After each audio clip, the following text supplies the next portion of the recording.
Chapter 1. Naruto, in truth, had lost focus on what was going on around him. The whirlwind of thoughts and emotions flying around him were just too much to ignore. He was a fox demon, the same one that had killed the fourth and attacked the village. That was why no one seemed to care, why he was never acknowledged. At first, he had brushed Mizuki's words off as lies. But mere seconds later it all made sense to him. The hatred directed his way for seemingly no reason. The coldness, the disgust. It all fit with what Mizuki was saying. He was a demon. He had killed. He vaguely recognized Mizuki announcing his attack and launching the shuriken at him, and for some reason, he simply didn't move. Instead, he just closed his eyes and waited. It wasn't that he had made a conscious decision not to move, or at least, he hadn't consciously had the thought that he wanted to die. Nor was it that the attack was coming too fast for the blonde genin to dodge. Were he the introspective type, he would realize that the revelations of Mizuki had overwhelmed him, that they had completely taken his mind away from the moment and distracted him. It was just too much. Thud. The blonde waited for the pain to kick in. He felt a warm liquid splash onto his face, and begin to run across his definitive whisker marks and surmised it was his own blood. "Naruto, you okay?" Naruto's eyes flew open, only to be greeted with a bloody Iruka hovering over him, struggling to hold himself upright. He had taken the attack instead of Naruto. "You need to listen to me, Naruto." Iruka gasped, struggling for breath. He had already recognized what had happened to him. Mizuki's shuriken had been laced with a fast active toxin that acts to paralyze the body entirely. He had been hit by it once before, caught in the crossfire on a mission to Rice Country, and so recognized the feeling rather well. This also meant he only had around a minute or so before he would pass out completely after becoming fully paralyzed, leaving him unable to protect his student further. He had to get through to the child or the consequences could be disastrous. "Naruto, I believe in you. You will make Hokage, I know it." He couldn't think of anything else to say, but looking at the young aspiring shinobi's face, he knew he hadn't been heard. Naruto was too torn up, too engulfed in self-doubt to even realize what was happening. Iruka felt his muscles give way as dropped to the ground beside Naruto, unable to remain conscious. The sound of Iruka dropping to the ground knocked Naruto out of his stupor. He knew the scarred Chunin was talking to him, but he hadn't picked up on what was being said. Regardless, the wound from the attack shouldn't have caused Iruka that much trouble. Even Naruto knew that much. Something was wrong. It was then he heard one word, spoken with immeasurable smugness. "Poison." Poison, that would explain it. Wait, Iruka hadn't moved. He still wasn't. Was he even breathing? Poison. But that would mean Iruka was... For the first time in his life, Naruto was angry. Actually, it was more than that. Naruto was nearly completely consumed with complete fury. He didn't even notice his vision swim red as a vile feeling swept over the clearing and his body was completely coated with blood-red chakra. Dark whispers filled his mind as his anger grew, and with it, the amount of the chakra poured out of his body. The blonde was struggling to control his own bloodlust when Iruka's words came to him as if from a distant dream. "Naruto, I believe in you." That was all it took to push him over the edge.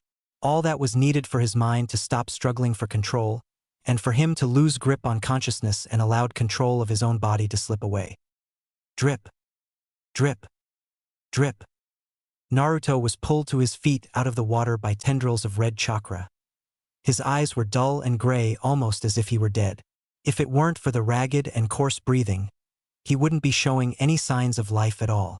What had been dark whispers of rage and violence at the back of his mind were now full-blown roars that exuded the sheer malevolence of the creature that the 13-year-old now stood before in the dark recesses of his own mind. "Come closer, boy. I will end all your pain, all your suffering. All I need is one favor and it will all be better. I promise." Naruto showed no other signs of being aware of what he was being told until he slowly began to stumble forwards towards the great bars that held the creature at bay. "Yes, yes, good. Now all you need to do is remove that piece of paper reading seal, and I promise all of your pain will go away." Naruto simply reached for the paper and began to pull away. Suddenly, the blonde tensed as the vibrant blue returned to his eyes. It took him a couple of seconds to regain his bearings and to notice the hand that had prevented him from completely removing the seal from the cage that held back the demon. I really didn't want it to come to this, but I do get to see how my son has grown, so I guess that makes it even. The blonde stared up at the man who had awakened him from his trance, whilst the demon roared in frustration. Yondaime Sama. Chapter 2. A Heritage Revealed. Now, anyone even remotely acquainted with Uzumaki Naruto would know that he was definitely not one for honorifics. He could face down some of the most powerful ninja the world had ever seen and brush them off with a vaguely rude nickname, and his relationship with the Sandaime Hokage was evidence of that very fact. He was the single most respected and powerful ninja in Konoha. He was their leader, the god of shinobi. However, despite knowing every jutsu in Konoha, training the Sannin and surviving all of the great shinobi wars, to Uzumaki Naruto, he was quite simply the old man. So when the same Uzumaki Naruto was faced with Konoha's own Namake's Minato, the Yellow Flash, it was a testament to Naruto's respect and admiration for the man that all Naruto could muster was an awed Yondaime Sama. Naruto himself was still trying to understand events himself. All he could remember before being faced with the image of the Yondaime was learning the Kage Bunshin and Iruka and Mizuki turning up. The rest of the memories hit him like kunai, each one driving itself deeper into him than the last. That feeling from before returned. He was angry, hurt, and confused all at the same time. It began to build once again, and once again red chakra began to creep beyond its boundaries towards the distraught boys. Naruto, you need to calm down. Naruto's eyes darted upwards back towards the Yondaime who had placed his hand on the other blonde's shoulder, and the red chakra began to recede, resulting in another cry of frustration from the Kyuubi. The fourth just nonchalantly looked over his shoulder at the beast, peered back to Naruto and jabbed at the demon with his thumb. He sure is a noisy one, isn't he? What do you say we go talk somewhere else? Naruto could only nod as the Yondaime took Naruto's arm, and the two appeared to phase out of existence, causing the Kyuubi to cry out once more. Naruto looked around at his new surrounding quietly. For the first time in his life, he didn't have anything to yell about. No message of defiance to scream out to the world. He glanced to the man standing in front of him and didn't know how to react. The Yondaime was standing right there in front of him, and he barely even reacted. It was only when the former Hokage began to speak that Naruto even made eye contact with him. Naruto, I know that you've been through a lot tonight. I understand that you're in pain and that you lost someone important to you. But I need you to listen to what I have to say to you. I don't have much time until my chakra runs out and I have to leave. Okay? The blonde in question nodded once again, but said nothing. Seeing this, Minato sighed but pressed on nevertheless. First of all, I want to clear up what happened on the night of the Kyuubi's attack. I did not transform the fox into you. I was, however, forced to use a sealing jutsu to trap the Kyuubi away at the cost of my own life. Unfortunately, a demon of Kyuubi's power is far too powerful to be contained in just anything. To be sealed securely, it need to be trapped inside of a newborn human baby. That baby was you. Naruto's gaze fell downwards again, focusing on where the floor should have been. But I still don't understand, why did it have to be me? Why pick me? I dash. But he was interrupted by the late Kage's hand grasping his shoulder reassuringly. Naruto looked up towards the Yondaime, who sported an ever so slightly cocky grin. Well, I couldn't trust such an important job to any old kid. The kid I chose needed to be strong enough to keep that fox locked away for good. So then, who better to choose than my own son? Right, Naruto? Naruto's eyes never left the Yondaime's face. He desperately searched for any trace of deceit in the man's face, but could find none. I'm the son of the Yondaime? Naruto's eyes widened slowly as the news sunk in. Minato grinned even wider when he saw his son's reaction. He had been afraid that Naruto would have been angry with him, or even rejected him altogether. But there was too much Kushina in him. Of course, he had been watching over Naruto all this time. And even though it infuriated him, he could do nothing aside from watch his son endure treatment that would have broken any normal child. Naruto was never beaten or abused, even verbally. But some would argue that what Naruto endured was even worse. He was quite simply ignored. As far as the rest of the village was concerned, he never existed. No one made eye contact, no one would talk to him. For years, the closest thing to attention Naruto got, occasional visits from the Sandaime side, were hushed comments made when the villagers thought he was out of earshot. The tall blonde-haired shinobi's image started to fade, and his demeanor became serious as he realized he was nearly out of chakra. Naruto, I'm almost out of chakra. I need to reseal the Kyuubi's chakra before I run out. His fingertips glowed blue with sealing chakra as he reapplied the seal to Naruto's stomach. Your mother and I are proud of you, Naruto, and we always will be. We'll be watching you when you make Hokage. I love you, son. Naruto rushed at the fast, disappearing figure of his father. His arms outstretched, as if he was going to try and grab him to prevent him from leaving. Wait, but his father had already gone, and the formerly white room began to fade to black as if he had been knocked unconscious. The Sandaime looked at the receding chakra of the Kyuubi no Kitsune. Naruto had almost given over to the beast, and Sarutobi had mobilized the full force of his ANBU to ensure that the tragedy of 12 years ago would not repeat itself. He himself had led the force, dressed in his full battle gear, with his powerful summon Enma at the ready. He had spent the entire journey going over the seals to the Shiki Fuin in his mind, and an ANBU had been dispatched to find an appropriate vessel for the summon. But his thorough preparations had been for naught. He arrived with his ANBU to find that only residual chakra remained around Naruto, a surefire sign that the Kyuubi had been resealed. Of course, that was entirely impossible. Only himself and Jiraiya had the knowledge to perform the Shiki Fuin. Hokage-sama, what is going on? The ANBU captain directly to his right asked. The scarecrow-like man was donned in an Inu mask and was, despite his ANBU status, unable to keep the concern out of his voice. There are two possible explanations. One is that the Kyuubi has been resealed by a seal master. However, the seal would have to be the Shiki Fuin, and therefore only myself and Jiraiya could have been the ones to do it. Well, that's impossible. Jiraiya-sama isn't here, and it definitely was not yourself. Indeed, replied Sarutobi.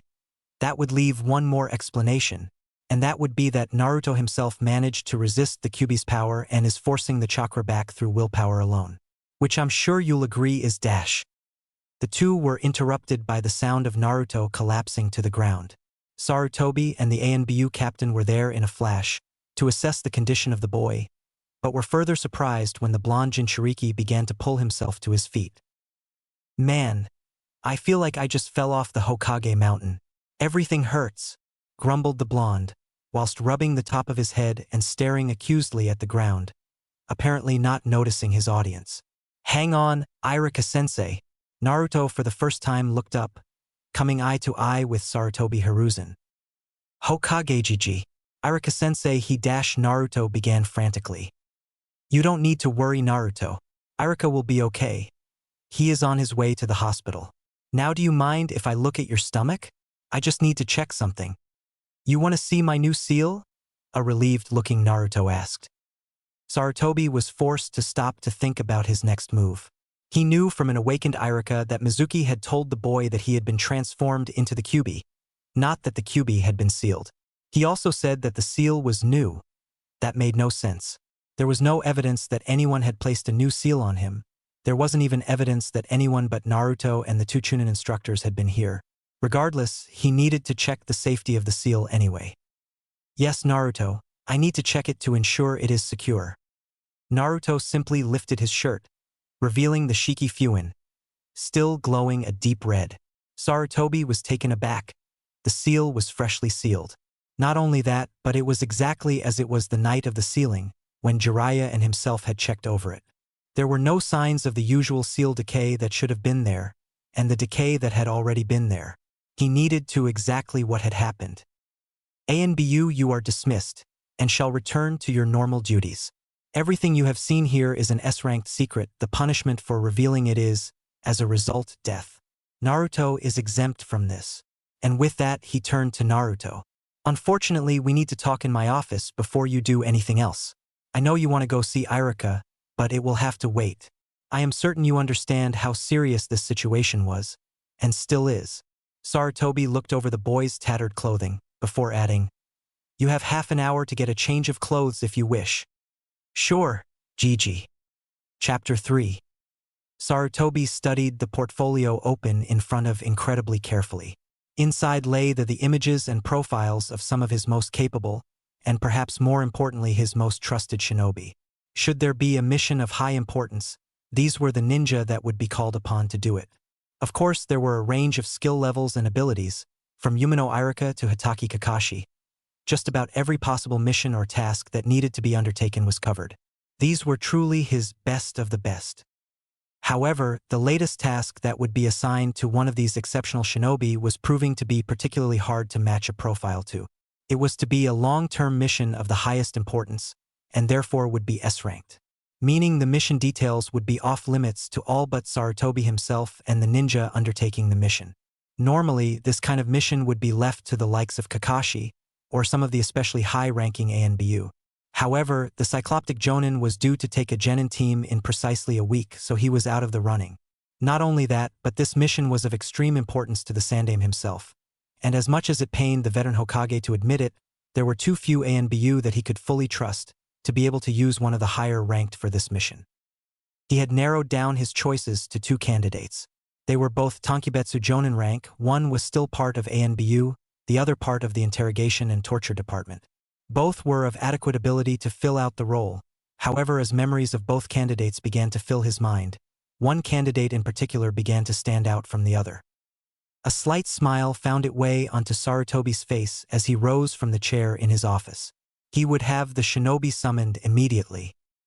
Uzumaki Naruto, however, had a very different dilemma.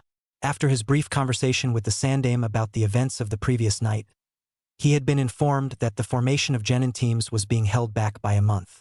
This would normally have outraged Naruto, but after that night's events, even he had reached the limit of his stamina, and therefore the consequences of that particular announcement were not realized until midway through his breakfast. Of course, the realization had not been subtle, and as a consequence he was now being forced to eat breakfast at Ichiraku's. Also, if anyone were to ask if he knew anything about the Hokage's underwear being dyed orange, it wasn't him. He wasn't even there. Okay? The delay in the creation of the genin teams left him with absolutely nothing to do for a whole month, besides having to meet with the Hokage in the afternoon. And possibly again once the orange underwear he had nothing to do with was discovered. It didn't take him long to set his sights on what he wanted to do. Train. And then train some more. But that led to another problem. What should he focus on? While he was confident of his skills, he wasn't arrogant enough to believe that he didn't have any faults. His jutsu range was decidedly poor compared to the rest of the graduates. Most of the clan heirs had training in their family jutsu as well as the academy jutsu. Even Sakura had a fusion jutsu to her name. Not to mention he had no formal taijutsu style to speak of. He knew the katas to the academy style and could perform them reasonably well. But despite this, every time he tried to spar using the style, he couldn't seem to get the movements to flow together. Whilst he could try and learn some jutsu or a taijutsu style, these things required a teacher. He would need to find someone who not only was willing to actually teach him, but someone who had the time. The only person who could fit the bill was Irika-sensei, who had already thrown himself back into teaching at the academy.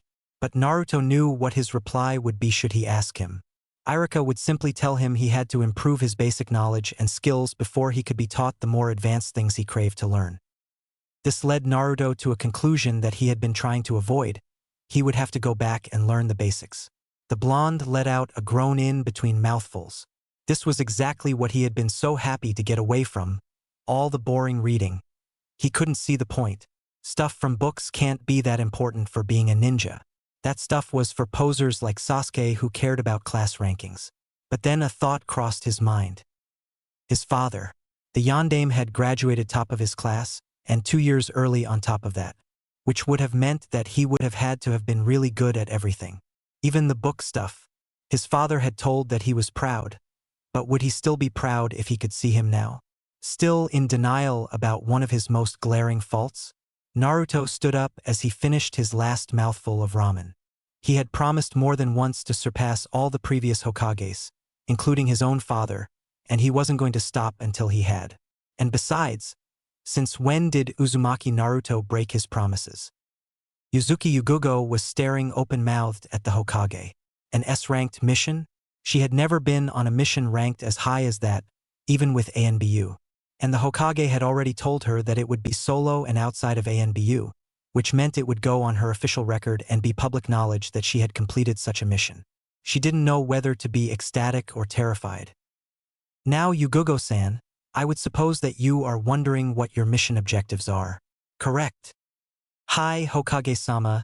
Yugugo nodded slowly as she spoke, her anticipation gradually rising the longer the Hokage drew out the conversation. Before I state the mission objectives, I want to let you know that this mission is of great importance to the village, as well as being of great personal importance to me. Yugugo visibly gulped. She couldn't fail this mission. She would give her life for both the village and Sarutobi many times over. Your mission is to firstly train Uzumaki Naruto for the next month.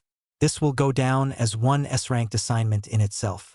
For the second part of this mission, you are to protect Uzumaki Naruto whilst he is both in and outside of this village. Any questions before I proceed to explain the mission parameters in more detail? This was not what she had been expecting. She naturally wouldn't say no, not after the emphasis the Sandaime had placed on its importance. She also knew why she had been selected to undertake this mission. She had already spent 6 years in ANBU protecting the child, and had formed some kind of attachment to him, even though they had never actually met face to face.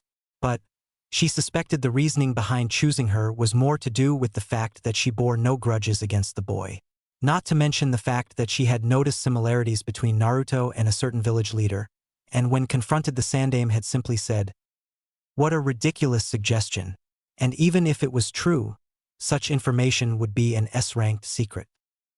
It wasn't the words the Hokage had spoken that gave it away, but rather the 10-foot grin he wore where his mouth should have been. Despite this, she had her doubts.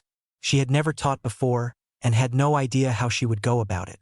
Not only that, but she didn't have a clue what Naruto's ability level was, and so had no idea what she should teach him. Hokage-sama, what exactly would I be expected to teach Uzumaki-san? I will explain that when I talk about the mission parameters in more detail. Was that your only question? Yugugo nodded once more, and the Hokage smiled. He was giving her plenty of time to turn down the mission, but she showed no sign of wishing to say no. So for the first part of the mission, you will be expected to tutor Uzumaki Naruto for the coming month. Currently, his academy report states that his skills are way below average in most of the shinobi arts. He has not been able to learn any taijutsu style. His ninjutsu is non-existent and jinjutsu is completely out of his reach due to awful chakra control. Finally, his basic academic knowledge is quite frankly appalling. Sarutobi breathed out slowly before continuing. However, he has an incredible amount of chakra at his disposal, and his notorious ability to prank and evade capture display his aptitude for on-the-spot planning and strategizing. On top of that, last night, as you know, he broke into the Hokage Tower, evaded countless ANBU scrolls, and escaped with one of the most highly guarded treasures here. What you may not know, however, is that he mastered a B-ranked Kenjutsu in under an hour. Yugugo had to prevent herself from gaping at the last sentence. It was absolutely incredible that a 12-year-old academy student could pull that off, especially one considered a dead last. Now, Yugugo-san, what does that tell you about the academy reports?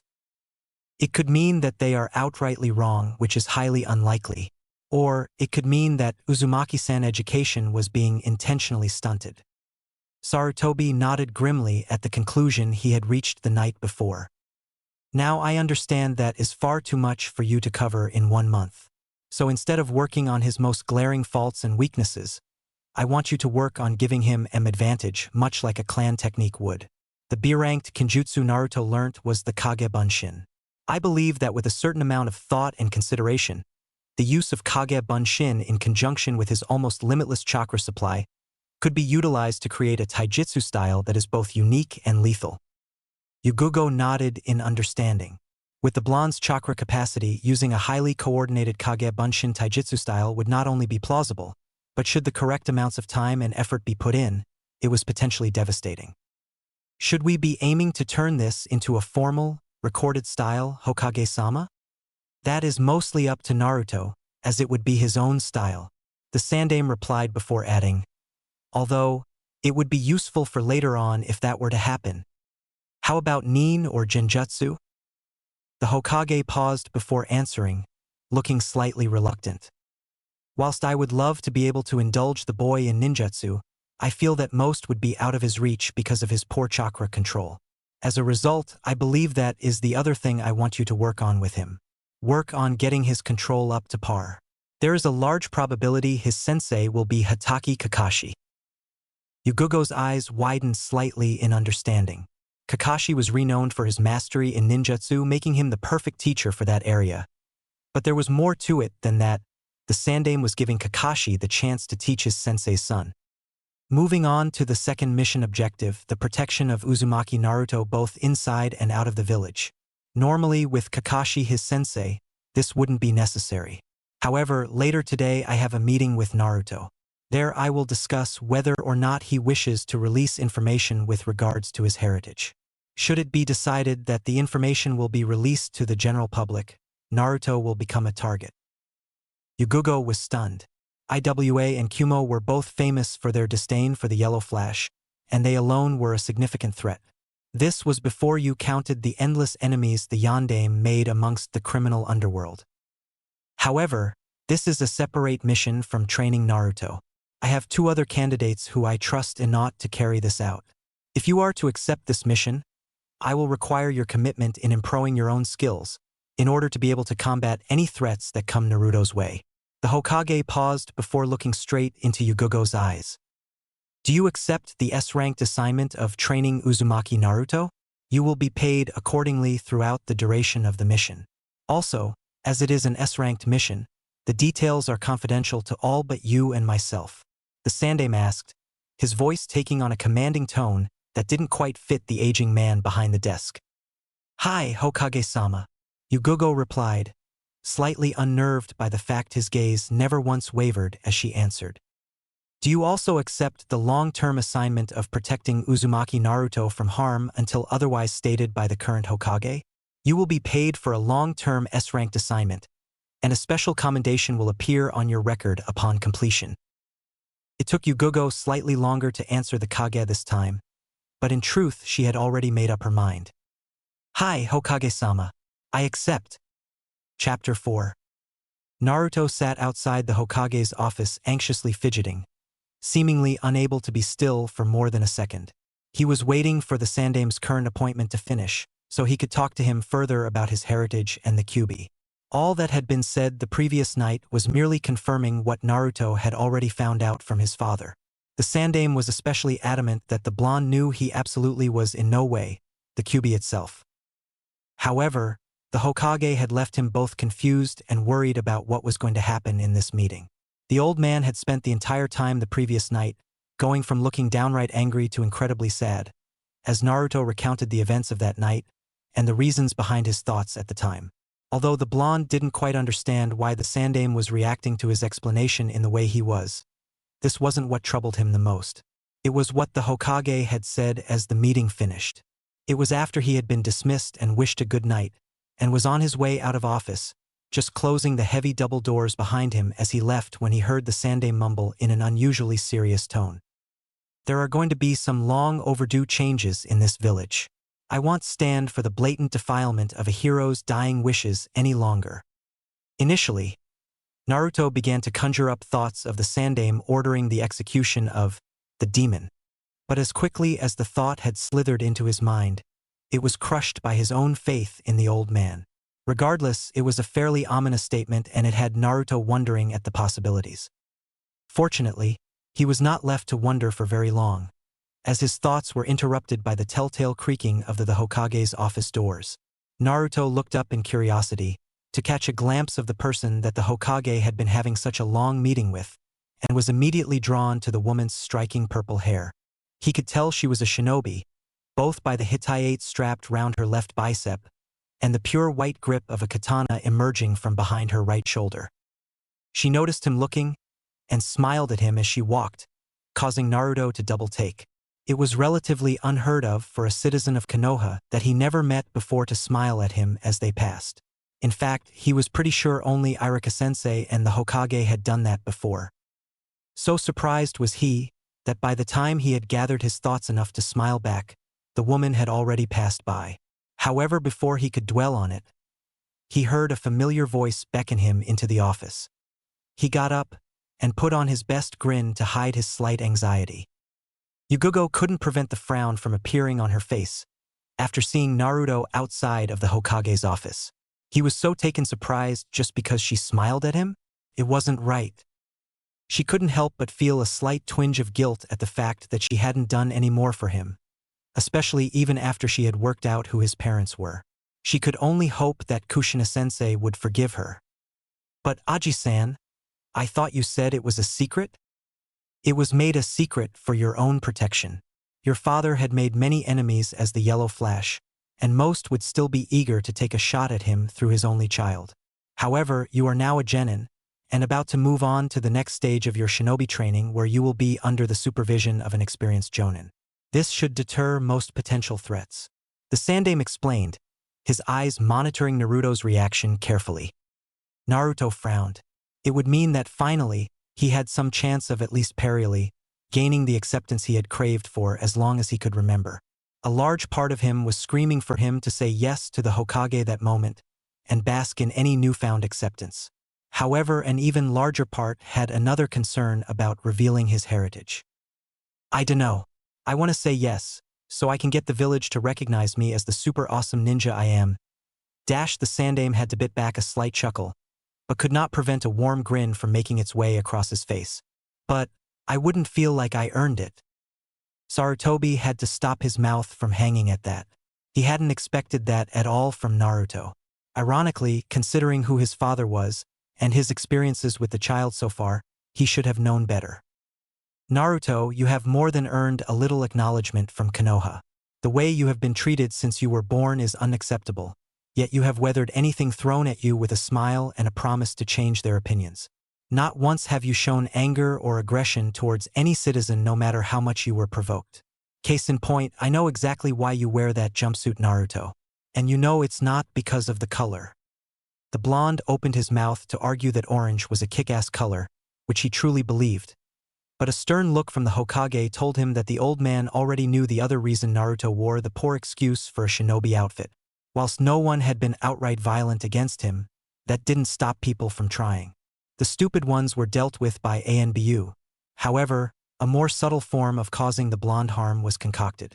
Rather than outright attack him, they sabotaged his chances as shinobi. Academy teachers damaged his learning, and poor quality gear was sold to Naruto intentionally. He wasn't aware of the majority of this, as it was well under the radar, so to speak. One man, however, was not quite so sly.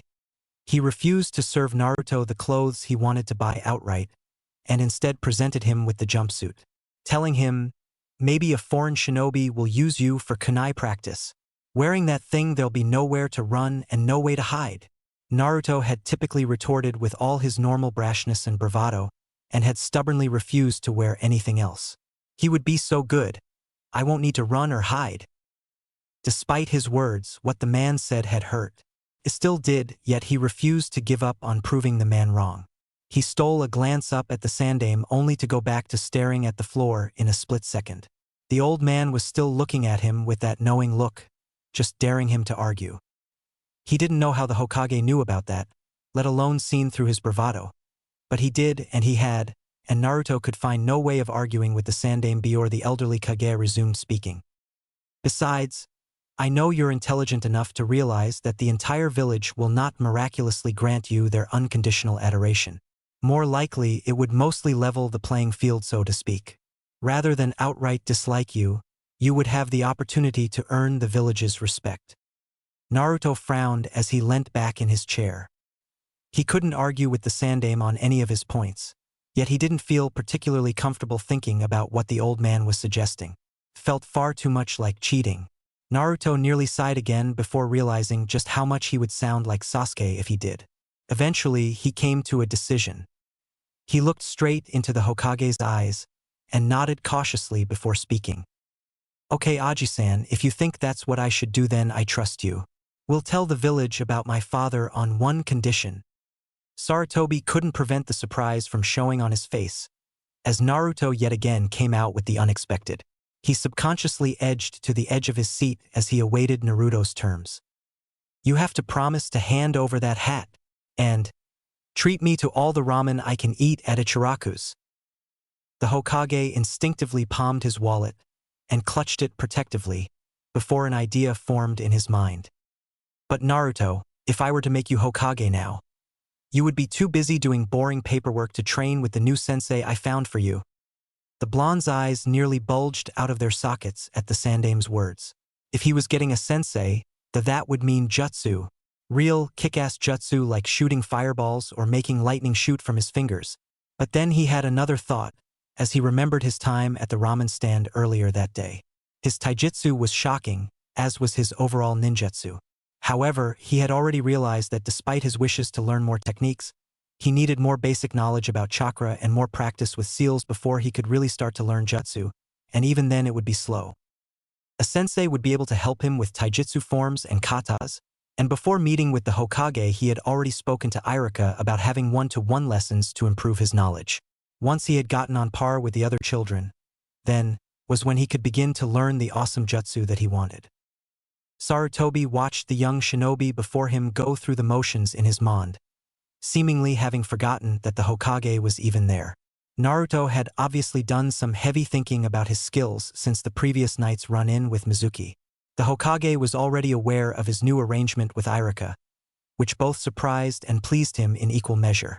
And as he watched Naruto force back his obvious excitement at the opportunity to learn new jutsu, a craving Sarutobi recognized well after having trained both Jiraiya and Orochimaru, and truly think about the training he actually needed, he couldn't help but feel proud that the growth that the boy was showing. "Ah, I thought you might be interested in that piece of news. Your new sensei is to train you up for the next month in preparation for your placement into a genin cell." The Hokage watched as Naruto's levels of excitement began to rise once more. "You will meet and begin working with your new sensei in 3 days' time, as she needs adequate time to prepare a schedule for you." "She?" Naruto asked, obviously slightly put out that they could not get started right away. "Yes, Naruto, a she. Her name is Yuzuki Yugugo, and she is an XANBU operative, which means she is incredibly skilled and not to be taken lightly, understand?" The blonde nodded, slightly awed by what the Hokage had just told him. "Now then, we will discuss the details of revealing you parentage later on. You are to meet Yugugo at Training Ground 56 in 3 days. In the meantime, I believe you have an appointment with a certain academy teacher to be getting to." Sarutobi chuckled out loud as Naruto hurriedly excused himself and rushed out of his office, nearly flattening the secretary on the way out. "Hokage-sama, it's word from one of Jiraiya-sama's toads." The brunette stepped aside as a small toad hopped from behind her into the room and left, shutting the doors behind her. Sarutobi turned his gaze to the amphibian, indicating for it to speak. "Jiraiya says he is returning home to meet with you personally. It's about Uzumaki Naruto." Sarutobi's eyes widened as he heard the toad's next words. "Uzumaki Naruto? And Iwagakure." 2 days later, Naruto sniggered as he laid on his back atop the Hokage monument, or more specifically, atop the head of one Namikaze Minato. It wasn't that he wanted to skip his appointment with Irika today. It's just that he was absolutely certain that if he spent another minute listening to the scarred Chunin speak about the history of the hidden villages, he would hang himself on the spot. 2 days and 3 appointments was all it had taken to drive Naruto to this point. Irika had started him right at the beginning of the academy curriculum and had him work through it steadily. They were currently about halfway through the first year, and already Naruto had cracked. He had created a shadow clone to attend the lesson, not before violently dispelling 2, who initially outright refused to do as they were told. Whilst he had a day off to train and relax, he casually rose to his feet and stretched slowly before trying to decide what to do next. Maybe he would head to the training ground he was supposed to meet his new sensei, so he didn't get lost trying to fight. The blonde hissed at the pain that flared in his head, as his brain flooded with memories that didn't belong to him. Why did Irika-sensei have to hit him on the head for? All he had done was pretend to fall asleep as he was talking about how the Nidame Mizukage fought against the Sandame, and lost because the Sandame used his monkey summon. Naruto's eyes widened as he realized exactly where that memory had come from. Chapter 5. Naruto was frozen in place, shell-shocked as the possibilities of his new discovery rushed about in his mind. He had gained the actual memories of his clone. The first idea that came to his head was naturally training. He quickly wondered if he not only gained the memories, but the experience of the clones created by the Kage Bunshin. Would it work to improve his chakra control? Could he use it to help with the physical side of training? Or was it simply memories that he could use to study without actually needing to personally study? Would it work with more than one clone at a time? He grinned widely as he placed his hands in the ram seal to experiment. Kage Bunshin no Desh. The jutsu was interrupted as Naruto felt a hand grab him by the ear and begin to drag him away from the Hokage monument, literally kicking and screaming. "Gah! What the hell?" he cried as he fought to gain a look at his assailant. "What the hell is right? What the hell were you doing sending a Bunshin to our appointment, Naruto? I had your word that you wouldn't let me down." Naruto had no reply. Iruka-sensei was right. He had promised to take the lessons seriously, and he had broken that promise. It went against everything Naruto stood for. Not only had he broken a promise, it had been to one of the few people that truly cared about him, and Naruto had repaid that by betraying his trust. The Chunin looked down at the blonde in front of him, staring at the ground dejectedly. He could quite plainly see that Naruto felt mortified about what he had done. Iruka had worded his accusation specifically to produce that result. Naruto needed to take this seriously in order to be even slightly equal with the rest of the graduates. Even so, he couldn't help but feel guilty looking at the child he had come to see as something of a younger brother. He sighed out loud. He must be losing his ruthless streak as a shinobi from spending so much time at the academy. "Listen, don't worry about it. We'll just go back now and cover the stuff again. And if you finish it all, I may just take you to Ichiraku's afterwards." Iruka watched the boy visibly perk up, before grinning as if he knew something that the Chunin didn't. "Well, about that, Iruka-sensei, I just found out something cool about the Kage Bunshin." The Konoha Shinobi Library was completely abuzz with activity. Inside, in the novice and academy student section, a dozen orange blurs bounced from shelf to shelf, gathering up books that appeared useful. One solitary figure was directing the veritable army of orange. "You heard the boss. Look for the books that Iruka-sensei recommended. 3 of you take stuff about chakra, 3 of you take history, 3 of you take the basic shinobi skills, and the last group take basic strategy and tactics." Even though he was answered with a chorus of grumbles and complaints, the clone that the original Naruto had left in charge was impressed with how impressive the clones were. If this worked as well as he thought it would, Iruka-sensei told him he could probably cover the entire academy curriculum in only a week. Originally, he was going to use more clones, but Iruka-sensei was really insistent that using loads of Bunshin must have some negative side effects, and he should ask the Hokage before using any more than the dozen he currently was. Despite this, the clone was certain that the amount being used at the moment was enough to get the job done. He watched as the clones conquered the study tables in the room and got to work, each taking a book from the enormous pile they had collected. Once satisfied the clones were working as they should, he turned his attention to his own small pile of reading. Whilst Naruto had pushed ninjutsu down on his list of priorities, it was still eternally fascinating to him. The things that could be accomplished were beyond belief, and even though Naruto knew he needed to improve heavily in other areas before he could begin to learn jutsu, he was still curious. So, as soon as he thought Iruka-sensei wasn't paying attention, one clone was hinged into a perfect copy of the Chunin and given orders to look in the area reserved for Chunin for basic ninjutsu scrolls. As a result, this clone now held a selection of C-rank ninjutsu scrolls, and the task of committing as many as possible to memory so they could be learnt when he was ready.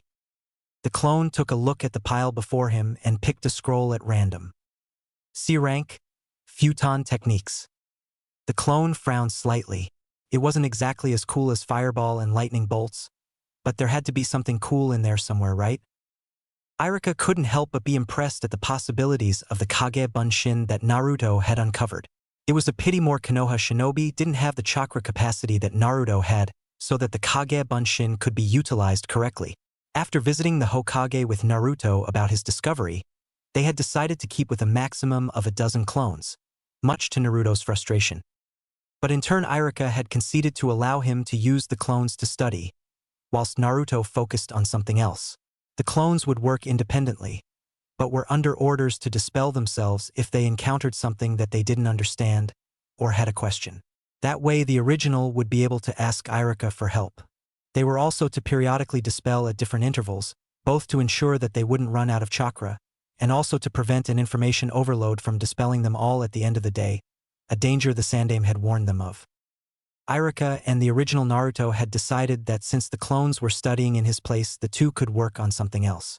The pair had decided that since Naruto was going to be working with a new sensei the following day, they wouldn't work on anything that would impose on any plans they would have for taijutsu or ninjutsu. As a result, the two were standing in the academy training grounds, having decided to work on chakra control. Naruto, I presume you're able to do the leaf exercise? Irika chuckled as Naruto nodded indignantly, outraged at what Irika was implying. Irika just smiled before he continued. Well then, what we are going to do is a simplified version of a ANBU training exercise. Naruto watched curiously as Irika produced a bag of ping-pong balls. Now, what I'm going to do is throw several of these balls to you, and all you have to do is use chakra to catch them and stick them to you. The exercise gets harder and harder the more balls I throw. We can treat it like a game, keep count of the amount of balls you can stick to you at once. Once you can stick 5 balls to you at once, I'll buy you 1 bowl of ichirakus. Once you can do 10, I'll buy you a second, and so on. If you can make 30 by the end of the week, I'll teach you a jutsu. Understand what you have to do? Naruto nodded eagerly. He could almost taste that ramen, not to mention the fact he had the chance to learn a new jutsu. How hard could it be? The blonde looked at Irika, signaling that he was ready, and focused on the incoming ball and focused his chakra to his hand as the ball made contact. He grinned widely as the ball didn't fall to the ground. See, easy right? He held up his other hand and began to focus his chakra in preparation for the second ball. Only for him to lose control of the amount of chakra he was channeling to keep hold of the first, and the ball to propel away from his hand. In his dismay, he completely forgot the second ball, which bounced off of his brow and dropped in front of his feet. Yep, definitely easy. The next day, Naruto couldn't keep the smile off of his face as he headed towards Training Ground 56. Naruto had spent a long time exploring the village as a child, and as such knew that the training grounds were numbered for their purpose.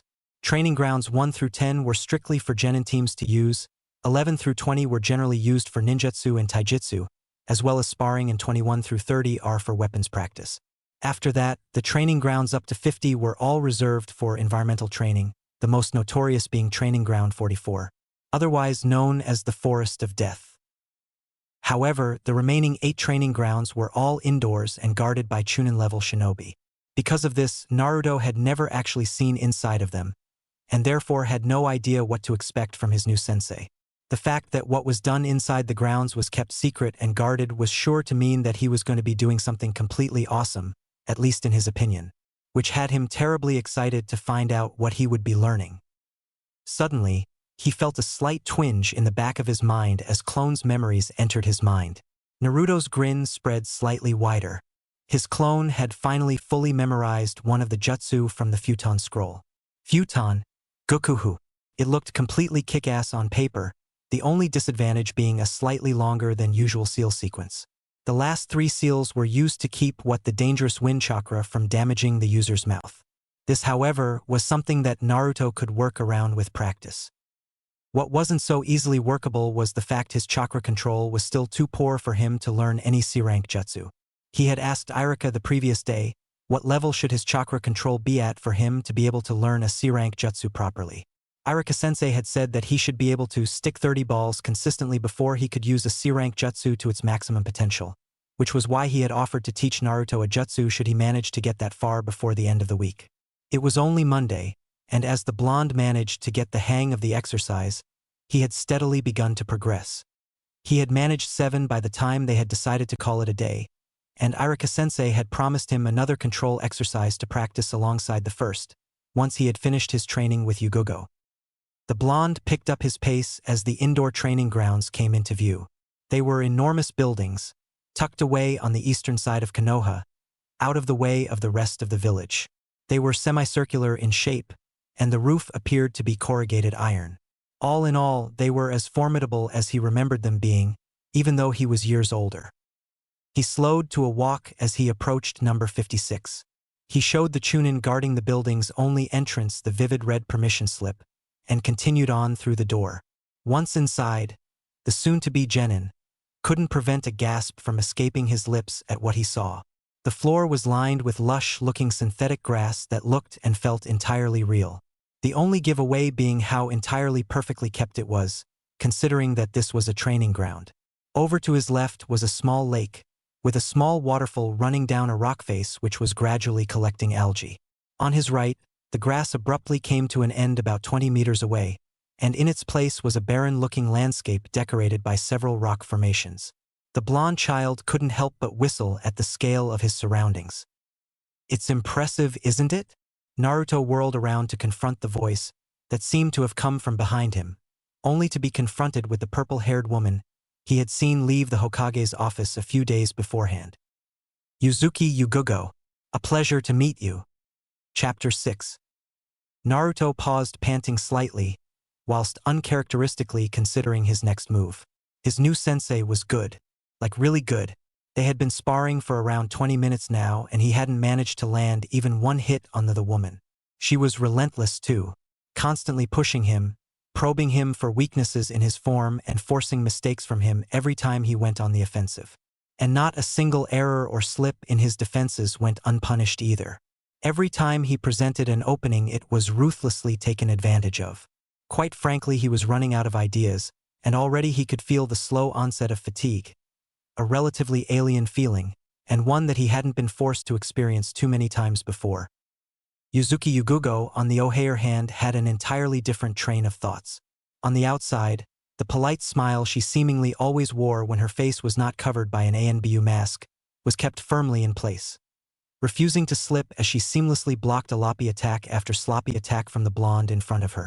It was a wonderfully easy way of masking her emotions, as the smile fitted her physique and demeanor perfectly. Whilst wearing that smile, she was the docile, polite and kind girl that never had a bad word to say about anybody that was constantly underestimated by enemy shinobi. After all, how could a harmless little girl like her be a capable shinobi? That, of course, was before the enemy realized that same harmless little girl had just driven a katana through their chest cavity, brutally puncturing a lung before leaving them to drown in their own blood. So it was fair to say that over her relatively long, for a shinobi, anyway, career, she had perfected that smile and mastered it, until it was just as much of a weapon as her katana. This, of course, meant that she was incredibly good at keeping that smile from cracking due to her emotions, no matter how strong they were. And make no mistake, despite the frustratingly placid smile she religiously worked to maintain as she sparred Naruto, Yuzuki Yugugo was furious.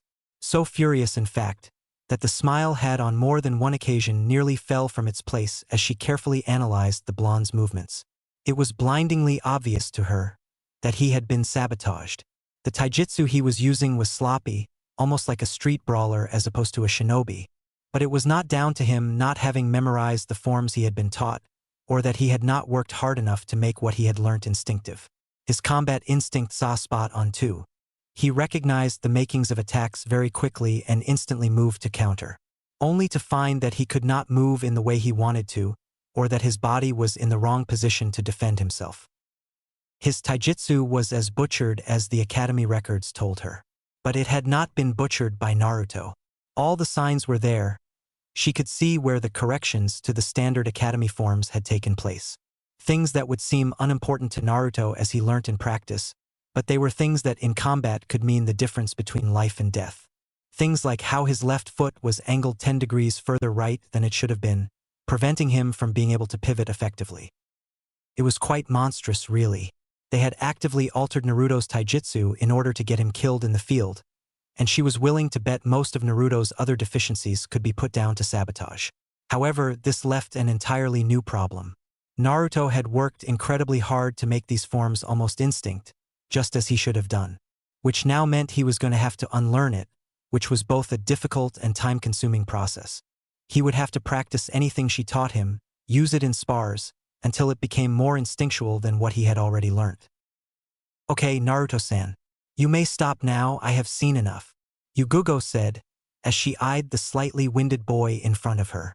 His stamina was good, but clearly needed work on. Yugugo-sensei, you don't need to bother with all that formal stuff. I don't really like it all that much. But Uzumaki-san, that would be improper, she answered, eliciting a loud groan from the blonde. But if you insist, then I will stick to Naruto for the moment. She paused, waiting for the boy to realize she had been teasing him, and continued just as he figured it out. Now then, what did you think of our little spar? The blonde in front of her didn't need too long to come up with an answer.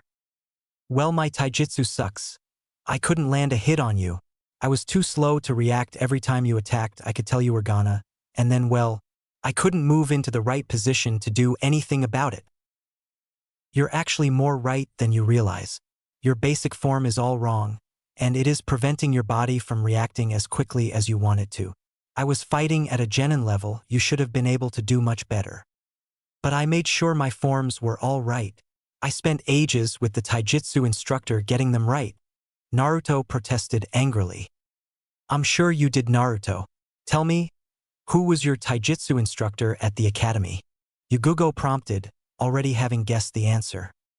It was Mizu. Naruto stopped as the realization hit him. Mizuki had intentionally messed up his taijutsu, all because of that bastard fox. The voice of Yugugo-sensei distracted him from his thoughts, and he turned his attention to what she was saying. Don't worry too much about it, Naruto. This is why I'm here, remember. Perhaps I had better tell you about the secret purpose of these guarded training grounds. Naruto perked up instantly. He had been curious about why they had come here as opposed to one of the other, easier-to-access grounds. These grounds are used by shinobi for one of two reasons. Firstly, they are used by small clans who do not have private training grounds, in order to secretly practice their family techniques. Secondly, they are used by shinobi who are developing their own techniques and need to field test them in secret to prevent others from stealing or copying them. In a village that used to have dojutsu such as the Sharingan, areas such as these became a necessity to ensure privacy. Naruto's eyes widened as he caught on to what his new sensei was telling him. So, after realizing that it would be incredibly difficult to find an existing style that would suit you, the Hokage decided that I would help you come up with a style unique to you, hence the secret training grounds. We can't have anyone stealing your work now, can we? Naruto shook his head furiously in disagreement. His own, totally unique taijutsu style? Yugugo-sensei was awesome. The Sandaime breathed out a steady stream of smoke as he contemplated how one Uzumaki Naruto was getting along with his new sensei. He had already been impressed with Naruto's progress over the past 3 days. He had discovered the secret behind the Kage Bunshin on the very first day, and had used it incredibly effectively to catch up on what he had missed on the academy. Thus, he had been able to use his time with Irika to improve his chakra control. He had also been impressed with the amount of maturity that Naruto had shown. He had identified his weakest areas, and had, if somewhat reluctantly, worked furiously to improve himself. But that was not all. Naruto was still 12 years old, and ninjutsu was still ninjutsu. The Hokage had of course been aware of the blonde's extracurricular ninjutsu studies, and had seen how the boy had not only limited himself to C-rank techniques and resisted the urge to head straight for A-rank's jutsu, but he had done nothing more than memorize what he read, until he had developed the appropriate control for the jutsu in question. Futon, Gokuhu, a C-rank wind technique developed by Sarutobi Asuma. However, what is not commonly known was that the Yondaime had spent an entire year just before he became Hokage with various shinobi of note, developing ninjutsu with them. Asuma had been one of those shinobi Minato had worked with, and Futon. Gokuhu was the only C-rank jutsu the duo had come up with, instead focusing on producing a slew of A-rank Futon jutsu. It was practically his birthright to learn it. I've just seen something very interesting at Training Ground 56. Sarutobi looked up tiredly to see his student jumping down from his usual perch on the window. Ah, Jiraiya, you finally came. What the hell is the point of this again? The Naruto clone grumbled, his hands fixed into the single ram seal required from the Kage Bunshin. You understand the basis of the style we're going to try to create, correct? Yugugo questioned, patience not faltering, despite the fact that this wasn't the first time one of the Kage Bunshin she was working with had complained. Yeah, it's going to be based on using pairs of Kage Bunshin to create a flexible and maneuverable style that combines power, speed, and unpredictability. The clone replied in a sing-song voice, almost as if it was reading from a book. Correct. Now, how much control do you have over where your Kage Bunshin appear? Almost none. The clone answered, knowing it had already been defeated. He watched as Yugugo's grin became slightly smug. Control over when and where your Bunshin appear is vitally important for this to work. That is where you come in. You are to practice focusing on where the Bunshin appear in relation to the original. The second clone is working on being able to delay how quickly the Bunshin appears, allowing for even more unpredictability, a key element to the style you are trying to create. The Bunshin muttered and grumbled under his breath, and whilst Yugugo suspected what was said wasn't exactly polite, the clone got back to work, focus, at least momentarily, renewed. She glanced over to the original Yugugo, who was working with another slightly larger group of energetic blondes, teaching pairs of them a single set move. This was the term she gave to the fundamental movements in almost all taijutsu styles: basic punches, kicks, and blocks, the building blocks of hand-to-hand combat. Naturally, he took to this far easier than he did perfecting the nuances of the Kage Bunshin. Its benefits were far more apparent. All the same, it was astonishing how quickly he learned when he set his mind to it. You're seriously thinking about putting on a team with Kakashi and the Uchiha? The Sannin inquired, as if the mere suggestion of doing so was entirely ludicrous. It's the best team for him. We can't break up other cohesive units just for Naruto's benefit. It would destroy their functionality. Where else would he fit Jiraiya? The Hokage questioned, an unusual glint in his eye, as if he had just come up with something thoroughly cunning and evil. By the way he was openly smirking at him, Jiraiya wasn't sure he wanted to know. Sensei, Uchiha Sasuke is an exact mirror of my bastard of a teammate. I would bet all the smut in the world on him going the same way. Itachi wasn't even half as arrogant as that kid is. That in itself kills any chances of those two developing any kind of teamwork. Sure, Naruto would try and form a bond, but the Uchiha would never reciprocate it in the same way. On top of that, you've got Kakashi. He's under duress from the grizzled old bastard Danzu, as well as half of the damned village, to focus on Sasuke, even at the expense of his other teammates. It's not the kid's fault, and I know all too well that he's chomping at the bit to teach Naruto. But Naruto isn't as stupid as he comes across. He'll spot what he perceives as favoritism almost instantly. It just doesn't work. Neither does putting him anywhere else Jiraiya. The Ino-Shikacho combination is completely impractical to separate, and Kurenai's team of the Hyuga, Inuzuka, and Aburame is pretty much perfectly balanced for a recon team. Team 7 isn't just the logical choice, it's the only choice. The Sandaime took a breath as he looked at the growing frustration on his former student's face. He cared so much for the boy, but had always found a reason as to why he couldn't get involved with him. Sarutobi suspected that it was initially his grieving that prevented him from taking in his godson, who bore such a striking resemblance to his father. Then, as time passed, and Naruto's life became progressively worse, it was guilt that kept the Sannin away, that and the fear of rejection, which was entirely natural when you thought about how Naruto could potentially perceive events. No matter, it was time for him to go in for the kill. Of course someone could take the boy as an apprentice. Jiraiya looked like he had just been winded. He opened his mouth repeatedly, before closing it immediately after, genuinely lost for words. Naturally, the council would fervently oppose such a suggestion, but there would be nothing they could if, say, one of the Sannin wanted to. Sarutobi placed a great emphasis on the word Sannin, driving his point even further home. Finally, Jiraiya had collected his thoughts enough to actually speak. Absolutely no way. I can't teach him. What about the spy network? Someone needs to keep an eye on Orochimaru. Besides, I swore I wouldn't take another pupil after Minato, and I meant it. The kid would probably hate me anyway, once he learns what I am to him. Jiraiya paused, somewhat startled that the last sentence had left his mouth. I just can't. If there's nothing else, Sensei, I need a drink. Jiraiya didn't wait for confirmation before leaping from the window by which he entered. Sarutobi didn't stop smirking. He knew his pupil would come around. Chapter 7. 3 weeks until team assignments. What do you mean, seal-less jutsu? Naruto asked while scratching the top of his head. His face scrunched in confusion. Yugugo frowned, as he saw yet another example of Naruto's lack of basic education. The theory behind sealless jutsu had been covered in the 4th year of the academy. Whilst Naruto had been catching up at an incredible rate, he was still midway through the 3rd year of the curriculum. An incredible feat, considering he had only been at it for a week. Admittedly, his success was partially down to a little-known fact about the shadow clone that was one of the reasons the technique was so chakra-intensive. The clones the technique produces have a single-minded focus on the task given to them by the creator. The clones Naruto had been created lacked Naruto's short attention span and poor concentration. You've covered chakra memory, correct? Yugugo questioned, already knowing the answer. Yeah, it was really boring though. It took my clones a whole day to understand everything in the books. Well, it is a rather tricky concept, even at a basic level. Anyway, sealless jutsu work using chakra memory. You see, you don't actually need hand seals to perform ninjutsu.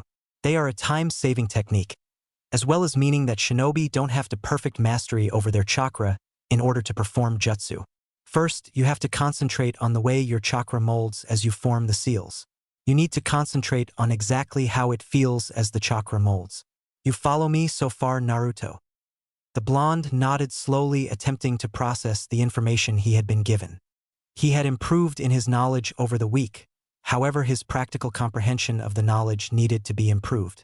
After all, it was one thing to read about doing something, but another thing to actually do it in real life. Finally, Naruto nodded more firmly to indicate his understanding, before asking a question. Yugugo-sensei, what's the difference between chakra control and chakra mastery? Yugugo's smile grew slightly as Naruto asked his question. Not only did him asking indicate he was taking in what she was teaching him, but it told her he was understanding it, at least as well as any other genin would. Good question, Naruto. Essentially, chakra control is one aspect of chakra mastery. I don't think there has ever been a shinobi with complete mastery over their chakra, even though some attain near-perfect chakra control. Chakra control itself is how efficiently we use our chakra, using only what we need with no waste. Naruto nodded once more, already understanding the concept of chakra control from his studies. However, chakra mastery is the ability to manipulate your chakra at will, molding chakra internally with no effort or seals, or using it externally as a weapon. With perfect chakra mastery, in theory, it should be possible to mold chakra in ways that hand seals could never achieve, meaning that jutsu could be created with almost limitless possibilities. Naruto was positively starstruck, as Yugugo explained chakra mastery in more detail. Sounded awesome. It is said that your father, the Yondaime, reached an incredibly high level of chakra mastery, so high that he was able to project seals externally using just his chakra. Naruto gaped at that. He was no expert on Fuinjutsu. The academy basics covered storage scrolls and exploding tags. He also knew, after some extra reading, that his father held the title of Seal Master, a prestigious shinobi title that was recognized all through the elemental nations, on par with Sannin and even Kage. The Yondaime had developed a way of utilizing the more powerful seals in mid-battle, without the use of scrolls or ink, an unthinkable feat. Obviously, practicing to perform jutsu without hand seals is a small step towards developing such a high level of chakra mastery. It will be a long while before you can utilize techniques on par with the Yondaime. Naruto grinned at the former ANBU, looking ever confident and assured. Yeah, but I gotta start somewhere, right? Of course. Now form some Kage Bunshin. Use only 2 or 3, but use far more chakra to create them than usual. That way each Bunshin will be able to use Kage Bunshin in order to tie and get the feel of how the chakra molds. You'll need to replace the first set of Bunshin regularly, as they will be expending their chakra incredibly fast. Naruto nodded in understanding, before Yugugo continued.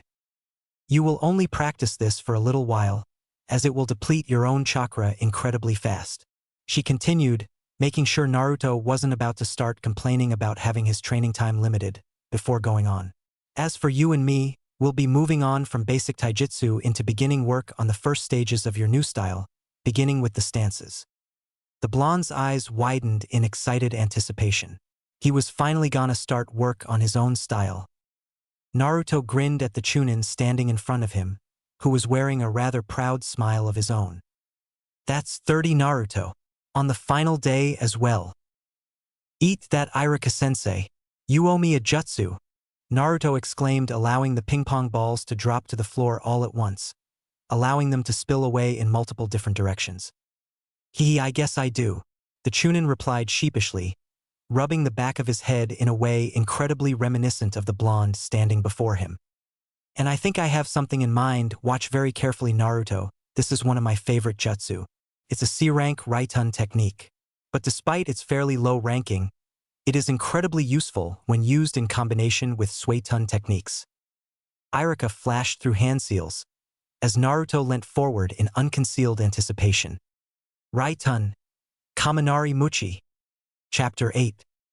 The next day, the Sannin shifted into a sitting position as he continued to watch the spectacle in the clearing below him. From his treetop vantage, hadn't been able to keep himself away. Just like with his previous students, the boy had captured his attention and just wouldn't let go. Being Naruto's godfather, the Sannin was privy to information of the blonde's training. As such, he knew that Sarutobi had no concrete plan for the taijutsu style Naruto was currently coming up with. He had simply instructed Yugugo equip him with the basics, and perhaps a little inspiration, and let the creative boy run with it. And even Jiraiya had to admit, the boy had utilized his inventiveness and taken to creating a brand new style like a duck to water. He had learnt the basics using his Kage Bunshin to a fairly advanced level, as well as the academy style. And while most people would attempt to combine these into rigid kata and combinations, the child had taken a completely different approach.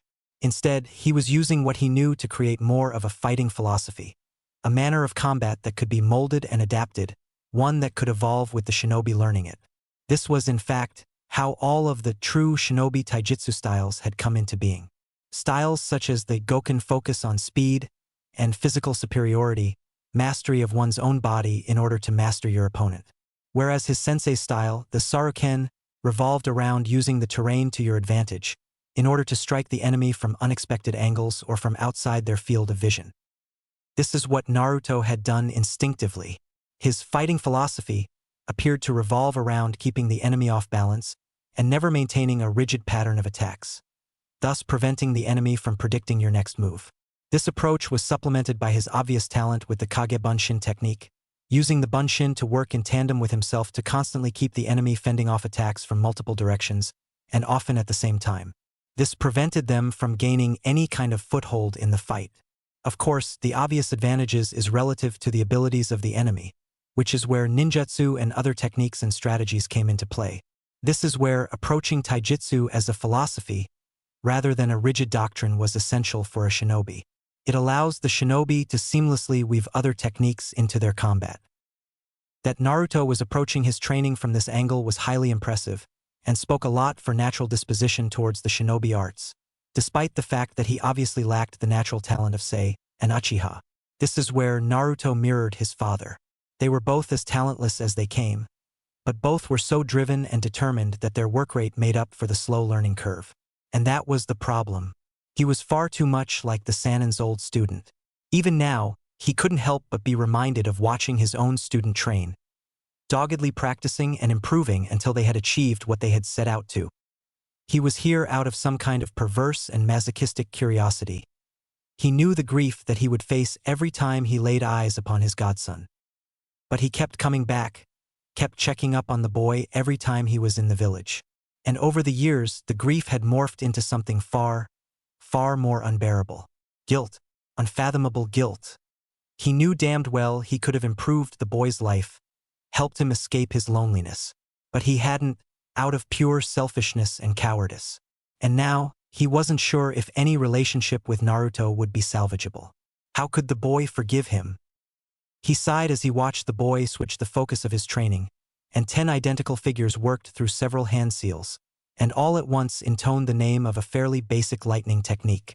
The results were mixed, but the boy hadn't used enough chakra, and only managed to channel the technique through his hand instead of extending it from his hand, an obvious sign of his advancement in chakra control. However, Naruto hadn't thought about it like that. Frustration evident, he and his clones had repeated the technique several times, and each time increased the amount of chakra. Finally, Naruto had grown impatient, and channeled far more chakra than he should have done. Shit! The Sannin was in motion before he realized it. Naruto had totally overloaded his technique completely, resulting in a rather impressive explosion.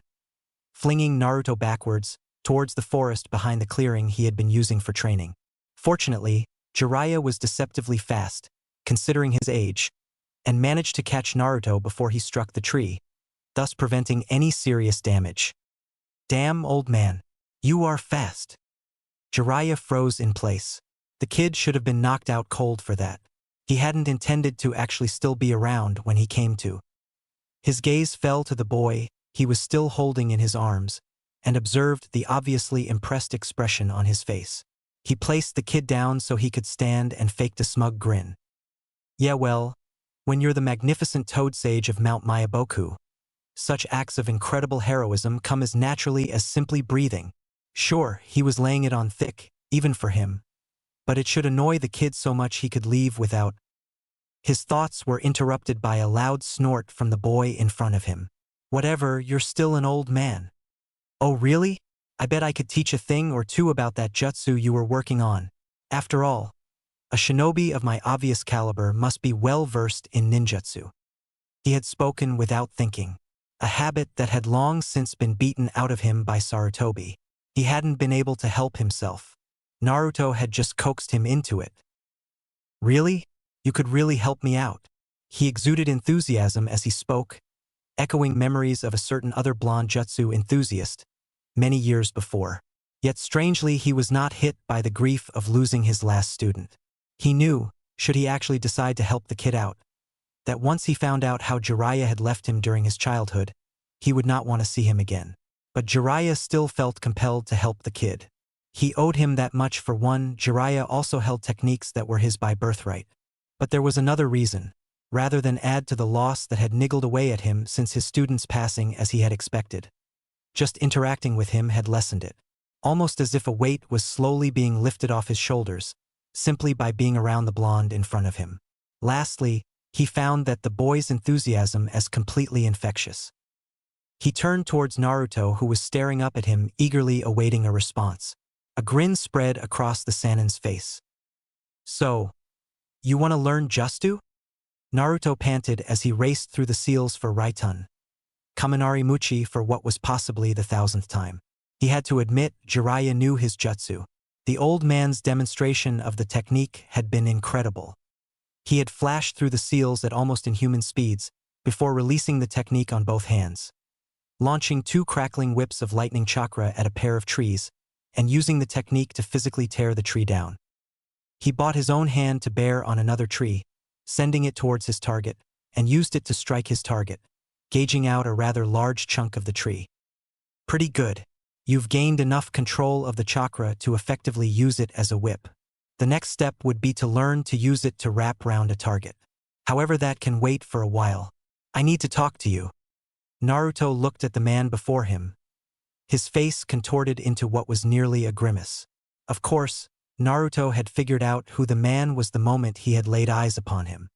His studies to catch up had inadvertently covered the 3 Sannin, and how the sage Jiraiya had tutored the 4th.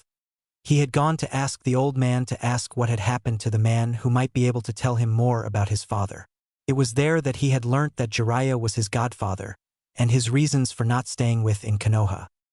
At first Naruto had been furious, but as he calmed down he found he could, at least a little, understand how Jiraiya felt.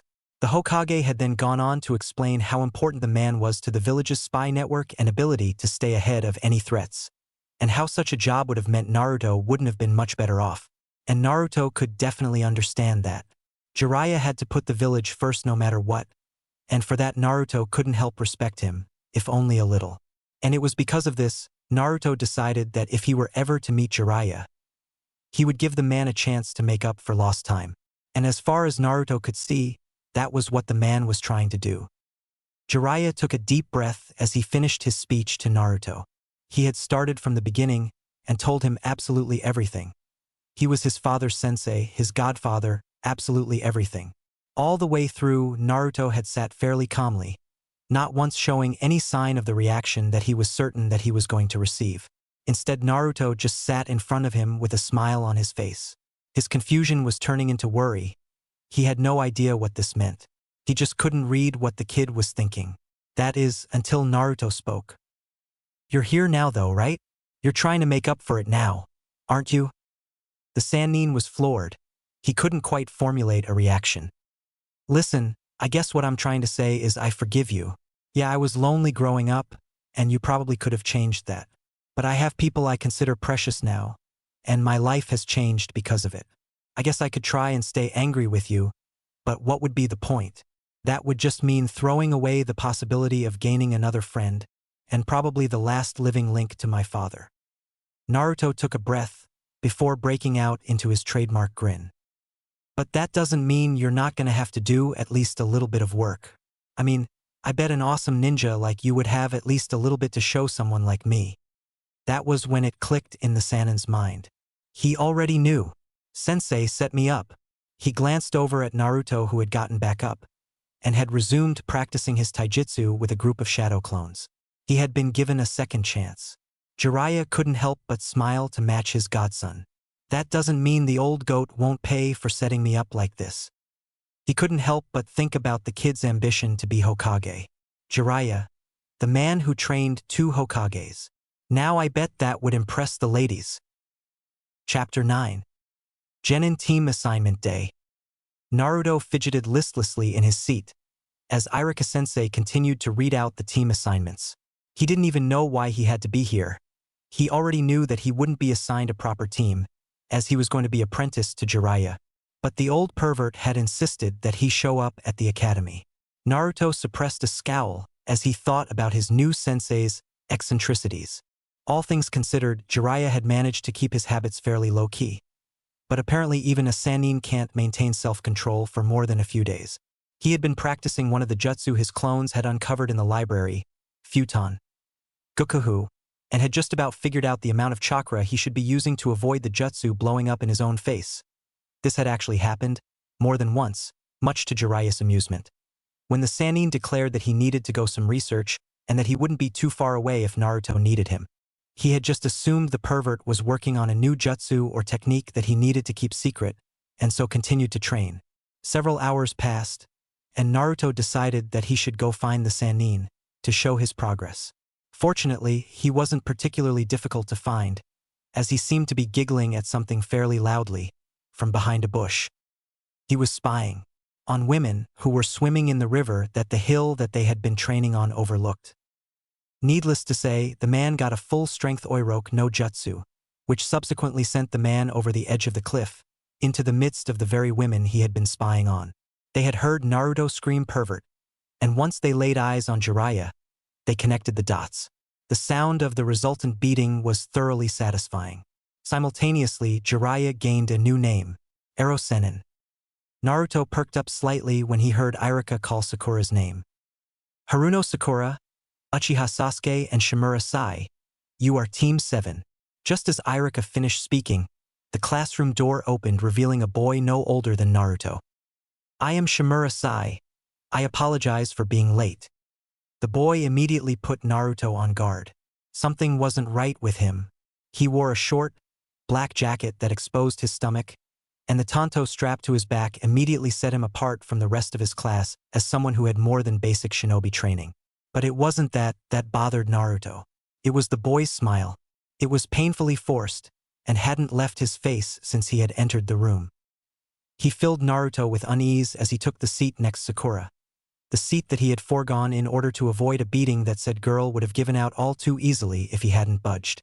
He himself had taken a seat at the back row, next to Hinata, a girl whom Naruto had never actually spoken to himself, mainly because she had always kept herself to herself and never really drawn his attention, or anyone else's for that matter. He quickly decided that he should change that, and now was as good a time as any. And besides that, he wanted a second opinion on that Sai kid. "Hey Hinata, do you notice anything weird about Sai?" he whispered, as the hubbub following the announcement continued. Naruto couldn't help be curious as Hinata stiffened as he spoke, and barely met his eyes as she stuttered out a response. His smile, "It doesn't seem natural, L like dash." She was cut off by Iruka announcing the next team, over the noise of the class.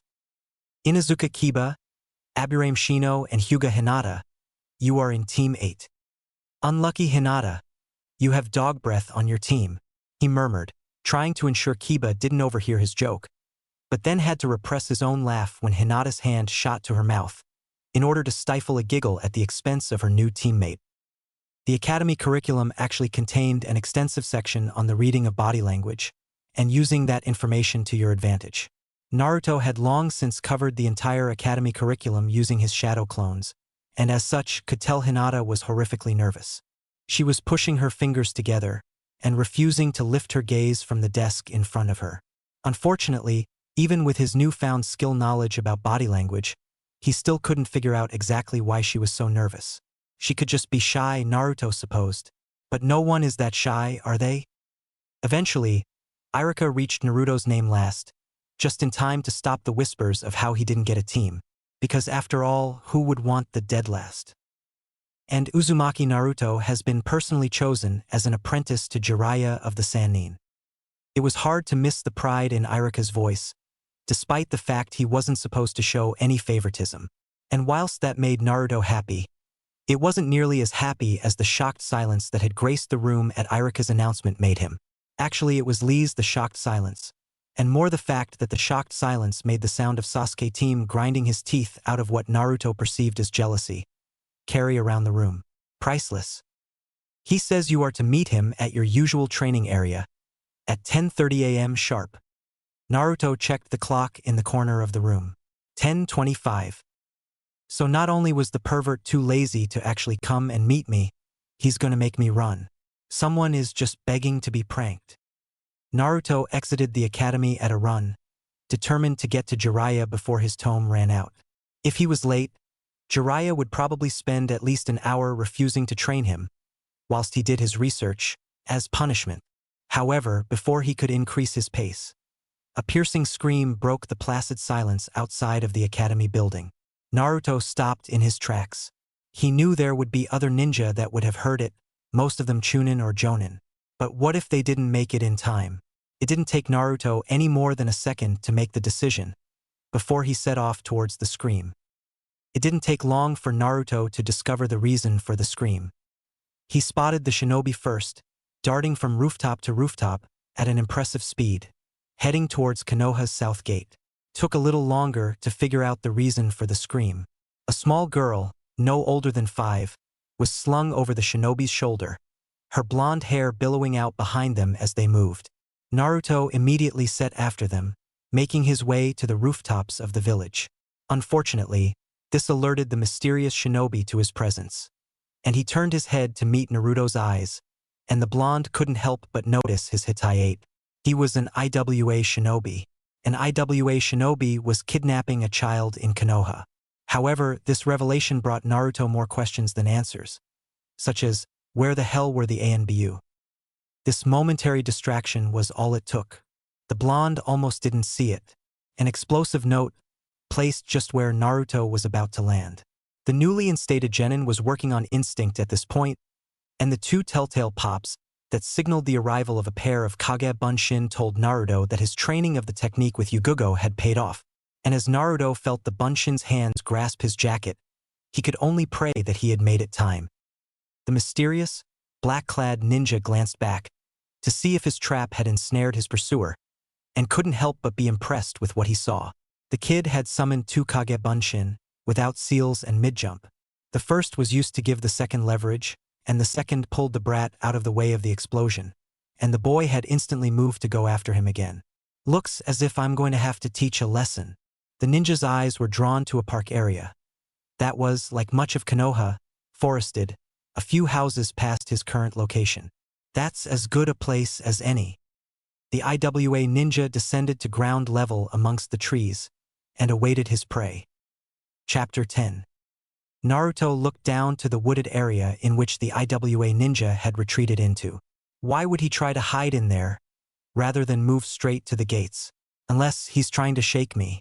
But something still doesn't add up. Where the hell are the ANBU for a start? And why didn't anybody else hear that explosion? Naruto ground his teeth together. None of this made any sense, but any answers he could figure out here were meaningless unless he saved that girl. So, he's using the trees for cover and going on what I saw earlier, he's pretty awesome at setting traps as he runs. Fine.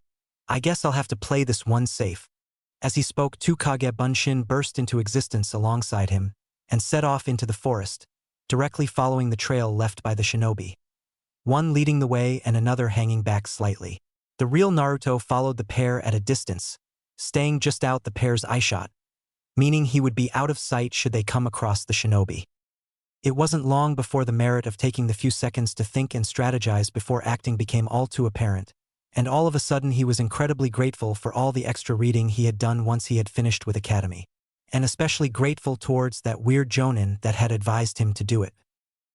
Flashback. Raitun. Kaminari Muchi. The lightning crackled off of his hand in a way that was almost natural to him after 2 weeks of trying to master the technique. And despite the sweat exuding from just about every pore on his body, the heavy panting and the slightly lopsided way he was carrying himself, signaling the onset of exhaustion, he couldn't help feeling slightly smug as the tree he had targeting let loose an almighty groan before toppling to the ground, causing a large tremor to reverberate around the clearing that he and Jiraiya had been using for a training ground. And for once, he found himself missing the presence of the self-proclaimed super pervert so that he could admire his handiwork. That's not bad, you still haven't quite nailed the control, but that will come with time, I suppose. Naruto stiffened and began to frantically search for the source of the unfamiliar voice, and his eyes very quickly settled on a man, leaning against a tree nonchalantly reading an orange book that was suspiciously familiar. And whilst his face was masked, the Konoha Hitai that was tied around his face, covering his left eye, marked him out as an ally. "Who are you? And how come you're here?" Naruto questioned, his exhaustion temporarily overshadowed by his curiosity. The man in question straightened and placed his book into the kunai holster at his waist. "My name is Hatake Kakashi, and I am the Jonin sensei who was due to take you onto my team before Jiraiya-sama agreed to make you his apprentice." "Oh right, but that still doesn't explain why you're here though. I mean, I don't want to be rude or anything, but this is a little bit far to come, just to say that," the blonde stated, throwing the Jonin a confused look. Kakashi's eye curved, creating what Naruto surmised was a smile. "Ah, not as slow as you look then, eh?" Kakashi asked, causing anger to flare up in the genin in front of him, much to his own amusement. However, he continued, as though oblivious to the rage he had generated in Naruto. "Well, you're right.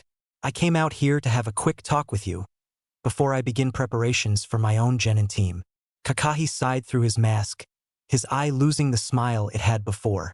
"I was the student of the Yondaime, your father, and, as a result of the council's mistrust the masked shinobi's voice had begun to fill with venom as he spoke, forcing him to strain to regain his composure. "Due to the Kyuubi, I was forbidden to make contact with you, outside of my shinobi duties." Naruto didn't quite know how to react. He was both angry and sad that another person that could have made his early childhood just a little bit less lonely hadn't been there. But he also understood what it was to be a shinobi, and that Kakashi hadn't been given a choice. Instead, he felt anger towards the council, a group of people who, according to the Sandaime and more recently Jiraiya, had done everything possible to make his life a misery. "So Sandaime-sama decided that he would appoint you to my genin team once you graduated." Naruto finally understood now. The man had wanted to make amends by teaching him, and now it must be like the chance was being taken away from him. "But now Jiraiya-sama is your sensei. I can't help you directly, without being accused of trying to poach a student." Suddenly, the man's weird eye smile returned. "However, if I were to stumble upon a rookie genin, such as yourself, and offer him or her advice, then that would be part of my duty as an elite jonin and superior, no? And if I were to say, drop a scroll, completely by accident as I leave, then that surely couldn't be breaking any rules, right?" Kakashi allowed a scroll to drop behind him, hitting the ground with a soft thud as he spoke. "Anyway, I'm a little late for a meeting, so I should probably go. But before I do, perhaps I should suggest you carry on with all that reading you have been doing. In fact, I would probably go so far as to suggest that you pay particular attention to battlefield tactics and strategies. As you are in an apprenticeship, the tactical theory is entirely different from that of a four-man cell, and it would be more than likely that you will have to do a few missions solo, too. But as I said, it's just a suggestion. And with that, the man disappeared in a puff of smoke, signifying a Shunshin technique, leaving behind a scroll with a note attached. This is one of my personal favorites, and I'm sure you'll figure out a use for it. Enjoy! Naruto eagerly opened the scroll and let out a cry of joy with what he found. Flashback end.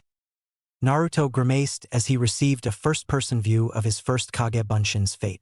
It had got its foot caught in a concealed rope that had tightened around its leg, and as it was yanked into the air upside down, it managed to catch sight of the handful of kunai that had been let loose in its direction as the trap activated, before they plunged into its flesh, dispelling it.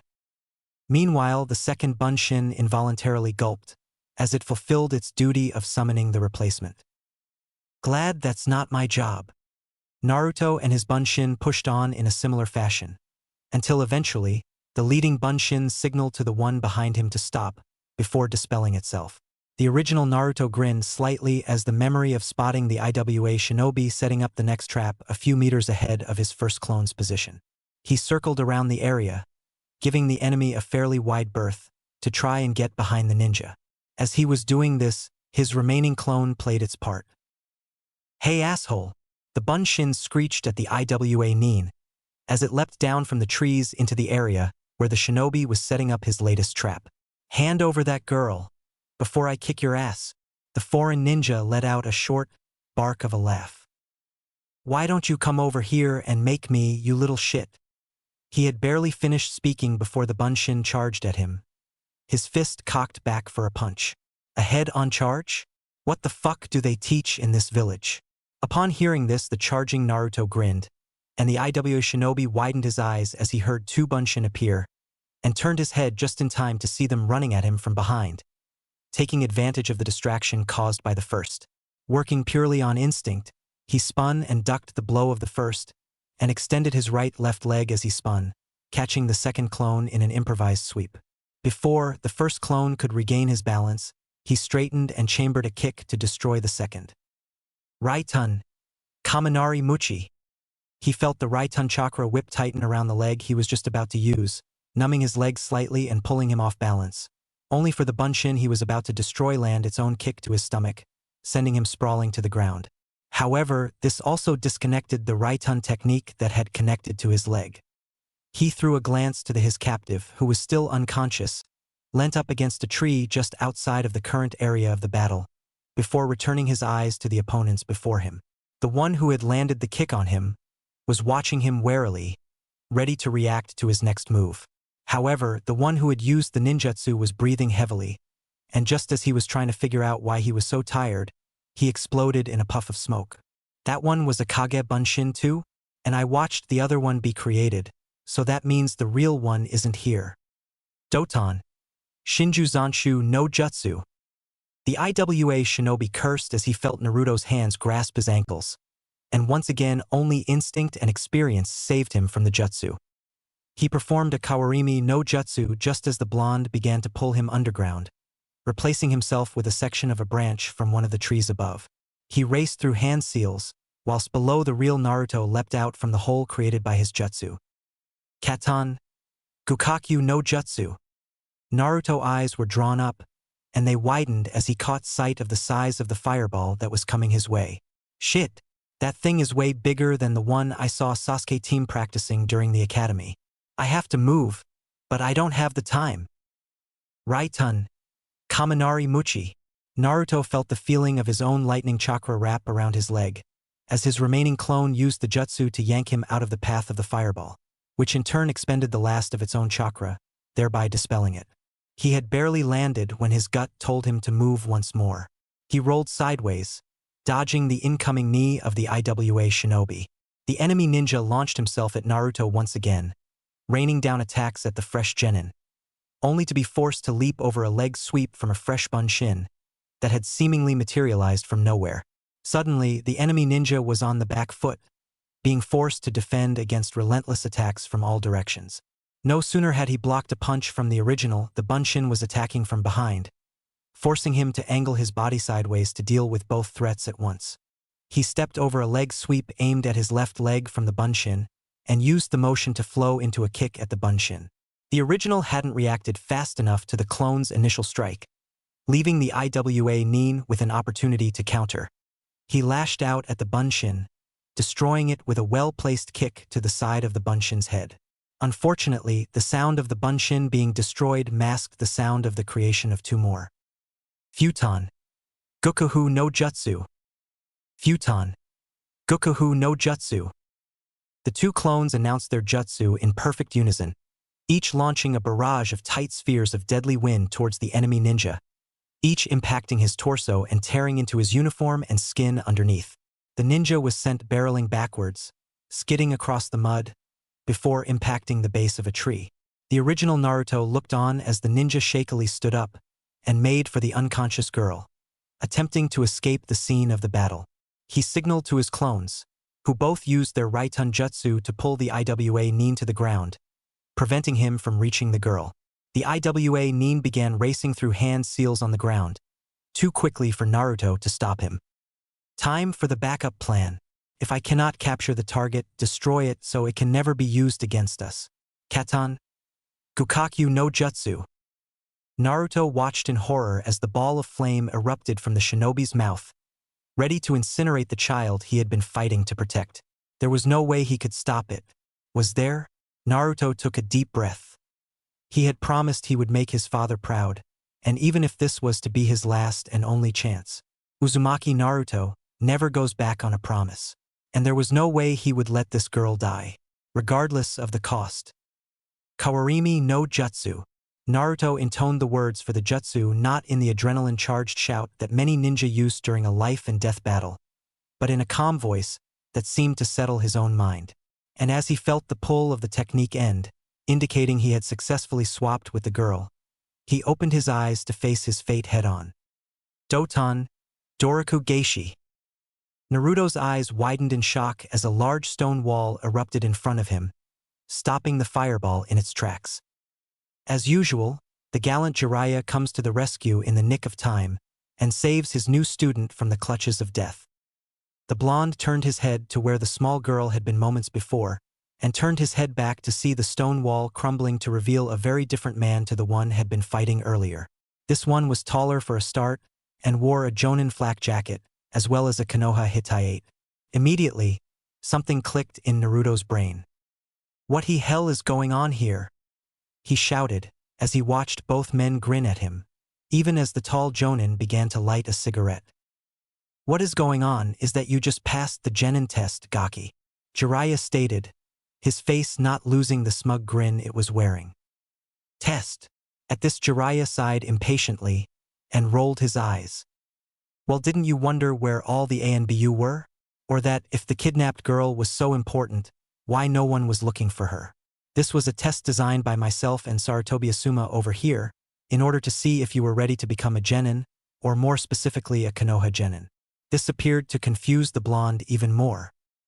But I thought I had already graduated after the Mizuki incident? And what about the girl and the IWA ninja? I still don't get what's going on. Jiraiya pinched the bridge of his nose. Sure, he knew that the kid was still trying to shake off the adrenaline of a battle and all that, but it was really frustrating to have to explain it all. Yes, you graduated, but before you officially become a genin, each individual sensei puts their squad under a test of their own design in order to judge whether the potential genin have the qualities that they want from shinobi under command. Hatake Kakashi, one of Konoha's more proficient jonin, puts his students through a test designed to test their teamwork. As I am taking you as an apprentice, teamwork, while still important, is not a priority, so I tested you for different qualities. Seeing that the blonde was still giving him his full attention, Jiraiya continued. First of all, I tested you to make sure everything that you've learnt in these past weeks has actually stuck around in that thick skull of yours. We intentionally forced you into situations where you would have to use the skills you have learnt, such as the trees laced with traps. But more importantly, I tested you to make sure that you had the thing that gives all of Konoha's greatest ninja their strength. The will of fire. Naruto once again looked confused. What's the will of fire? I haven't heard of it before. What do you mean it gives Konoha ninja their strength? This time it was Asuma who stepped forward to speak. The will of fire is the phrase we use to describe the spirit that drives Konoha ninja to fight. It's the desire to protect what is precious to you, and the extra strength that desire grants you when that precious something is put at risk. For us Konoha shinobi, it is the village and its people that we strive to protect above all else. For some, like me in fact, it takes a while to realize and understand what it is that you as a ninja fight for. And for others, it is instinctual. People like your father and the rest of the previous Hokages are those kind of people. They understand on a base level that they would put their life on the line for what they consider precious. Whether that means loved ones, friends, the village, or the people that live within its walls. Asuma paused as he stepped on the finished cigarette that he had let fall onto the ground. And I have to say that today, you proved that you understand the will of fire perfectly, even if you didn't realize it at first. When you performed the kawarimi with the child, you did not hesitate. You simply knew that you had to save her no matter the cost. That is the will of fire. Jiraiya grinned as the understanding dawned on Naruto's face. Anyway, Gaki, if you still haven't figured it out yet, the little girl was me henged, and Asuma was the IWA nin you fought, also in a henge. But how did you maintain the jutsu as we fought? Surely the hits you took should have dispelled it. He had aimed the question at Asuma, but it was Jiraiya who answered. That would be because of these, the Sannin stated, pulling on a slip of paper from his jacket. They are seals of that eye that store chakra, and pump it into an already active henge technique to smooth over and disruptions in the henge. Naruto still looked lost, despite the fact he was nodding his head, causing Jiraiya to have to fight back another sigh. Listen, you understand that a henge is a basic genjutsu, right? And that when I land a hit on someone, it disrupts the chakra being pushed into the henge to keep it active, cutting it off from power and as a result, dispelling it. This time Naruto nodded far more surely, showing his understanding. Well, these seals essentially act as a backup generator for the jutsu, giving it chakra to replace the user as the source, meaning it cannot be dispelled by taking a few hits. Could they be used for other jutsu, like a bunshin? The question had caught Jiraiya unawares. He had genuinely never thought of that. Possibly, but I'd have to revamp the seal. Why? Just curious, it sounds like it could be really useful when used in combination with the Kage Bunshin is all. Will you teach me how to use seals? Jiraiya's grin grew at this. Of course, Gaki, but only when you're ready. But first, we need to get some food down you. We have a busy day ahead of you still, so you'll need the strength. Naruto cocked his head to the side in confusion. Busy day? Of course, we still have to train a little bit, and we will start taking missions today as well. But first, we are going shopping. I will not have an apprentice of mine running around in bright orange. Naruto just looked oblivious. But what's wrong with orange? Chapter 11. Naruto looked himself over in the mirror for nearly the third time. Even he had to admit he looked pretty badass. He wore the standard black Konoha combats, tied off at the ankles to prevent loose fabric becoming a hindrance. Upon each thigh he wore a kunai pouch, in order to exploit the fact that he was ambidextrous, a trait even he hadn't realized, until Jiraiya had spotted that he didn't seem to favor any particular side when fighting. Upon the insistence of his sensei, he also wore a third, this one larger than the others, and with more compartments within, strapped to his belt slightly behind him. Jiraiya still hadn't explained to him what it was for, merely that he was confident that Naruto would enjoy using what it was designed to contain. Replacing his old jacket, he instead had a plain black shirt with full-length sleeves, over a mesh shirt for added protection. The shirt, whilst being full-length, had been tied up from his wrists, all the way up to his elbow with bandages. Even with the function of preventing loose fabric, this was still incredibly unusual, and once again Naruto couldn't figure out for the life of him why he required it. Only that Erosenin had insisted upon it. Finally, was the piece de resistance of his new uniform, or at least in his opinion. Jiraiya had asked him if he wanted any additional body armor, and initially he had said no, and they were all set to purchase a plain jacket instead. When something caught his eye. In the far corner of the shop, almost completely hidden by racks of generic shiobi attire, was a mannequin. Naruto couldn't help but wander over to it to get a closer look. It wasn't particularly flashy or eye-catching, but to Naruto it just screamed, awesome. Upon the mannequin was a set of shinobi body armor, made to be lightweight and maneuverable, while still providing protection from all but the heaviest of blows and the deadliest of ninjutsu.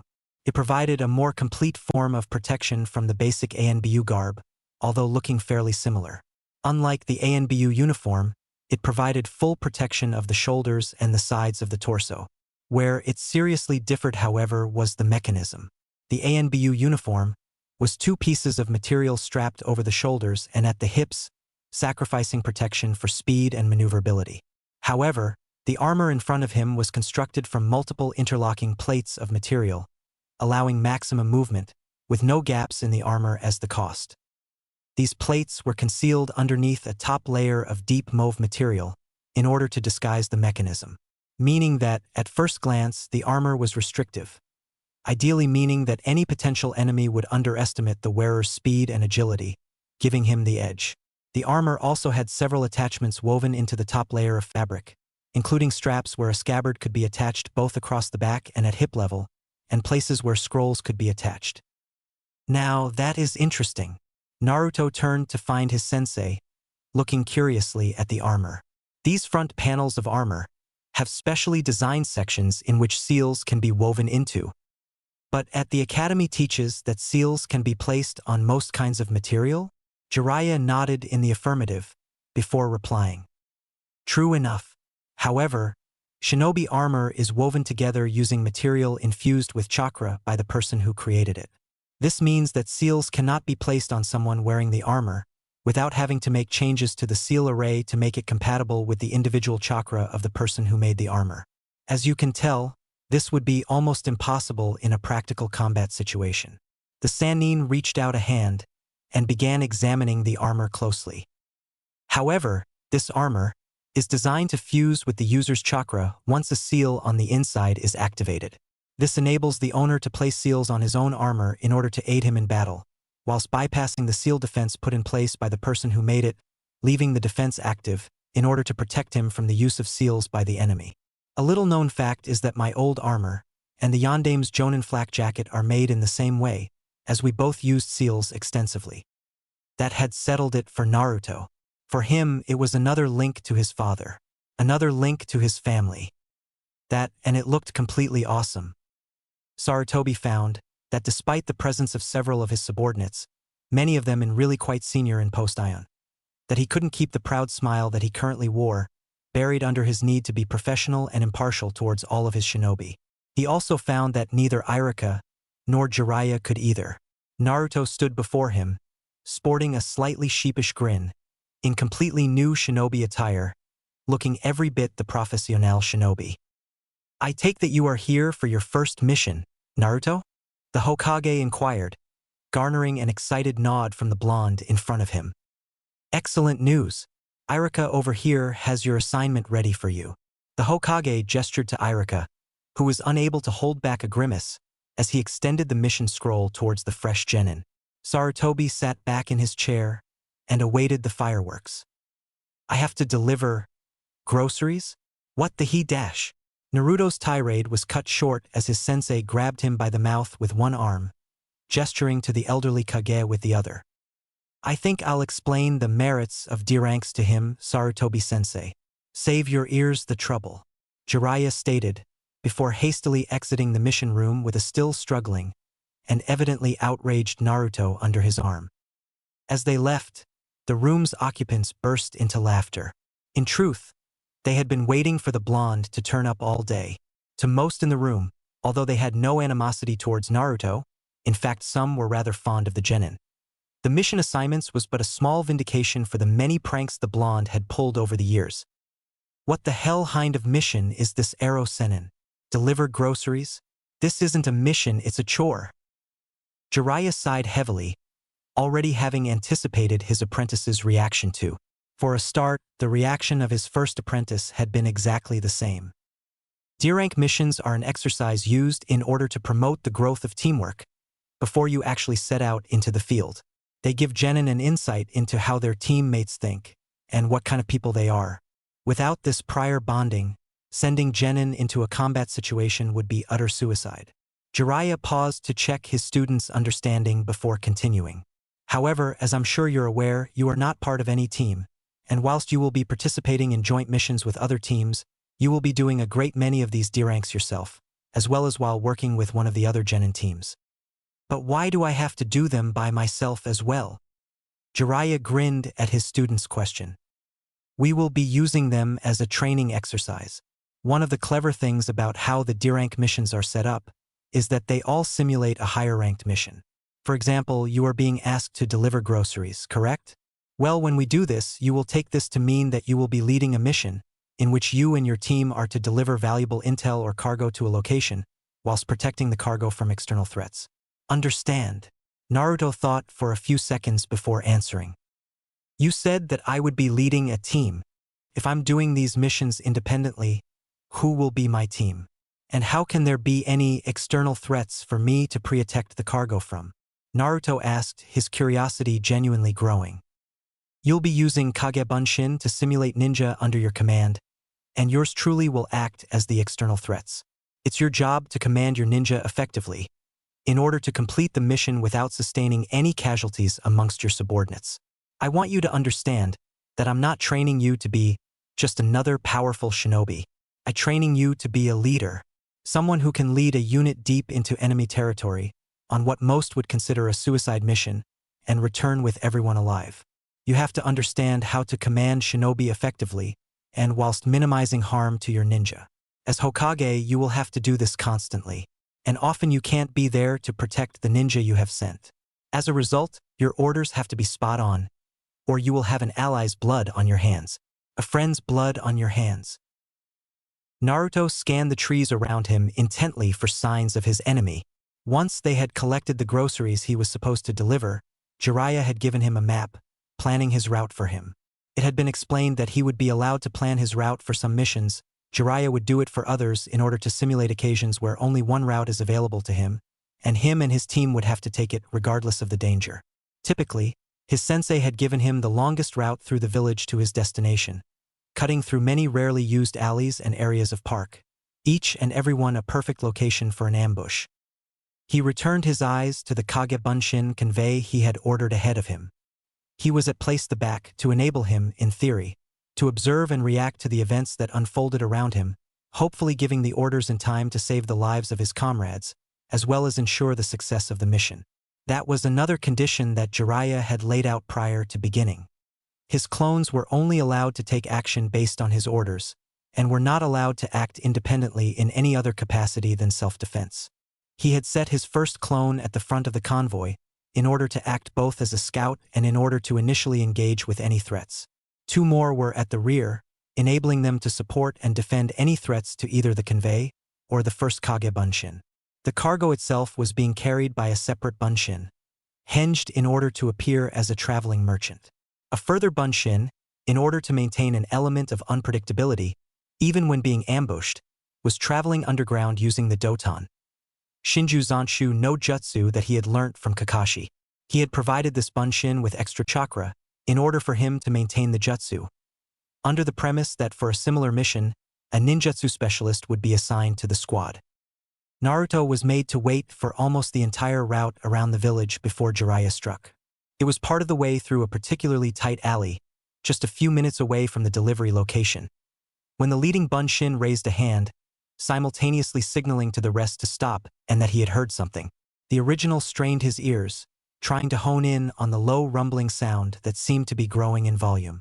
Shit! Behind us! The original span round and was greeted with the sight of a powerful futon technique, spanning the breadth of the alley, tearing up the ground as it sped towards the group. Bunshin 1. Get the cargo to the rooftops. Bunshins 2 and 3. Cover them. Naruto barked out his orders as he himself took to the roofs, using the walls of the adjoining buildings to ascend. A glance towards the lead Bunshin told him that he had been successful in avoiding the initial attack. He then checked below. Fortunately, the futon technique hadn't torn into the ground enough to unearth the final Bunshin, leaving Naruto with an important tactical advantage, should it be needed. Boss, straight ahead! The cry from his clones stirred Naruto from his slight lapse in focus, and he set his sights on Jiraiya, whom to his astonishment was running up the wall vertically to get to their position, whilst being hinged in order to look like a Cumanine. Clones 2 and 3, use Raitun. Kaminari Muchi, try and catch his legs. The two clones acted almost immediately, firing off twisting bolts of electricity towards the enemy. Jiraiya reacted almost immediately, launching himself from the wall he had been climbing to the opposite one. But the chakra whip persisted, forcing him to take to the air in between the two buildings again to avoid the tendrils of lightning. Futon. Gokuhu no Jutsu. Jiraiya looked up to see the original Naruto in the air, inhaling deeply and sending several spheres of vicious wind chakra down at him. Reacting at incredible speeds again, he raced through his own hand seals and used Doton, Dorikageishi, without even needing to speak the name of the technique. A stone slab emerged from the building, seemingly using the mortar holding the brickwork of the adjacent building together as its source material, defending Jiraiya from the attack. However, the hinged Sannin was now in freefall. Having had to defend himself mid-leap meant that he was prevented from gaining a foothold on one of the buildings. Raitun, Kaminari Muchi. The Sannin calmly intoned the name of the jutsu that Naruto himself had used but a few minutes ago, using the lightning whip to grasp the stone slab he had just created, and swinging to the wall of the building Naruto was on, and instantly began moving towards the blonde again. Bunshin for now. Jiraiya looked towards the ground, far too late to be able to do anything about barrage of wind chakra that was just about to impact his chest.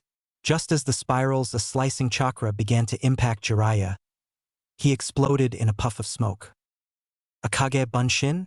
But that would mean, oh no! The blonde broke out into a desperate run towards the final destination of his cargo, whilst signaling the fourth Bunshin to follow. Because during the fighting he had used the opportunity to order the other Bunshins to press ahead, using the combat as cover to slip away. But they had been kept busy by Akage Bunshin, leaving the convoy underprotected, with no knowledge of a second enemy. He soon caught sight of both his Bunshin and the hinged Jiraiya, with the Bunshin running along the top of the rooftops carrying the merchant, and the Sannin running alongside of them on the wall beneath.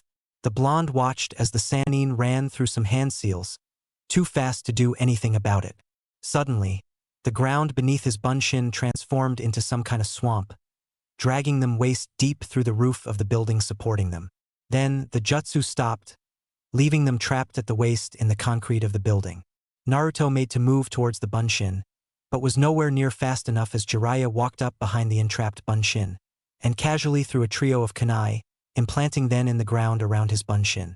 It took Naruto longer than it should have to figure out why Jiraiya had jumped from the roof with the Bunshins on.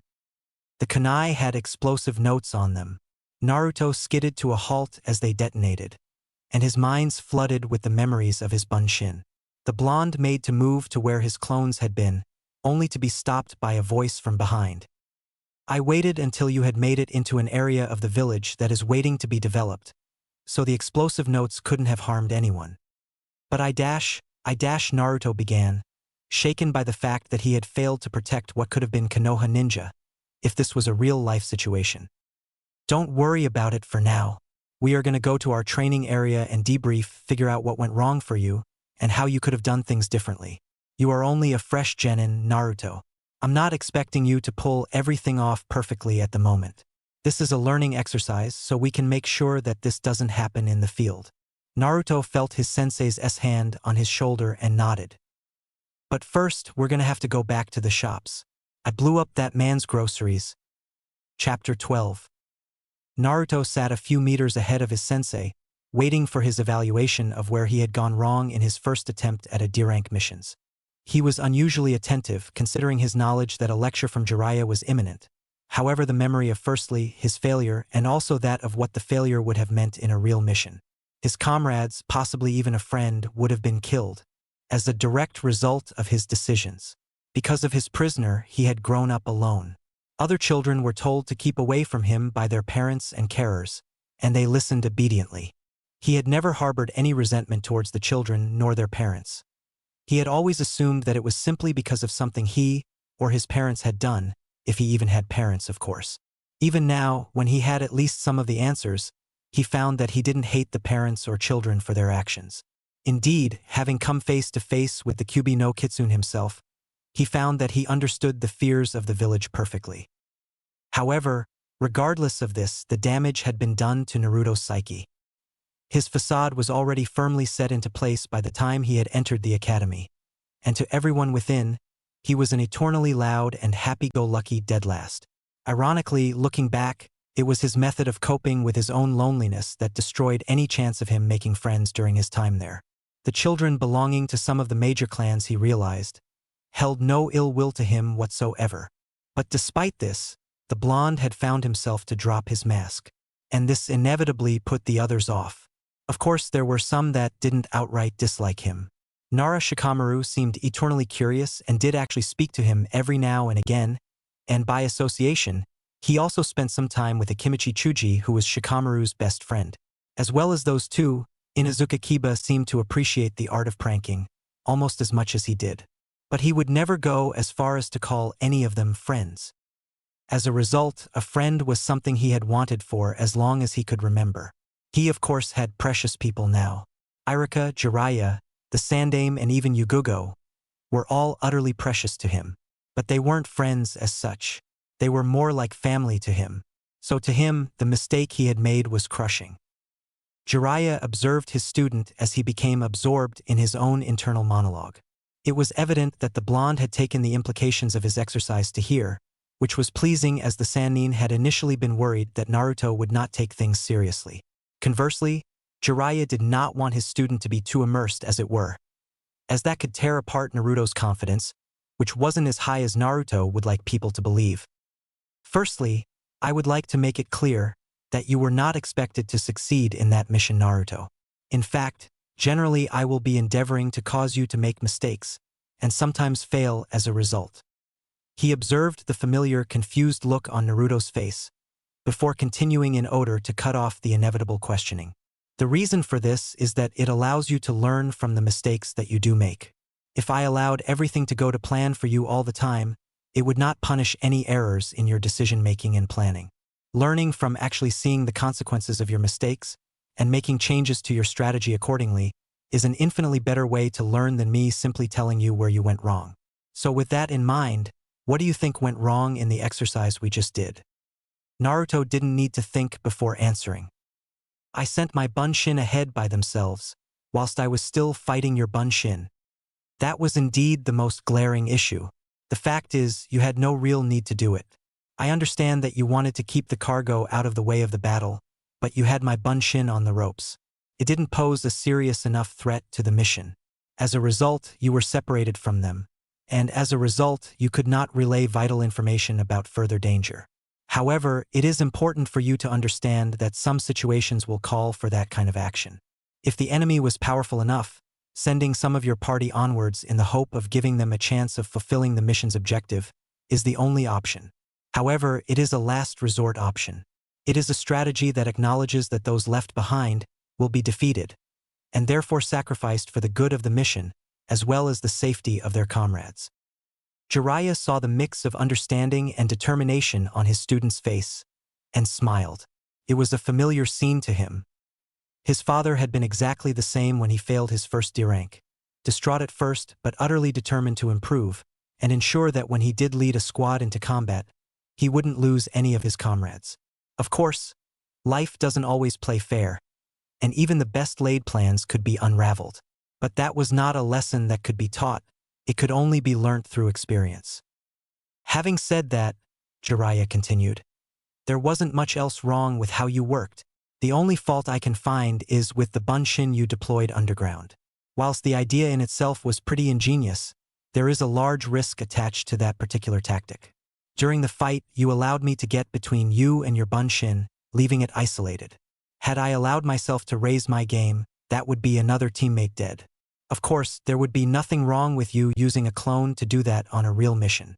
You certainly have the chakra for it, and the Kage Bunshin are, to some extent, expendable. As Jiraiya finished, he fished around in his pocket to produce the map he had used to give Naruto his route. Now, I want to spend a bit of time working through different ways you could have approached that particular mission. That way, you have a variety of different ways of approaching different situations at hand. Hours had passed, and Jiraiya was absolutely delighted with the way his session on tactics with Naruto had gone. Largely, Jiraiya had allowed Naruto to plan independently, and then he would point out faults and problems with what the blonde had come up with so he could find a way around the problem. The Sannin found himself incredibly surprised with Naruto's intuitive grasp of strategy. He did have a tendency to overlook minor issues, but that was something that could be improved through practice and experience, two things Jiraiya could help Naruto attain. He glanced towards the sky, trying to work out the time from the position of the sun.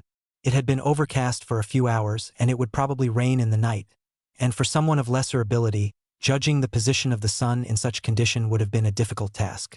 Fortunately, Jiraiya had spent most of his later years living under an open sky, traveling between the various informants that made up his spy network. This level of experience meant that he only needed a small glance to see that it was late afternoon.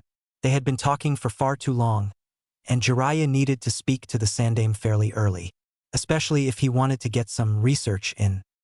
Okay, listen up, Gaki. Naruto immediately turned his attention from the map of Konoha to Jiraiya. We're gonna have to call it quits for today. I have some business I need to attend to. As if Ero Sennin, you're just gonna go and do your research.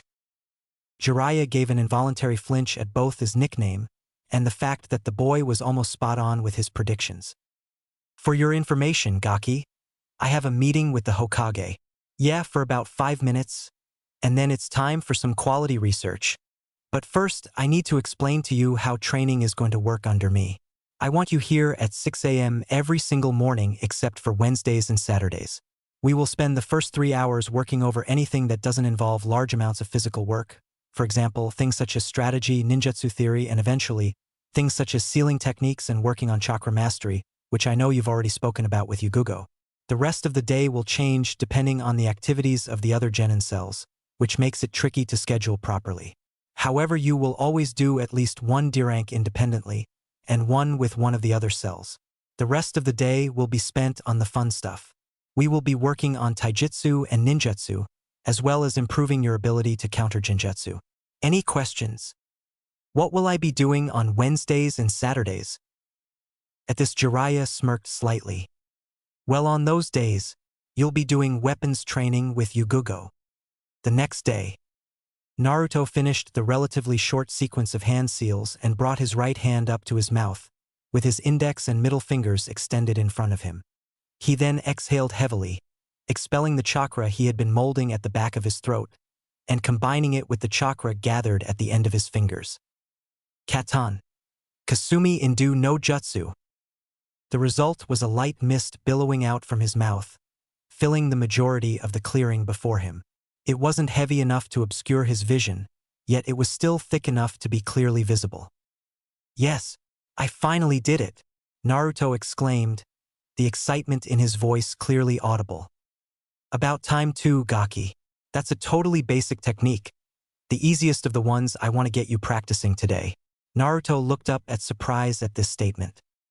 You mean this isn't the only jutsu I'm going to be learning today? Of course not. I don't know if you noticed, but this jutsu isn't particularly useful by itself. I'll be teaching you 3 more jutsu today, one of which you should have down by the time we're finished.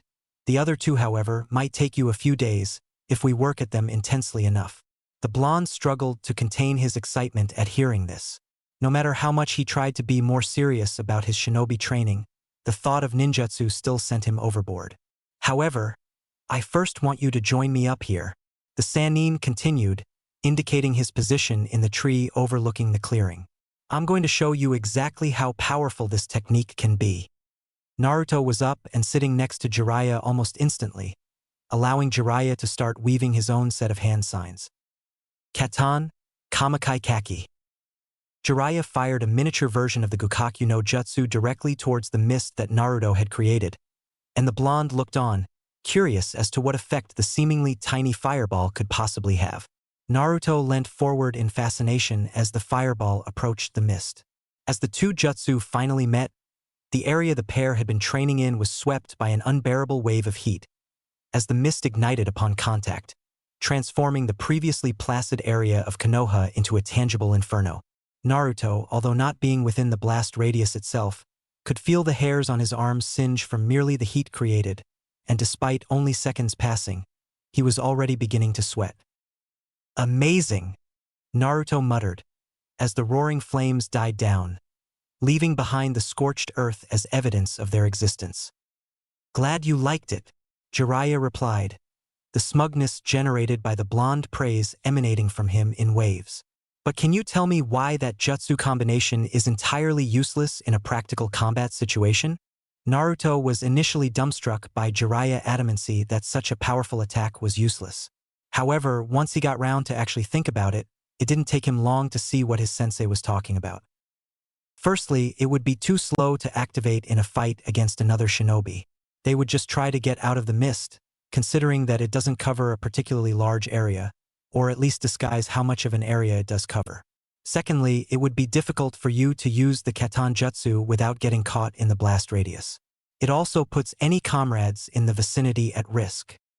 "That's exactly correct," Jiraiya answered, ever so slightly impressed with the improved analytical skills his student was displaying. It was obvious that he had been studying outside of what he had been required to do to catch up. "So why have me learn it then?" Naruto called back, almost whining. He had spent a good few hours learning the mist technique, and he'd be damned if it was for nothing. "The reason I taught you Katan, Kasumi Indu no Jutsu, and am about to teach you Katan, Kamakai Kaki no Jutsu is threefold.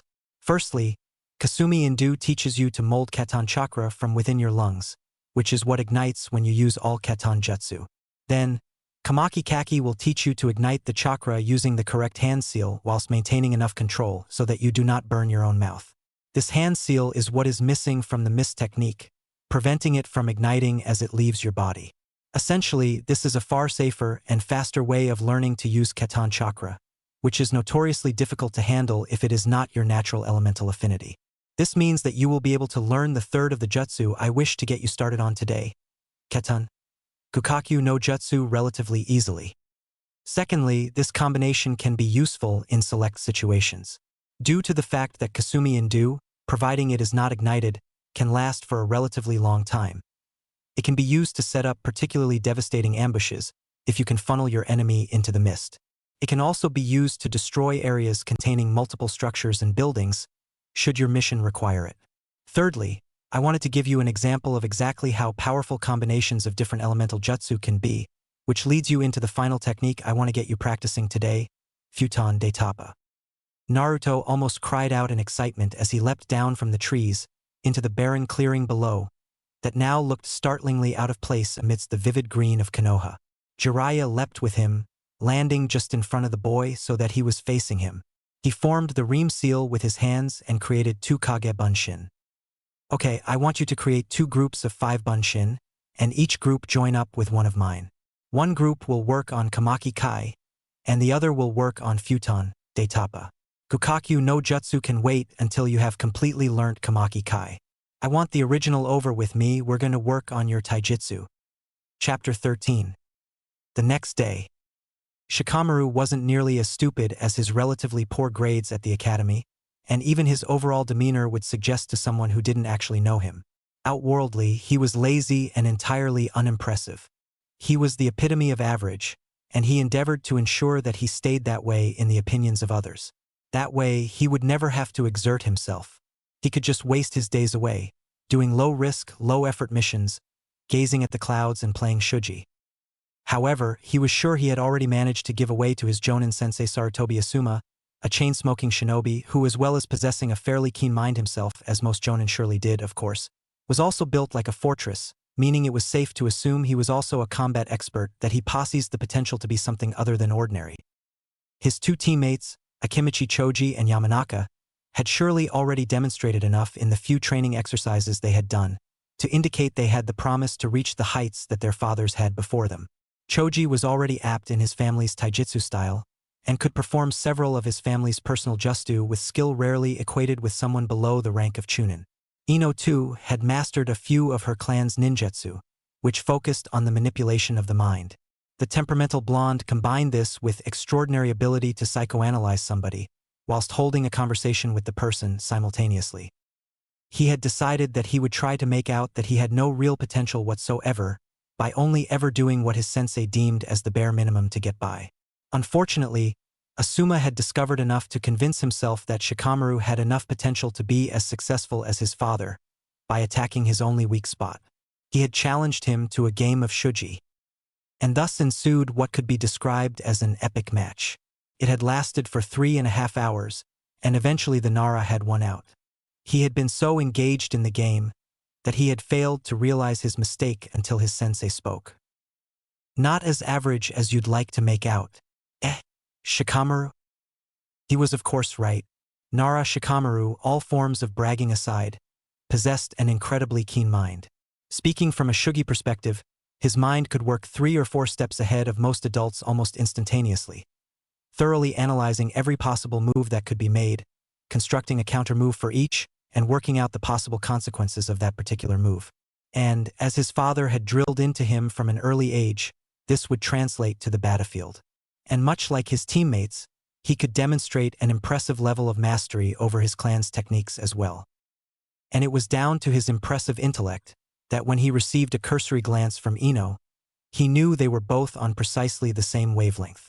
His team had taken one of the obligatory D-rank missions, Ino often referred to them, and rightly so, as slave labor, that all genin completed before they took on more challenging C-rank missions.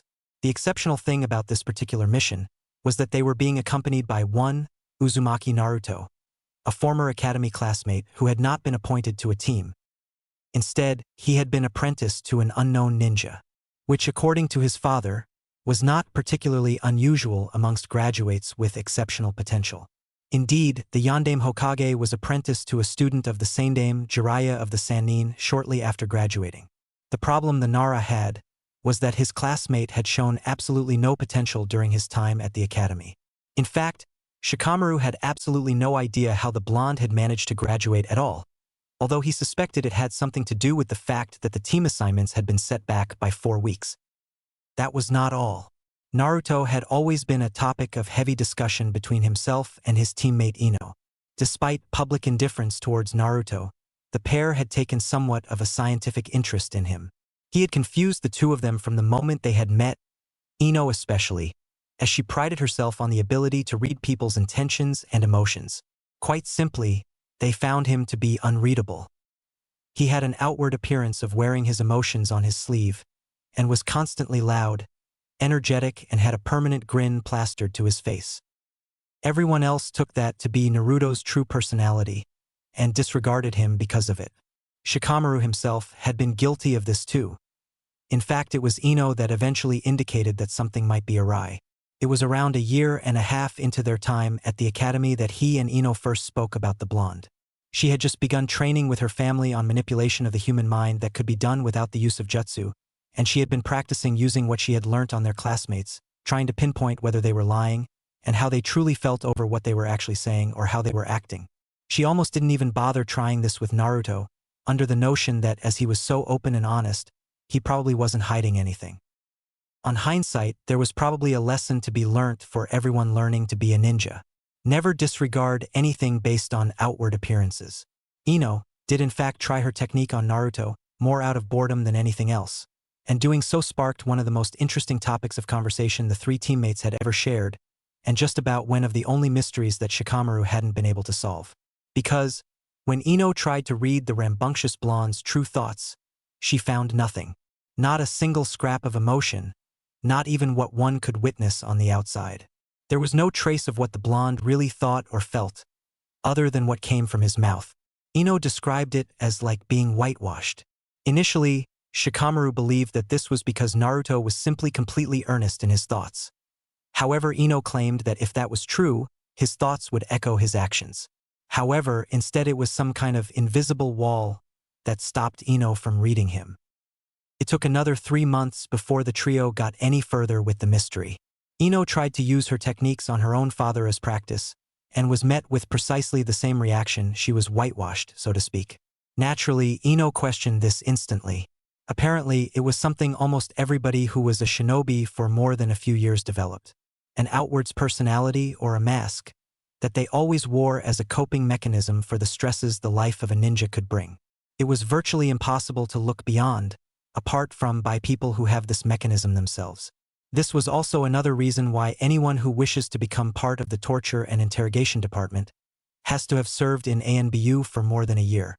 It would be impossible for anyone be part of ANBU for any length of time without using it to help them cope.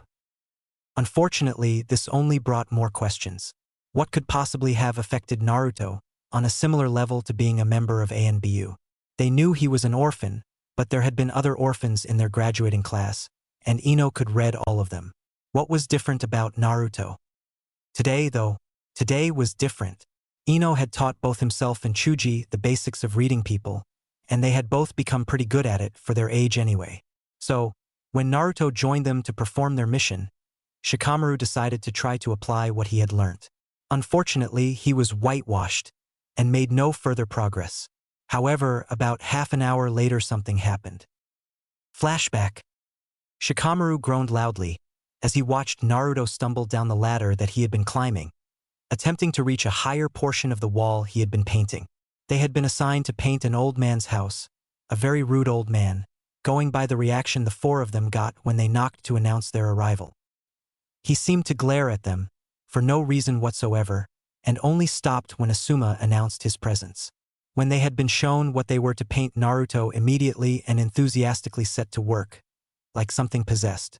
Shikamaru noted that while he couldn't tell what Naruto was really thinking, his overexuberance was particularly forced today, like he wasn't comfortable. He also saw, whilst the blonde was desperately trying to wipe paint off of his now spoilt orange jumpsuit, that he had purposefully avoided conversation with any of Team 10, speaking only when it was absolutely necessary to do so, in order not to arouse suspicion. Naruto loudly cursed both his luck and the paint, despite the fact that it was his own clumsiness that was at fault. That was when it happened. A man appeared in a loud puff of smoke and picked Naruto up by the collar of his jumpsuit and put him back down, standing up. He was an incredibly odd-looking man, with incredibly long, spiky white hair, and a headband with kanji inscribed on it. Whatever it said, Shikamaru couldn't read it from where he was standing, which replaced the symbol of Konoha, which seemed incredibly strange to the Nara, considering exactly who the man was. Jiraiya of the Sannin, student of the Sandaime, the man who trained the Yondaime, and probably the most powerful ninja the village had to offer, the Hokage aside. This, of course, meant that Jiraiya, the man who had trained Namikaze Minato, the single most feared ninja of that generation, had handpicked Naruto to become his apprentice. More questions. This is so troublesome. Naruto, you need to stop this. There's no need for you to keep it up anymore. Naruto himself didn't answer, and simply avoided Jiraiya's eyes. His facial features contorted into an unusual mixture of sullenness and frustration.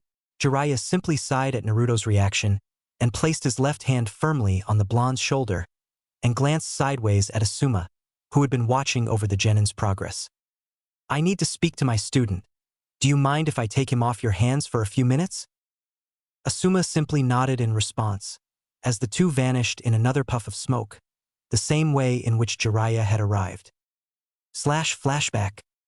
It had been over 20 minutes since Naruto had gone, and Ino was beginning to get ever so slightly unnerved. She had never been a friend of his, but they were both at the academy, and they were comrades. And whilst she did find him perpetually irritating, the fact that she was aware that his behavior could be a veil for something else prevented her dislike for him reaching the levels of vehemence that Sakura, among others, tended to show towards him. He felt sorry for him in that respect, as no matter how much affection he showered her with, it was really quite coldly rejected, more because of Sakura's own insecurity than anything else. She was not rejecting Naruto so much as rejecting the notion that she was worth such adulation from anyone. That was one of the reasons she was so set on Sasuke. The fact that he practically ignored her confirmed her own evaluations of her own self-worth. Of course, that naturally didn't justify the way she treated Naruto. Ino herself could be particularly mean to him when he was at his most annoying. But Sakura seemed to go out of her way to either hit him or make him feel miserable. That brought her back to her original train of thought. Naruto, today, she was damn good at reading people. It was one of the things she took pride in the most. And, despite that, for as long as she'd known him, Naruto had always been a complete enigma. However, already in the short time they had been together, the veil surrounding the blonde had begun to crack, and hints of the real Naruto could be glimpsed beyond. It was only ever at choice moments, only every now and again could a slight hint of his true emotions could be seen, if only for a fleeting moment. until Jiraiya came.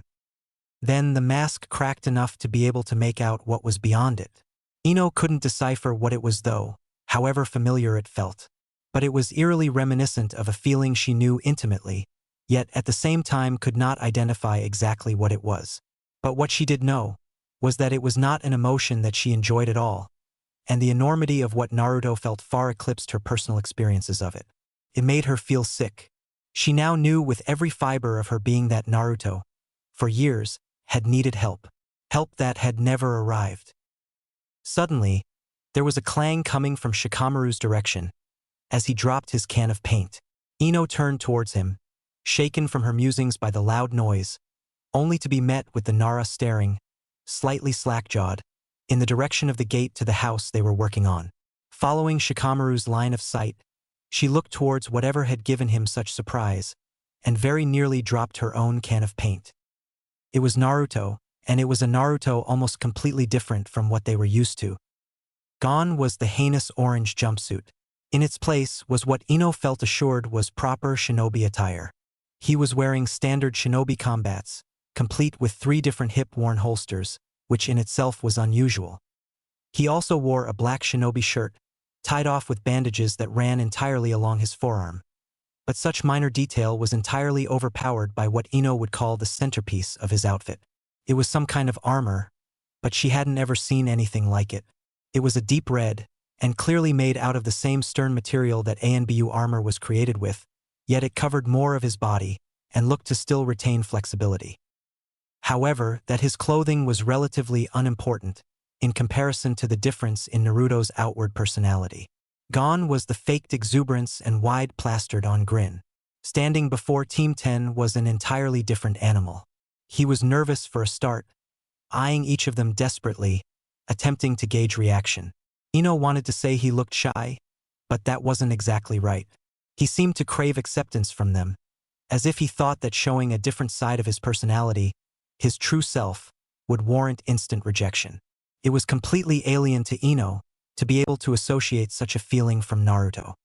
He was clearly petrified of a rejection that he perceived as inevitable, and it was clear that he had been at least somewhat coerced into showing a more honest self to them. It also made her cast her mind back to her time at the academy. What if Naruto had been like this underneath all this time? How exactly did all those times he was rebuked in offers of friendship or just plain ignored? All those times he was laughed at and insulted, how exactly did that make him feel? Once again, Ino found herself feeling queasy, as though she knew the answer through experience, yet couldn't somehow relate the experience to herself. Shikamaru, of course, was thinking miles ahead of her, and had already gathered his own thoughts enough to figure out how to react to this new Naruto. Whoa, Naruto, that looks pretty good. Makes a nice change from that troublesome bright orange. You know?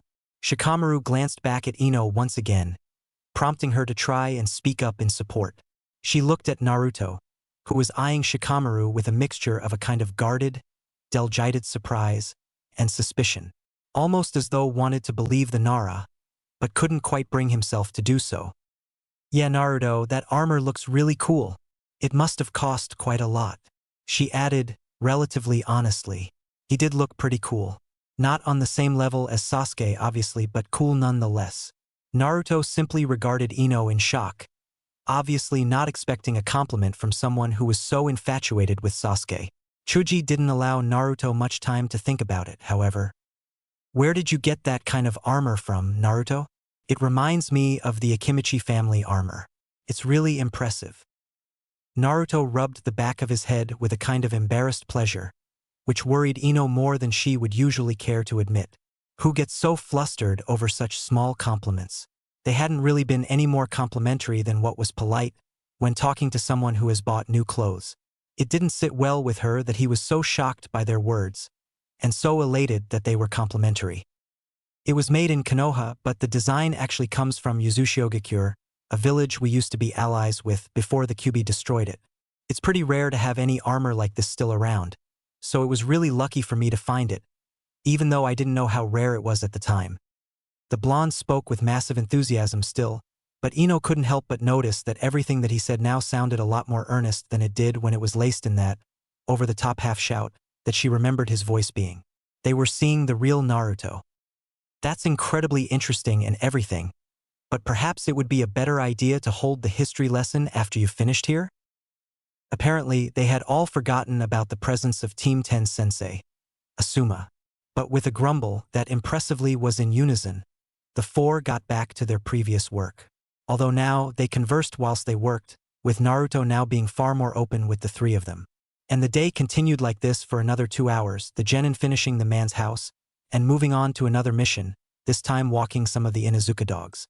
All the while, they talked about their time since the genin exam, and their experiences now that they were genin.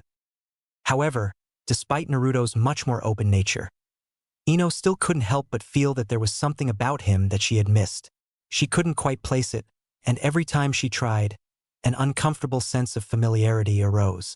What she did know, however, was that whenever she got close to the answer, she felt sick to the stomach. Naruto couldn't keep the grin off of his face as he opened the door to Training Ground 56, the secret training area he and Yugogo-sensei would be using to learn how to use a weapon. He couldn't believe how well things had gone. Once Jiraiya had convinced him to drop the act, he was terrified that he would be rejected if he acted normally, but he needn't have worried. Team 10 were far friendlier than he remembered anyone his own age being to him. Ever. It was weird to be able to just talk to someone the way they had during the D-rank missions, and the experience was enough to convince him to act normally around everyone from now on. He even dared to hope that at some point Hei would be willing to call themselves his friends. As alien a concept as that was to him, just the possibility alone thrilled him. The only people he was still apprehensive about meeting were Sakura and Sasuke, especially Sakura, but he could cross that bridge when he came to it. To top that off, today he was going to start learning to use a weapon. Since he was a small child, he had dreams of using a katana or something equally as awesome, so the thought of actually getting the opportunity to learn to use one was exciting, to say the least. He passed through the doorway, into the main area of the training ground, and was greeted by the sight of Yugogo, standing behind a table complete with her usual serene smile. However, the rest of her was inherently different. Before, she had been wearing a plain black kimono, with the brilliant white grip of her katana still visible over her shoulder. Today, she was dressed as though she meant business. She wore skin-tight black shorts that went down to knee height, and on either thigh, kunai holsters were tied on with bandages.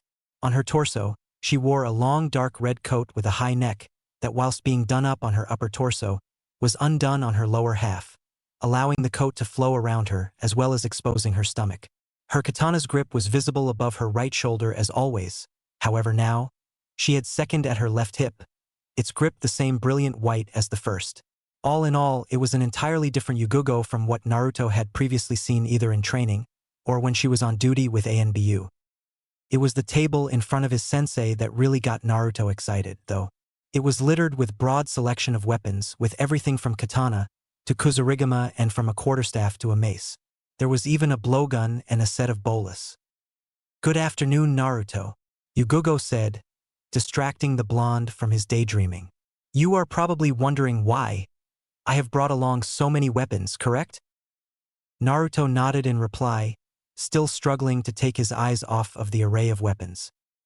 "Well, instead of teaching you to fight with a weapon in a particular style, for example the Mugai Ryu school of Batojutsu, I intend to teach you to use a weapon that can be adapted into your taijutsu style, which means it has to be exactly the right kind of weapon for you. It needs to flow with your movements rather than you having to adjust your movement to use it, as you would if I were to just come out and teach you a katana style, for instance. Do you understand?" "I think so," Naruto stated, still thinking as he spoke. "You want to find something that works for me, naturally, so I don't have to change around everything that I've learned so far, right?" "That's partially correct. I think you will understand what I mean a bit better with some practical explanations." At this, Naruto could have sworn that Yugogo's grin changed subtly into something slightly more sinister. "Pick up a weapon and come at me, Naruto. Try and treat the one that you choose as an extension of yourself, and use your Kage Bunshin in the same way as you would in a taijutsu fight." Yugogo slowly drew both of her katana and slid her leading foot back, ever so slightly, placing herself in a defensive stance. Her blades were both held, seemingly casually, so that they were angled downwards, crossing each other and almost touching the ground. It was one of Yugogo's favorite defensive stances. It had hundreds of apparent openings, all of which she had covered with a simple flick of one of her wrists. It enhanced her image of helplessness. It made it even more likely that she would be underestimated. Naruto, grinning wildly at his sensei's invitation, grabbed for the blade that had caught his eye when he first entered the training ground. He was so certain that he was going to love this. Chapter 14. Naruto ducked under an infuriatingly casual horizontal slash, aimed at his neck. Yugugo-sensei was incredible with her katana. Every time he went to attack, she batted him aside like he was absolutely nothing. He hadn't gotten her to move from the place she started at in the entire 15 minutes they had been sparring for. Wordlessly, he created a bunshin behind Yugugo, which stabbed at her thighs with its katana that has also been cloned. Without even looking, Yugugo simply stepped over the attack and slammed her foot downwards with force upon the flat edge of the blade, snapping it into two. Then, with the same motion, she rotated her hips and drove her other foot into the cheekbone of the bunshin, breaking the bone just before it dispelled. The original Naruto, at the lowest point of his duck, used the momentum of his straightening body to perform an upwards vertical slash, which Yugugo sidestepped, with a hint of what could easily be mistaken for arrogance. The blonde summoned another bunshin on Yugugo's left side, which performed a diagonal slash across the jonin. Yugugo turned her body slightly to face the clone, and with her blades crossed as they were in her initial stance, both blocked the attack, while at the same time moving inside the bunshin's guard, Naruto's blade sliding forward between Yugugo's and being diverted over her shoulder. Using the momentum from her step, she drove her elbow into the bunshin's face, instantly dispelling it. The jonin instantly went on the attack after destroying the bunshin, not giving the blonde any time to orchestrate his next move. Using the katana in her right, she stepped towards her student and delivered a vicious strike at Naruto's midriff. Once again, the blonde parried the blow, and once again, he was forced into using both of his hands, despite the fact that Yugugo had seemed to put very little effort into the attack. However, he was not to be given much time to think about his sensei's technique, as Yugugo had already launched her next attack, a fast strike aimed straight at his left kidney. He managed to parry his sensei's attack once more, this time having to use only one hand in order to grant himself the extra flexibility needed to block fast enough.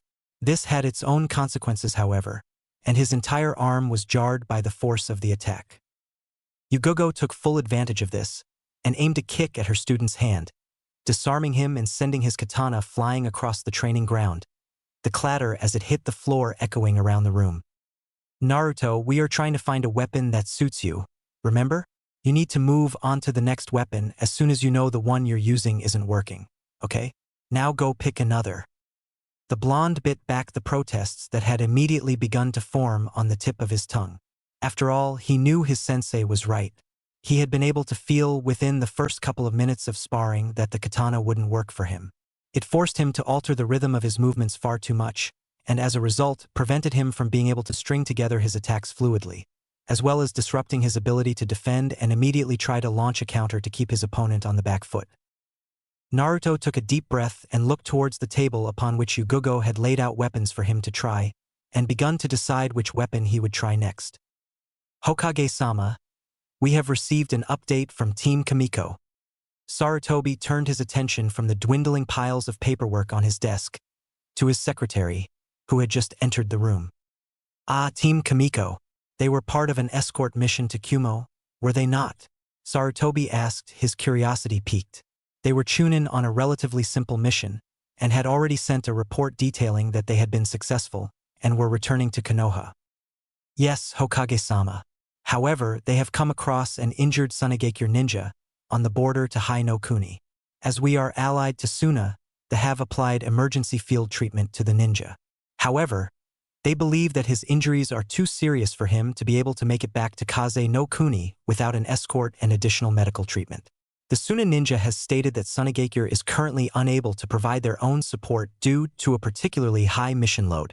They cannot commit further shinobi without compromising Suna's defenses, and have therefore officially requested a C-rank escort mission for their shinobi.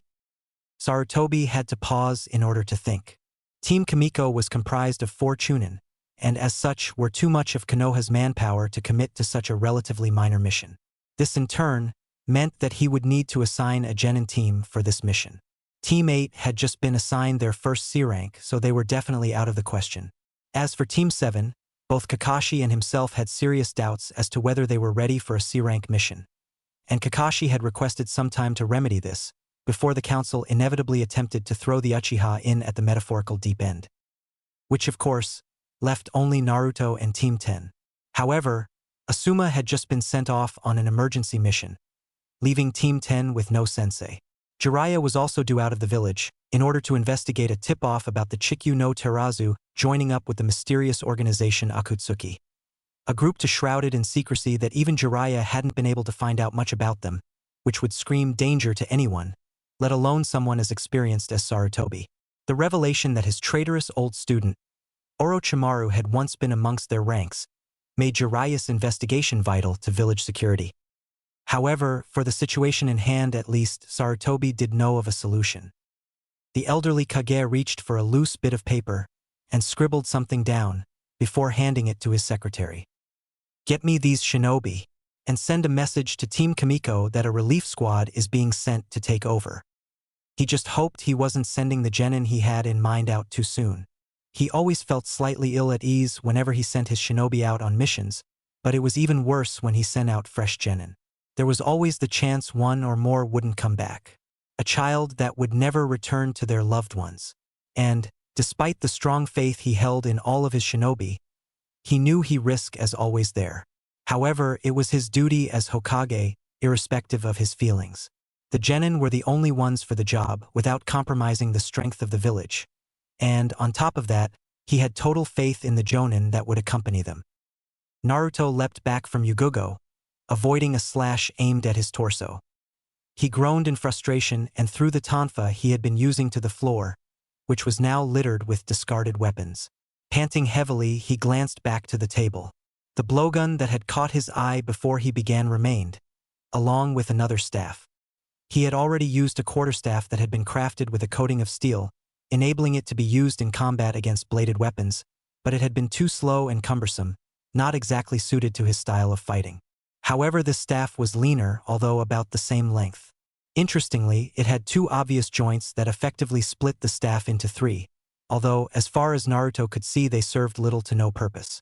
Which piqued his curiosity enough to pick it up. Well, it was that, and the fact that his only other choice was blowgun. As he lifted the weapon from the table, he was shocked at how light it was, yet still felt sturdy, as if it was made out of steel. He instinctively began to twirl it in his hands, and wondered at how agile it felt in comparison to the quarterstaff. He moved to strike the air to get a feel for the way in which the weapon should be used, and flowed naturally into a series of short, sharp jabs with either end of the staff. Yet another way in which the weapon differed from the conventional. A staff usually looked to perform powerful, but slow blows with the side of his staff, rather than its tips. "It is a very unique weapon," Yugogo began, clawing Naruto's attention away from his own thoughts.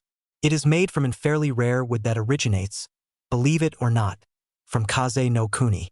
The tree that was used to create this weapon is unique, in that its wood can conduct and channel chakra, and is most commonly used to create chakra paper, which, as you know from your studies, is used to discern one's elemental affinity.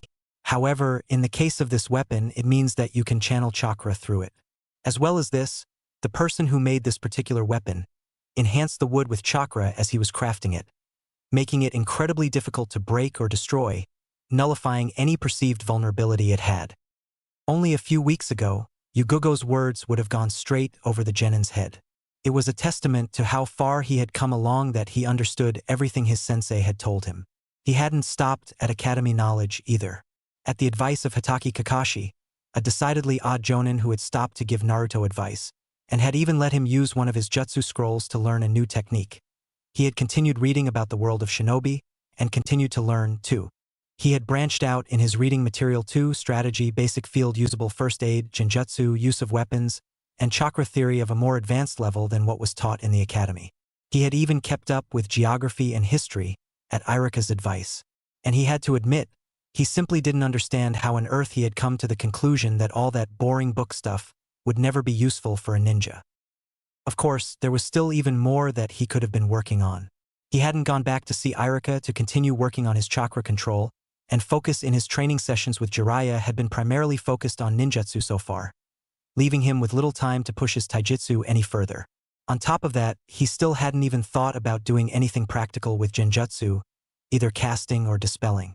He had looked briefly in the library for some basic genjutsu, but most recommended that a chakra control exercise called tree walking should ideally be learnt prior to beginning with them, and Naruto didn't want to risk trying techniques that he had such little knowledge about before he was absolutely sure he was ready. Naruto abandoned his train of thought and turned towards his sensei. It was all very well reflecting on his progress and singling out areas for improvement, but he had more immediate things to worry about. "Are you ready to try again, Yugugo-sensei?" Naruto asked, although you wouldn't think Yugugo had even sparred with him at all, just by looking at her.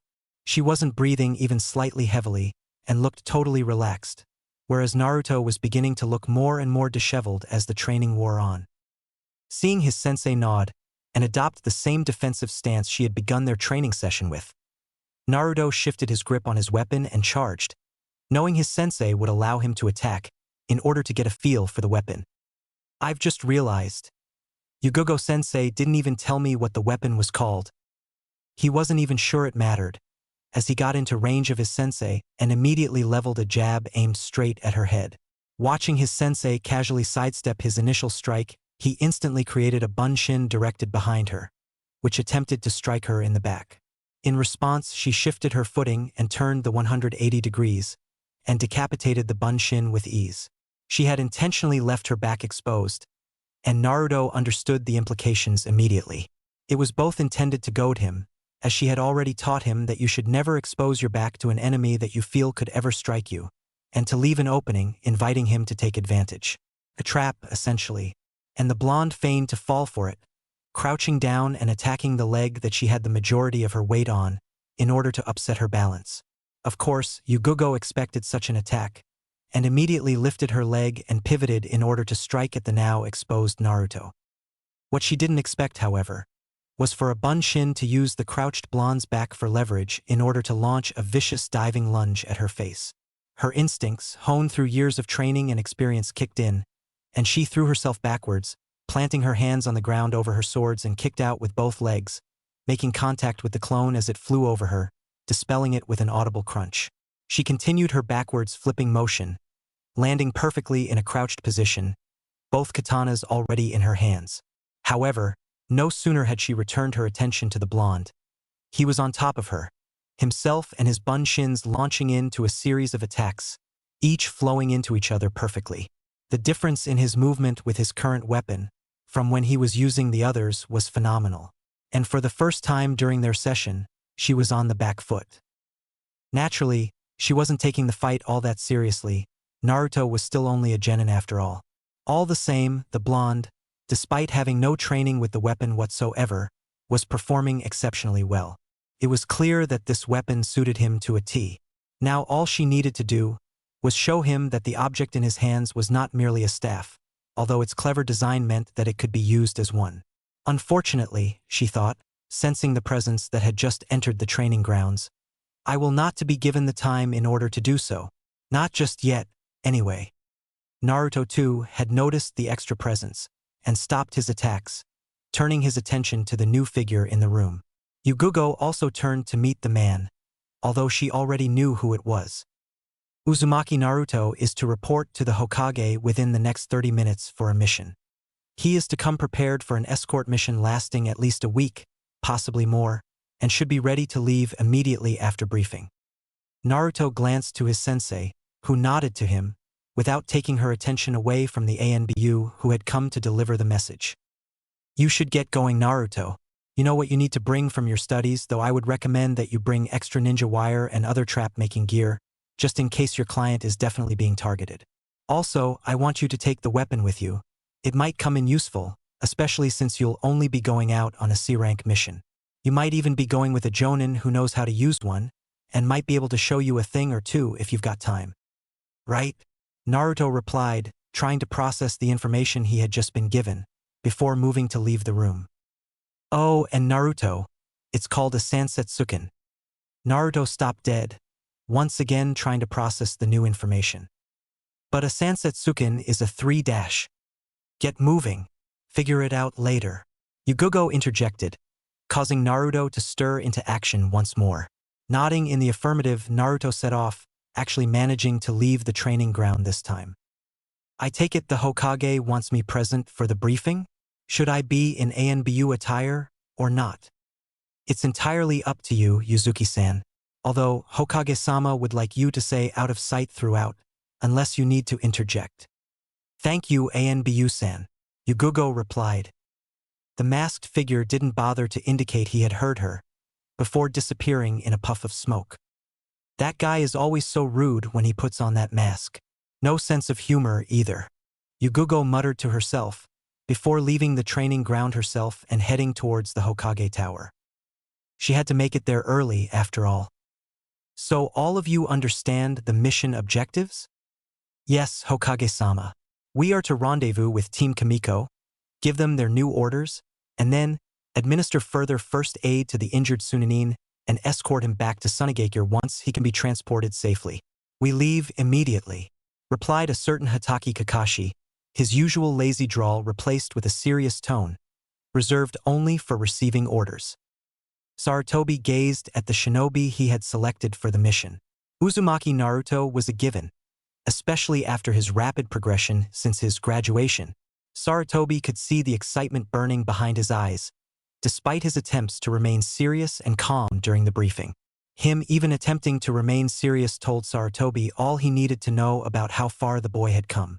Alongside him stood Nara Shikamaru, the only person Asuma had deemed ready to undertake a C-rank mission.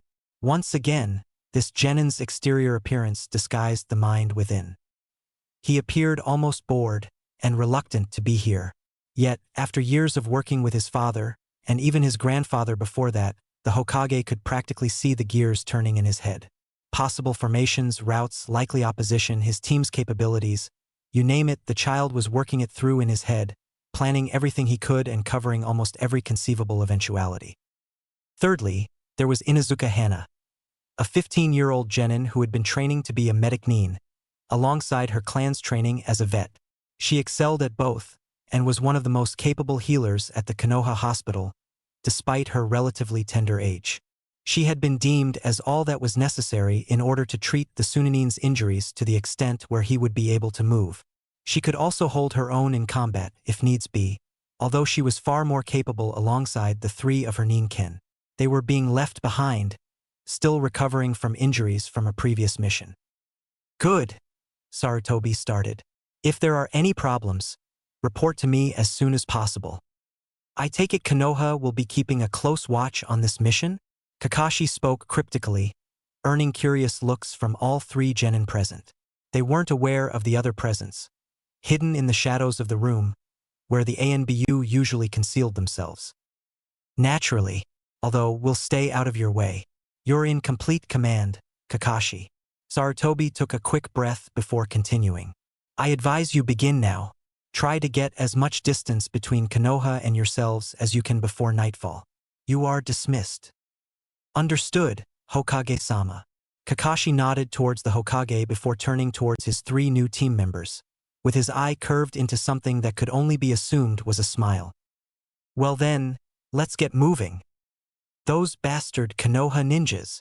They will have definitely called for backup by now, spoke a figure hidden by the shadows, looking down into canyon below, where a Suna ninja was propped up next to a rock, conversing with a group of 4 Konoha ninjas around him. Relax. They will have sent for medical relief and an escort by now. Then they will return to their village. The escort will be comprised mostly of genin, and therefore vulnerable. Konoha can't afford to commit more than that to escort a foreign ninja. Another voice spoke in response. So we'll wait for the relief, and these shinobi to leave, and then dash. And then we'll kill them. The first voice interrupted, the excitement evident in his voice. Of course, we'll kill every last one of them, and then take what we came for. Chapter 15. Kakashi glanced back over his shoulder at his makeshift team of almost totally green genin. To be totally honest, he was relieved that his first ever mission leading a genin team was not with his own genin. His just never took to the ethos he wanted in a squad that was led by him. Sai kept himself to himself, and to anyone who knew what to look for, It was blindingly obvious he had been trained by Danzu. It wasn't that he could control his emotions particularly well, it was more so that he had no emotions to speak of. He had been conditioned to an inhumane level, and Kakashi doubted his ability, or that of the rest of his team, to break him down. Not only that, Sai was streets ahead of any genin Kakashi had ever seen. As far as his team's ability to complete missions went, that in itself wasn't a problem. It was how his team reacted to Sai's ability that was. Uchiha Sasuke was his biggest concern. Openly driven by revenge, the boy had major insecurities about his own ability, well covered by his supposed superiority over his classmates. However, Sai had utterly destroyed that false perception, and Sasuke had been enraged by it. He had closed himself off from the rest of his team and devoted himself to gaining strength even more so than before. Kakashi couldn't get through to him. Sai didn't have a reason to, and Sakura couldn't see that anything was wrong. Sakura herself, in comparison to her other teammates, was a minor inconvenience. She had some serious talent, but no motivation to use it. She spent too much time worrying about diets, clothes, and impressing Sasuke to devote any energy to improving herself as a shinobi. Kakashi knew she would eventually learn, either through her own thoughts and reflections or the hard way, through losing a teammate or suffering a serious injury, even though Kakashi would do his utmost to prevent the last two options. Trying to lead his first mission as a sensei with his own team would be incredibly difficult. However, as it stood, the three genin he was now leading seemed to be getting on incredibly well. Naruto was currently listening to the Inuzuka girl, Hana, tell animated tales of her experiences on missions with her own team, whilst Shikamaru was walking slightly ahead of them, trying to look bored and hide his interest in the conversation, or more specifically, Naruto. The Nara occasionally interjected, attempting to fish for information about the blonde, who was being more open than Kakashi supposed Shikamaru had ever seen him, or at least more true to himself. Shikamaru's questioning of Naruto indicated to the Jonin that some of the blonde's age group had noticed something wasn't quite right for Naruto, and that maybe, as a result, had tried to make Naruto's life a little bit better. True or not, it made Kakashi feel at least a little bit less guilty. Of course, he would do his best to make it up to Naruto himself, the only ways he thought he could. Firstly, by telling him as much as he could about his father, as soon as he got the chance. Secondly, by teaching Naruto shinobi arts whenever the opportunity arose. He had already started with the latter, if only a little, and from what he had heard, Naruto had taken what he had said on board and dived into some extracurricular reading. On top of that, he had managed to learn the jutsu that Kakashi had given to him and already managed to adapt it in such a way that only he could. I mean, an underground Bunshin ambush? Itachi would have been proud of that one. The thought of Itachi had given Kakashi another idea for a jutsu he could teach the blonde. Unfortunately, that one might have to wait a bit. It was a jutsu that suited Naruto down to a T, but that was the big risk. This particular jutsu was explosive, to say the least. For now, Kakashi thought, eyeing the weapon hastily fastened to the blonde's back. He should probably focus on things that were perhaps a little bit more basic. Say, Naruto, Kakashi said, interrupting the conversation between the genin. How much do you know about the weapon you have on your back? I know it can't have been that long ago that you first started using it, because there's nothing about it on your file. Naruto cocked his head to the side in thought before answering. Well, I only just started using it while I was training with Yugugo-sensei before I got sent out on this mission, so I really don't have any experience with it at all. I only bought it in case I got a bit of free time to experiment with it. I wouldn't risk trying to use it in an actual fight just yet, although I like to think I was pretty good just using it as a staff. And what do you mean by just using it as a staff, Naruto? The masked Jonin inquired. His eye curved once again, creating what can only really be described as an eye smile. Well, I know it's called a Sansatsuken, and I've seen them before. They are like a staff cut into 3 sections joined by chains. But this, Naruto trailed off, indicating to his weapon in order to make his point, which he now held in his hands. And what do you know about the wood it was made out of? Kakashi asked, eye smile still firmly in place. It was made from a tree that can only be found in Kaze no Kuni, and things made from its wood are able to channel Chuck. Naruto stopped dead as the realization hit him, once again seemingly unable to finish his own sentence, and Kakashi had to stop himself from snorting with laughter at the over-the-top groan of frustration that escaped from the blonde. It's so obvious, the blonde exclaimed, irritated at his own failure to work out how to use the Sansatsuken himself. And while Kakashi partially agreed with him, it wasn't all the blonde's fault. He had spent the vast majority of his life both stunted in his education and intentionally trying to act the fool as part of the facade he had put up, in order to avoid thinking about how lonely he was. And as a result, the way of thinking developed in those conditions was incredibly hard to displace. Naruto's desire to improve, as well as the use of the Kage Bunshin, was helping him overcome his deficiencies. However, as Naruto was now finding out, old habits die hard. Whilst he was immeasurably better than he was before, his mind still occasionally slipped up as a result of how rapid his turnaround had been.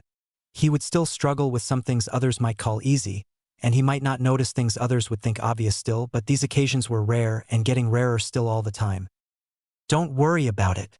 Why don't you try channeling your chakra through it, and we'll see if it can't teach you a few things about the mechanics of the weapon. Naruto, in response, turned his attention to the Sansatsuken. Gripping the weapon with his right hand, he concentrated on his own chakra, molding it within him and gradually channeling it through the weapon. As he did this, the two joints on the weapon seemed to take a blue, almost unnoticeable hue. Naruto, who had been trying hard to use as little chakra as he possibly could, allowed the chakra flow into the weapon increase. And as he did, the blue glow around them became more pronounced, before the weapon finally separated into 3 distinct sections. The two Naruto was not gripping, dropping downwards. The blonde looked at the weapon, now entirely different, with a look of amazement. The 3 sections were being held together by 2 chakra threads, thick enough to be clearly seen between each. What's more, Naruto could feel an external force molding his chakra from within the weapon, meaning he did not have to continually focus on maintaining the threads themselves. It was automatic. Sansatsuken crafted for shinobi are incredibly unique, as they use chakra to manipulate the weapon in a way that one simply couldn't do with a plain variation of the weapon. The smith who makes them weaves several seals into them, and although I don't know nearly enough about Fuinjutsu to be able to explain how they work, I know they essentially allow for 2 things. Firstly, one set of seals create and maintain the chakra threads for you for as long as you are channeling your chakra through the weapon, meaning you are able to fight without having to focus on keeping the threads functional. Secondly, another set of seals allow you to manipulate the weapon by simply changing the way you channel your chakra through it. I'll give you a quick demonstration. Kakashi reached for the scrolls he had attached to his flak jacket and removed one seemingly without looking. Unfurling in with one hand, he focused some chakra to the index finger of the other and applied it to the seal that was visible on the otherwise blank scroll. A sound, not dissimilar to that of a Kage Bunshin being created, was heard at the moment of impact, and smoke created by chakra being dispelled masked the scroll and its immediate surroundings. When it cleared, Kakashi was holding his very own Sansatsuken to match Naruto's. He began channeling his own chakra through the weapon, causing it to separate and assume the same position at the blonde's. Now I want you to watch carefully and try to guess how I'm manipulating my chakra in order to achieve what I am. This is the first step towards learning the shinobi Sansatsuken, and you should practice this alongside the forms and stances you will learn, and only combine the 2 once you are proficient at both. Kakashi raised the weapon, extending his hand so it was directly out in front of him, and began focusing on his chakra. Slowly, the 3 genin watching saw the 2 sections of the Sansatsuken that Kakashi wasn't holding begin to rise, until the weapon was perfectly straight, as it was before Kakashi had begun to channel his chakra. Next, the very top section began to spin slowly, seemingly of its own volition, on its chakra thread. After a few rotations, it straightened again, and the middle and the top section began to spin together in the same way, both staying straight while they rotated. The slow manner in which they spun indicated that the jonin was in complete control of their movements. Kakashi stopped the section spinning and continued to manipulate the weapon sections in different ways, demonstrating that each section could be controlled and moved independently through manipulating the chakra threads in the joints. Obviously, in most situations, you would maintain a 2-handed grip on the weapon. However, the ability to maneuver the weapon using your chakra adds an extra dimension to your attacks, and of course, if you're clever, gives you the opportunity to use your free hand for other things if needs be. The reason I was performing these movements so slowly was both to give you the chance to try and work out how I was using my chakra in order to create the movements, and also because this is the speed you should begin your practice at. You will find that you should be able to move the weapon at faster speeds once you nail the concept down. But your movements will lack control and precision, and in all honesty, you will struggle to perform at very high speeds in a combat situation. Instead, you should practice everything as slowly as possible and look to gradually build up the speed. If you are not in total control, you are practicing too fast. You should be able to start practicing whilst we move. We still have a mission to get on with after all. Sue, is this kind of like shape transformation? I don't really know much about it, as it's only mentioned briefly in everything I've read so far. Naruto asked, his eyes still firmly focused on the weapon he held in his hand. Kakashi nodded in response. Shape transformation isn't as advanced as it sounds. It's simply molding chakra into shapes and specific movements outside of your body. It does, however, take a lot of practice to get it right. As far as using it with the Sansatsuken, it is much easier to manage, as the weapon acts as a physical construct for you to manipulate, rather than just trying to manipulate pure chakra outside of your body. Learning to use the Sansatsuken is actually a good base for moving on to pure shape transformation. Rather than try to move the sections of the weapon with your chakra, picture the weapon as being made out of chakra, and mold the weapon as you would your own chakra. Right? I think I get it. Thanks, Kakashi-sensei, Naruto said, as he turned his attention to his Sansatsuken, seemingly adding the honorific without realizing it. Kakashi would never tell anyone, but secretly, that single moment had made him feel happier than he could remember being in a long time. 2 days passed as the group traveled towards the border of Hai no Kuni, and Naruto was already beginning to grasp the basics of manipulating his Sansatsuken. It took him nearly the entire first day to be able to move the weapon at all with his chakra, but once he had worked precisely how he needed to mold his chakra in order to generate the movement, he figured out the other things incredibly quickly.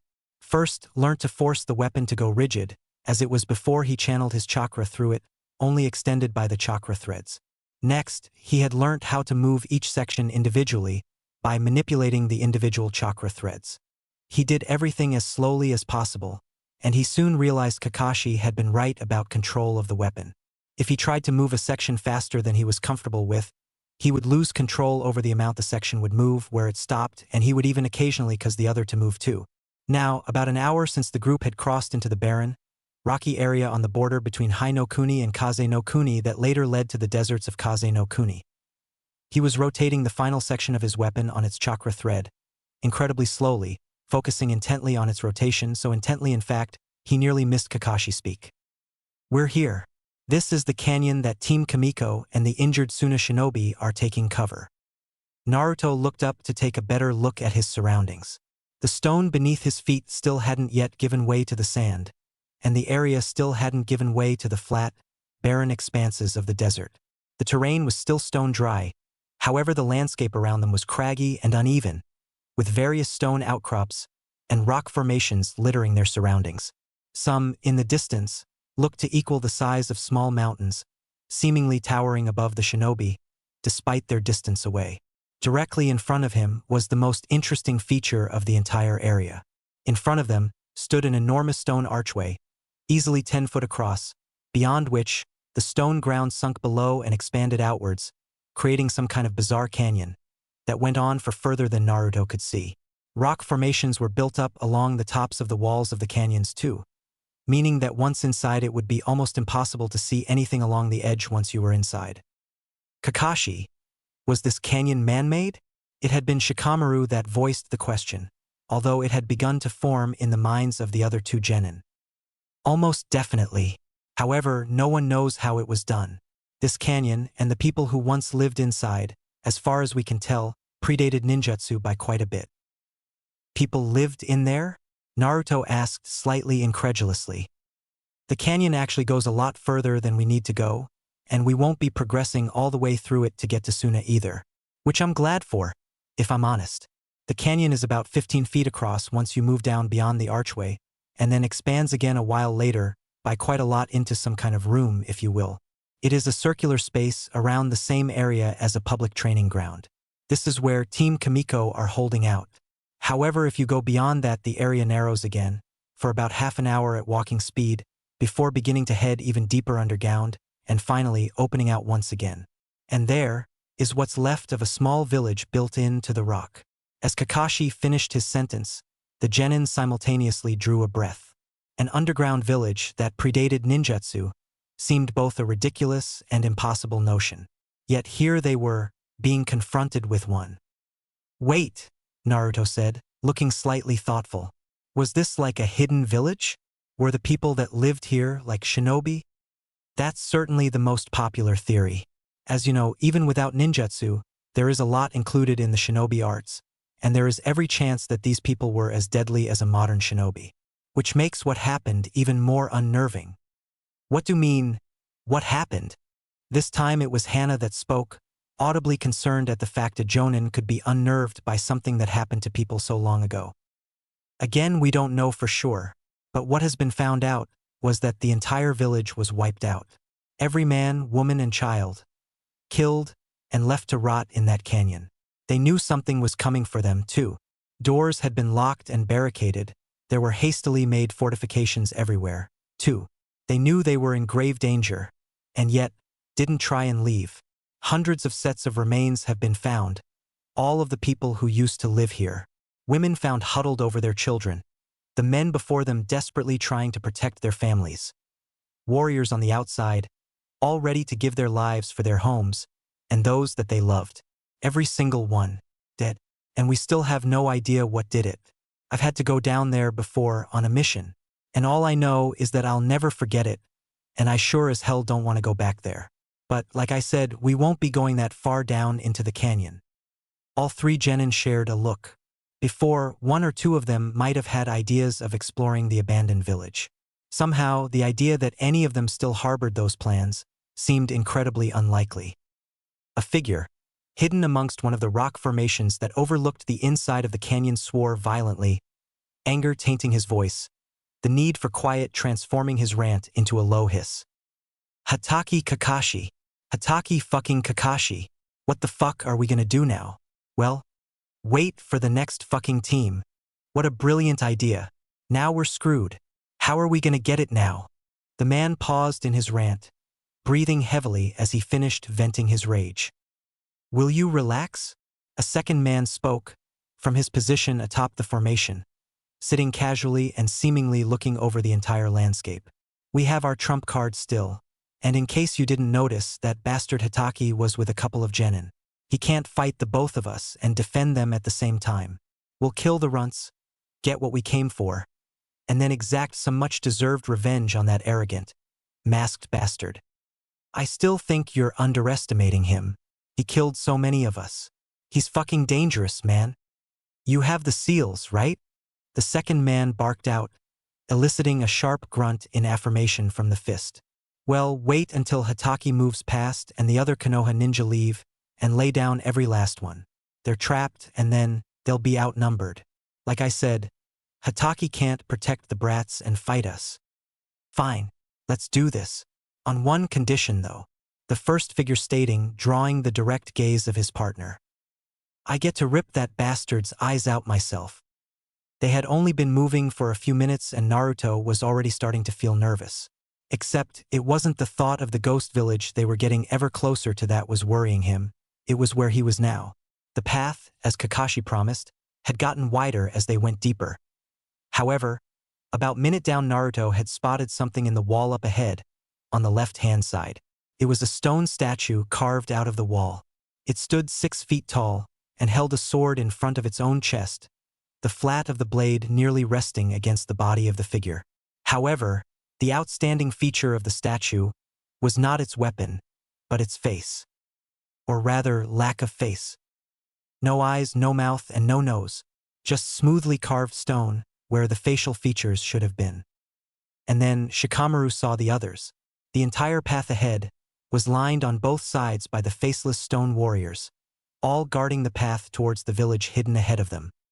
They had no eyes, yet for the entire time they walked down that path, the blonde could have sworn that he was being watched. However, as uncomfortable as it may have been for the genin, the walk to their destination was a fairly short one, and soon the large opening into the next section of the canyon was visible, and the team of Konoha shinobi they had been sent to meet was visible ahead of them. "Kakashi, you finally made it. Thank God for that. I'd kill for a shower about now." the first of the Konoha ninja exclaimed as Kakashi and his squad approached their position. She was definitely an experienced shinobi. She held her flak jacket, indicating her rank was above genin, in her right hand seemingly believing it was too hot to wear it. She was dressed incredibly plainly, wearing the standard shinobi attire of Konoha, and her headband being used to keep her shoulder-length blonde hair out of her face. It was her poise, like many of the best shinobi, that set her apart from her Chunin comrades. Every movement she made, perfectly controlled, despite her near-exhausted state. "Kamiko, you look terrible. How long have you been out of the village?" We'd been escorting a pair of rich businessmen from Suna as they traveled to make a high-profile business deal in Kumo. They did what they had to do, no issues, but on the way back we were attacked by a couple of shinobi. Some hotshot missing nin who had just become a jonin, with a bunch of his little friends, decided they needed the money these two have. They were pretty good too. Gave us a good fight. Once we had dealt with them, and got moving back towards Suna again, we came across our new friend over there. Kamiko indicated to the Suna shinobi, resting up against a rock, a short while away from the group. He was unconscious when we found him, and he's banged up pretty bad. Nothing fatal as far as I can see, but he can't walk, has chakra exhaustion, and I'm pretty sure he has a broken arm, but I ain't a medic, so you'd be better off taking a look at him yourselves. Kakashi looked thoughtful before turning to Hana. "Hana, why don't you go and see if you can diagnose him, and see how quickly you can get him on his feet without compromising his recovery?" The Inuzuka nodded before heading over to the injured shinobi and getting to work. He turned back to Kamiko. "What can you tell me about him?" Kakashi asked, referring to the injured shinobi.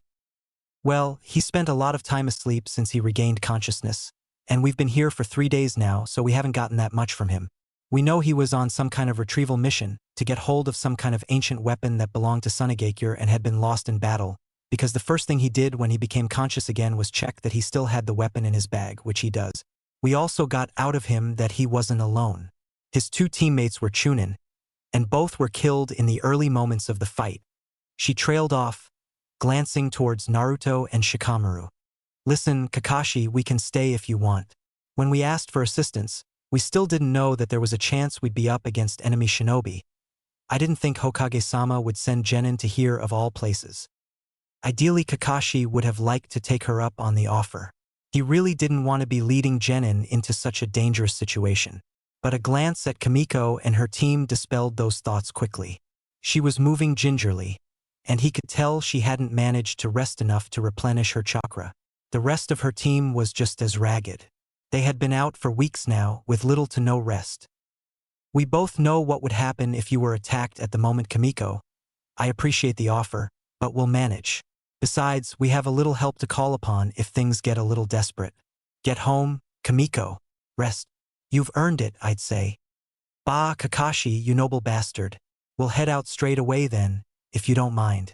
I'd like to get into Hai no Kuni as soon as possible. I've had enough of trying to sleep on stone. See you back in Konoha." And with that, the 4 Konoha shinobi left the way Kakashi and his team had came in. The silver-haired Jonin turned to the remainder of his team. "Well, what do you two say we go and see how Hana is getting on, and then we'll decide what our next move is?"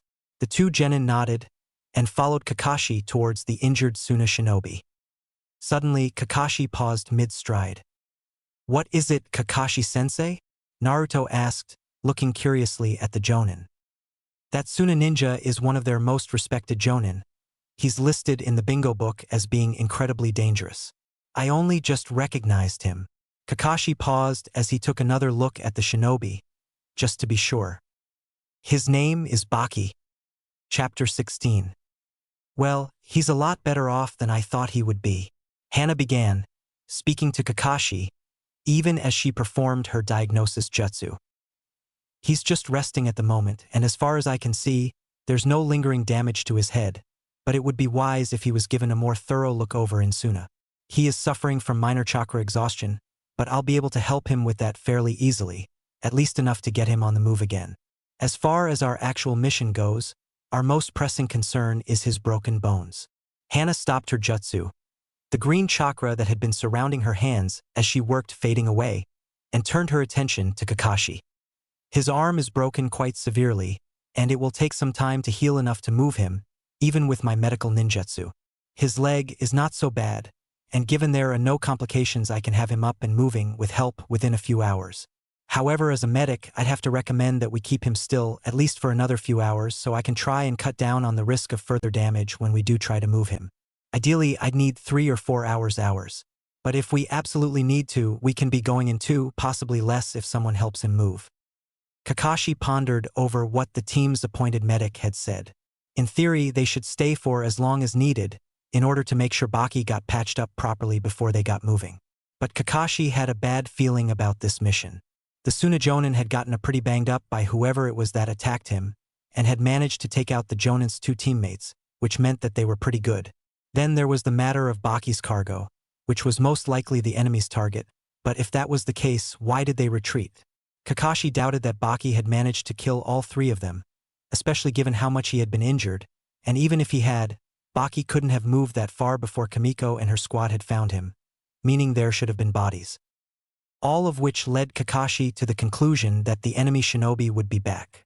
And now it was just him and 3 genin that stood between them and their prize. Hana was far more experienced than her rank let on, as she had forsaken the Chunin exams several times in order to train as a combat medic. And as a result, she had also realized Kakashi's concerns even whilst performing the diagnosis jutsu, which is likely the only reason she brought up how quickly she could get Baki on his feet. We have a few hours. Get him ready to move. With any luck, we can be out of here and well on our way to Suna before trouble arrives. Right? I'll get to work on his leg straight away. Unless you want to speak with him, I won't bother to wake him up. I can work faster whilst he's asleep. Kakashi could see how reluctant the medic in her was to try to get Baki moving so soon, yet at the same time the shinobi part of her understanding the need to get moving. Let him rest for a while, although I will need to speak with him soon to see what information he can give us about what we're up against. Understood. I'll work as fast as I can, and let you know if he wakes up. Hana hovered her hands over Baki's leg, green chakra already oozing from her hands, even as she spoke to the Jonin. Kakashi turned to Naruto and Shikamaru, who had been listening intently to the conversation, and were now aware, to some extent, of the gravity of their situation. I need you 2 alert and ready for anything. Naruto, summon a pair of Kagebunshin, have them patrol the area that we came from. Shikamaru and the original Naruto, whilst I want you to stay alert, prepare for an ambush. Figure out possible lines of attack, traps, workout counters, do as much as you can. I'll keep watch, and maybe try and input some ideas if you need them. He watched as the pair got to work.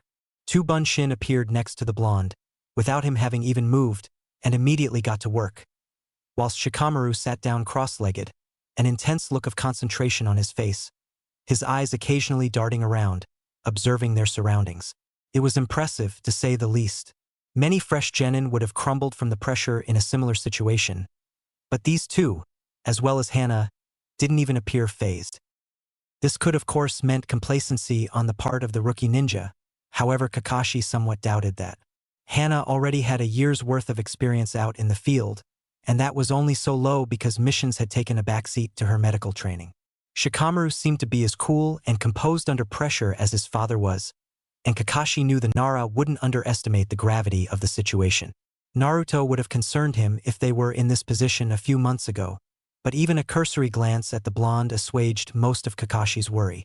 It was clear how much the genin had grown since the night he found out about his father, and his time with Yugogo and Jiraiya had pushed him farther forward than anyone, possibly even the Sandaime himself, could have anticipated. Despite that, however, Kakashi doubted that the genin that made up his squad would be a match for the enemy that had been strong enough to severely wound Baki and capture or kill the rest of his squad. His lone eye turned its gaze to the sheer rock walls that surrounded the Konoha ninja and carefully watched the top of the canyon for any signs of movement. Somewhere up there, he supposed, lurked an enemy that, if they were unlucky enough, he would have to fight in order to give the genin he had with him any hope of escaping. He didn't doubt the young shinobi that accompanied him were talented, but anybody capable of bringing down someone of Baki's caliber would be, quite simply, out of their league. 2 identical figures cautiously made their way through the canyon back towards where they had entered it in the first place, fully alert, searching for any trace of an enemy. Although they were aware that, as Kagebunshin, it wasn't a particularly large issue if they were killed. It was vital that if they were to be defeated, they obtained at least a snippet of information about the enemy for the original to use. However, this was getting ever harder as the minutes went by. Night was falling, and with it, the scant light the sun provided the inside of the canyon was disappearing, making it almost impossible to see more than a few meters in any direction. One of the Bunshin paused momentarily and strained its senses. He could have sworn he heard a noise from the dense walls of the canyon, almost like a faint scratching similar to the sound a snake made as it moved across solid ground. That was when he spotted it. Almost as if the canyon's side was a liquid, the surface of the rock began to displace before the Bunshin's eyes. Mesmerized by the sight before him, the Bunshin lost focus and was instantly dispelled as an arm wielding a kunai shot from the rock itself, slashing the blade across the Naruto replica's face. The second Bunshin immediately took a step back from the wall that the threat had emerged from and watched fascinated as the hand withdrew back into the canyon wall. The remaining Bunshin's instincts screamed at him to move as he felt the air around begin to heat, and he nearly dived to the side too late, only managing to dodge the fire jutsu that had been launched at him by a fraction. The Bunshin got shakily to his feet, only to feel a hand clasp roughly across his mouth and a sharp pain to explode in his chest. And I was so looking forward to watching you fucking burn, even if you are just a Kage Bunshin. With that, the assailant released his grip on the Bunshin and removed his blade from its chest, leaving it to begin to fall before dispelling in a puff of smoke. The figure glanced angrily towards the canyon wall. What the fuck was that? There you were lecturing me not to give away any techniques, and you go ahead and use your best one.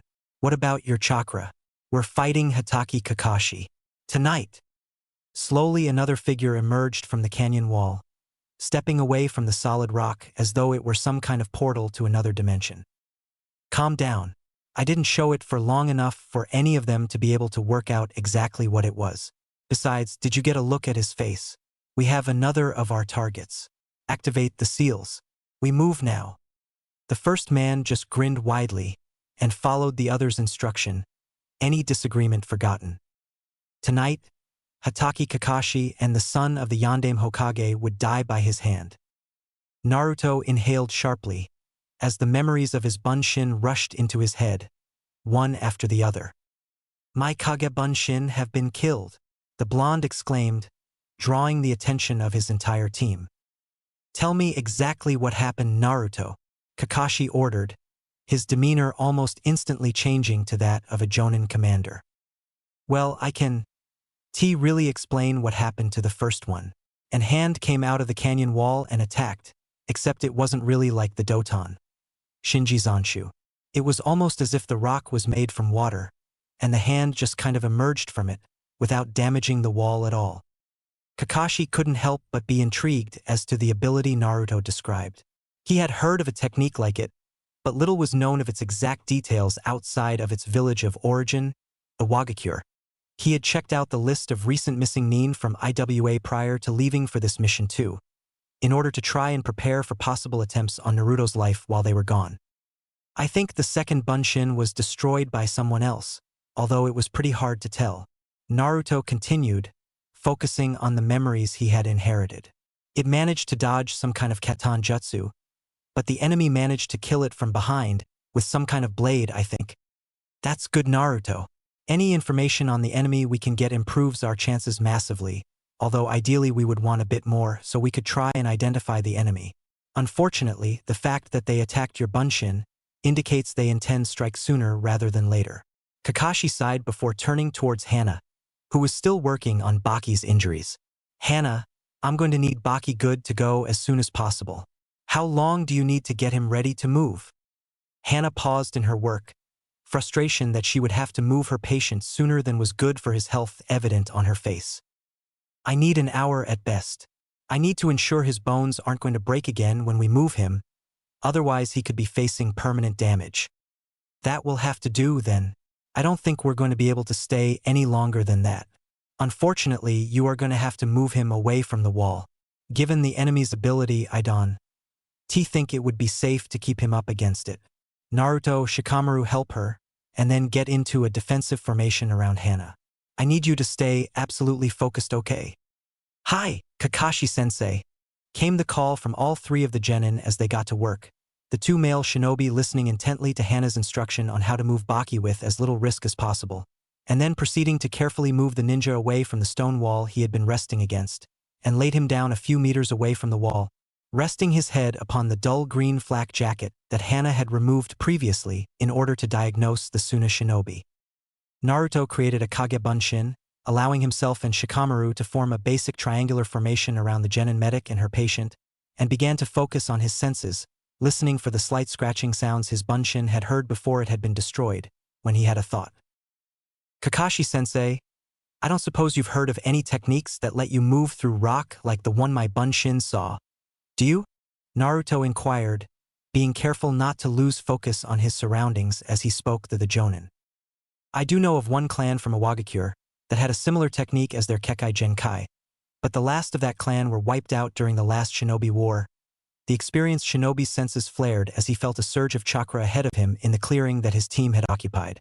His was moving almost before he had time to process what he had felt as the telltale chakra surge of a Shunshin no Jutsu, a technique that allowed shinobi to move at almost untraceable speeds over short distances. His kunai was all ready to hand as a single figure materialized before him, ready to land a fatal strike before his enemy could recover from the momentary daze that usually accompanied such techniques. But why would he just Shunshin straight into the clearing? It's common knowledge that Shunshin's movements can, to an extent, be traced easily. Kakashi's lone eye widened mid-charge as he realized his error, and without stopping his charge, he formed the signs for the Karumi no Jutsu. At almost that exact moment, single-hand armed with a kunai shot from the ground below the Konoha ninja, looking to cause serious damage to Kakashi's legs. Anticipating the attack, the cycloptic Jonin activated his jutsu, the attack inches away from striking him, and the enemy shinobi found himself striking at a large rock that had initially been next to the trio of genin. Hatake Kakashi, the enemy shinobi who had launched the attack from underground, began, his face struggling to conceal his apparent anger at the Jonin. I expected a little more than a basic jutsu like Kawarimi from the man who has copied over 1,000 jutsu. What's the point in wasting chakra, if all I need to beat the likes of you is the basics anyway? Kakashi retorted, appearing far more nonchalant than he actually felt, attempting to see if he could get a rise out of his opponents. I've had enough of fucking sitting here and looking at you, Hatake. I'm gonna tear out that bastard eye and ram it down your damn throat. The ninja who had used Shunshin to move into the clearing took a step forward, ready to charge at the Konoha nin. Hitoshi, take another step and you're a dead man. The other shinobi hissed the warning to his comrade, his eyes never leaving Kakashi as he spoke. The man identified as Hitoshi narrowed his eyes dangerously and ground his teeth in anger, but held his position all the same. Listen, once that jutsu is ready, we can finish Hatake for good. But it can only happen once the jutsu is ready, and even then we have to work together, otherwise we'll end up like the others. We've waited too long for this to screw it up now. The man's words seemed to calm Hitoshi down, if only a little. However, the respite had allowed Kakashi time to analyze the pair in front of him a little closer and attempt to identify the enemy before him. Suddenly, the name brought a memory to the forefront of Kakashi's mind, a memory that the veteran of the Third Shinobi War would rather forget. Isao Hitoshi and Masanori Eiji, former genin of Iwagakure. Kakashi paused, unsure of how to proceed, this being a topic he had fully intended to never have to breach, if he could at all help it. Unfortunately, he doubted he had much say in the matter at this point in time, and was pretty sure that he wanted to be the first one to answer the question the genin team he commanded would inevitably have. And survivors of the Raiden massacre. The Jonin looked directly into the eyes of his enemies and saw the venomous glares of two people out for revenge, no matter the cost. Another 2 lives warped and destroyed by war, another 2 lives warped and destroyed by his own 2 hands. I've never heard of the Raiden massacre before. How the hell does it involve you, Kakashi-sensei? Predictably, it was Naruto that spoke up first, Hana still trying to get Baki ready to move in case Kakashi couldn't put the 2 IWA shinobi down alone, and Shikamaru most likely having heard enough to work out the link between the event Kakashi spoke of and the Jonin himself.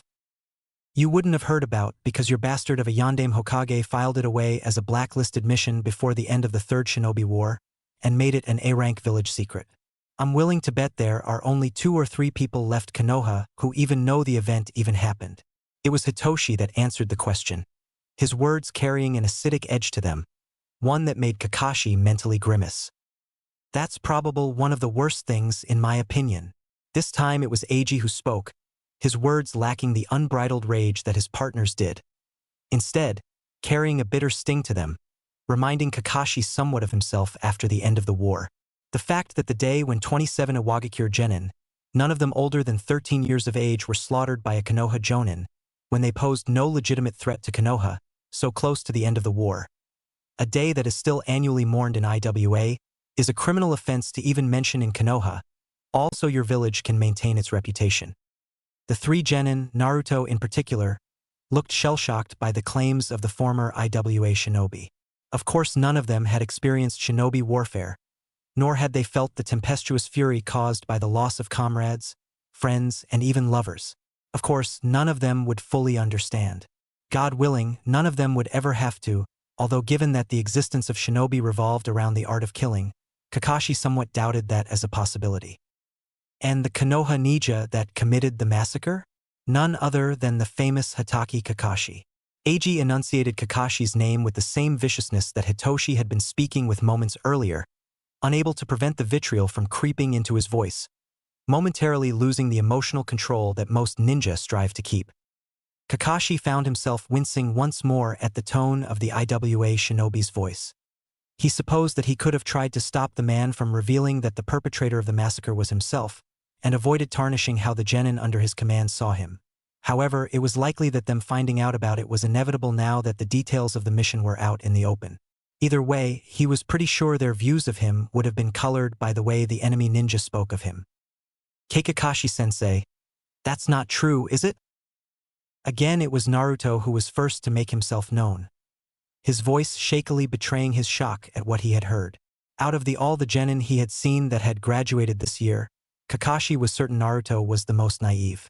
It was hardly surprising that his sensei's son was so shocked. All Kakashi could do was explain himself the best he could, and hope that Naruto would eventually come to understand. I'm afraid so, Kakashi replied steadily, carefully keeping his emotion out of his voice. It was during a war that had already been going on for such a long time, and so many had died. Kakashi stopped dead, midway through his sentence. Several eerily silent seconds went by, until Kakashi managed to lock onto what had distracted him.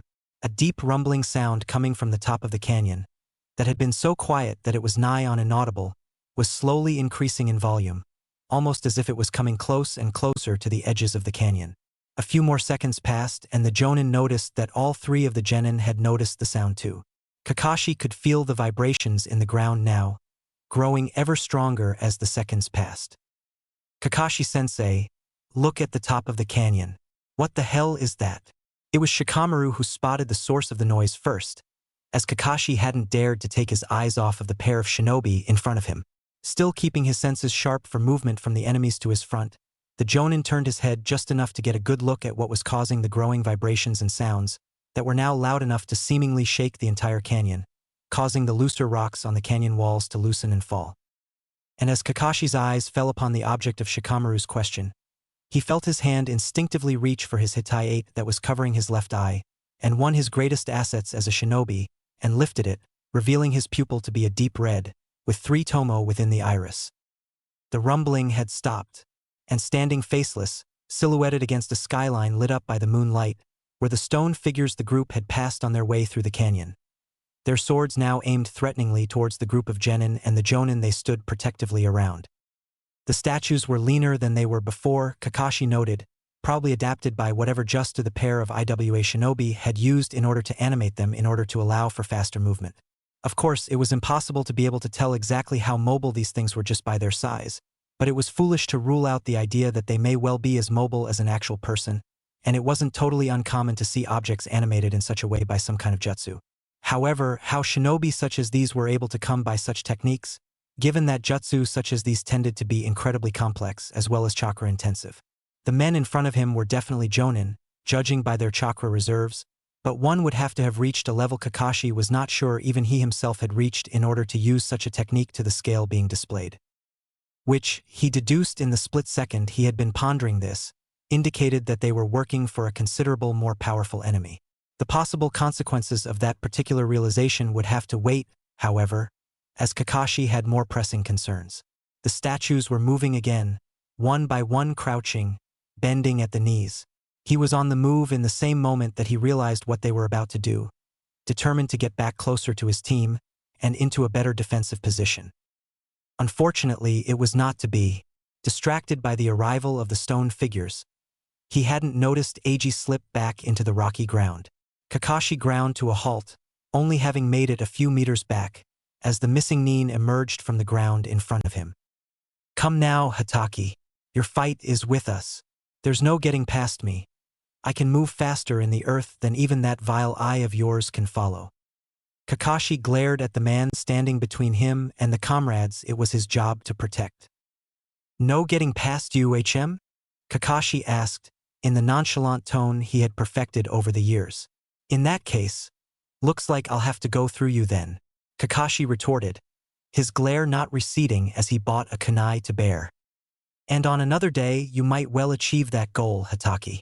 The man began, the smirk on his face becoming larger at Kakashi's response. "But today the question is not whether you can get past me.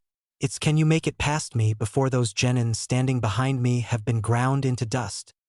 And, as Eiji finished, the very first statue impacted with the ground behind him, after jumping from the very top of the canyon, splintering the earth beneath it. The statue turned to the group of genin, even as the others followed, shaking the entire canyon as they hit the ground and causing a cloud of dust to almost totally covering their considerable presence, and once again raised its stone sword towards the shell-shocked genin. Naruto was the first of genin to recover, and had instinctively reached for his weapon, maneuvering himself so that he was between the statues and Hana and Baki, whilst waiting for the dust to clear. He had never expected his very first mission to turn out like this, especially as he had already done a fair amount of reading into how missions were ranked so that he would have some idea of what to expect when he started taking missions outside the village. But now, he found himself a totally inexperienced genin in the midst of what was a certain rank. He knew that, given what himself and Shikamaru were about to face, at least until Kakashi-sensei could reach them, there was an incredibly high risk of getting seriously injured or worse. Yet, he couldn't find a trace of fear within himself. All worries were replaced, partly, by a combination of surging adrenaline and the will to survive. But most importantly, he was filled with the realization that, given his teammates' abilities, the chances of them surviving, at least until the Jonin made it past the missing Nin, relied totally on him. He absolutely couldn't fail, and that didn't scare him. He wouldn't allow his teammates to die. He wouldn't allow the people he now considered friends to be hurt, even if it cost him his life.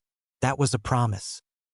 And no matter how much he had matured since the days he would proclaim his promise to be Hokage from the rooftops of the village, Uzumaki Naruto never, ever broke a promise. Chapter 17. Naruto, look at their legs. The words were short, to the point, but they were enough to penetrate the whirlwind of thoughts that was Naruto's mind as he simultaneously tried to keep his own cool in the face of quite frankly ridiculous enemy he and Shikamaru now faced, and figure out exactly how he intended to save his comrades. In the shinobi world, words were cheap, meaningless. Telling himself he wouldn't let his comrades die was a different matter to actually preventing it from happening. Not that he ever thought he couldn't, of course. He would rather die than break the promise he had made, partially to himself and partially to his current and future friends. As it was, the words muttered under Shikamaru's breath were all that it took to focus Naruto's mind on the task ahead, and calm him down too. Trust the Nara to be ice-cool under pressure. He examined the legs of the stone statues closer. They were cracked, crumbling under the strain of having jumped. Apparently, whatever jutsu that had brought them to life was unable to bypass the irrefutable fact that these were in fact made out of rigid and brittle stone. Sandstone, to be exact, of a peculiar reddish hue, definitely different to the sandstone of the canyon walls, which Naruto hadn't noticed beforehand. Regardless, Shikamaru was right to draw attention to their legs. They were weakened by the stress of their jump, and appeared to weaken even further with every movement. Filled with vigor at this development, even as the foremost of the statues took a step forward and raised its weapon menacingly, Naruto grinned and stepped forward to meet it. "Shikamaru, You run interference whilst I deal with the heavy hitting, until we win or you come up with a better plan. Okay? The Nara grunted in approval, not taking his eyes off of the enemy. Interference, as Naruto had put it, was definitely his speciality, and what he would have suggested had he been with Choji.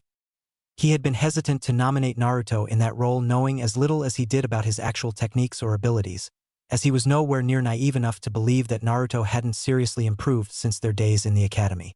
The way he spoke, and genuinely understood things, he never would have before told Shikamaru all he needed to know. If Naruto said he could play the role of heavy hitter, Shikamaru would take his word for it. Of course, the dozen or so Narutos that had sprung into life around them did wonders for his confidence in the blonde. Naruto himself was not quite as happy with his use of the Kage Bunshin as his comrade was. He had made a decision not to use them en masse. It didn't fit in with his current philosophy on how they should be used. The situation, however, necessitated differently, as Naruto needed to find a way to even up the playing fields. Although, as the first of the statues came within striking distance of him, he didn't feel that they were in any way even, regardless of whether he's actually admitted or not. Well, here goes nothing. And with that, the blonde leapt back, the stone behemoth striking the ground where he had just stood with its weapon, and began racing through now familiar hand seals. Futon. Gokuhu no Jutsu. The blonde's words came in tandem with the closest two bunshin, each firing a buzzing sphere of air towards the statue that had struck. Each made contact with the statue's left leg, the one Naruto had judged to have been the most weakened of the two. The wind-infused chakra spinning and grinding against the stone, boring into it and splintering it at the thigh, causing the statue to tumble onto its left side. Almost immediately, a separate pair of leapt above the fallen statue, struggling to stand without its left leg, the animated rock apparently not having realized its leg had been sheared at the thigh. Futon de Tapa. This time Naruto would admit his technique wasn't perfect. It was the most recent one he had managed to learn, and by far the most difficult of the two Futon jutsu he knew. Regardless, the technique did its job. The blonde had reduced the overall area of the wind-infused chakra he expelled, but as a result had increased the density and ferocity of the attack. The two bunshin's jutsu tearing into the statue's torso, grinding it down almost entirely into granules of sand. Just as the two bunshin landed, a pair of the stone statues upon them, bringing their fearsome swords to bear upon the copies of the blonde. One of the bunshin didn't react as quickly as required and was destroyed by the solid stone sword aimed at its skull. The second was more successful, bringing its Sansatsuken above his head, just barely having the strength to use a horizontal block to defend against the attack. Several of Naruto's bunshin dashed towards the fray, releasing a volley of Futon Gokuhu no Jutsu, pushing back the pair of statues with several crushing blows to the torso, knocking them back into the ground. The feeling of accomplishment at having disabled the trio of statues was, however, short-lived. An alien, ghoulish green haze surrounded the area where the remains of the first statue lay, and Naruto couldn't help stare in wonder as at first, disintegrated sandstone moved towards a central point grain by grain. Within seconds, the movement of sand was so significant it was almost as if the ground itself was shifting and transforming, possessed by some maniacal demon of infinite power. Then, a peculiar symbol made itself clear on one of the larger pieces of rubble.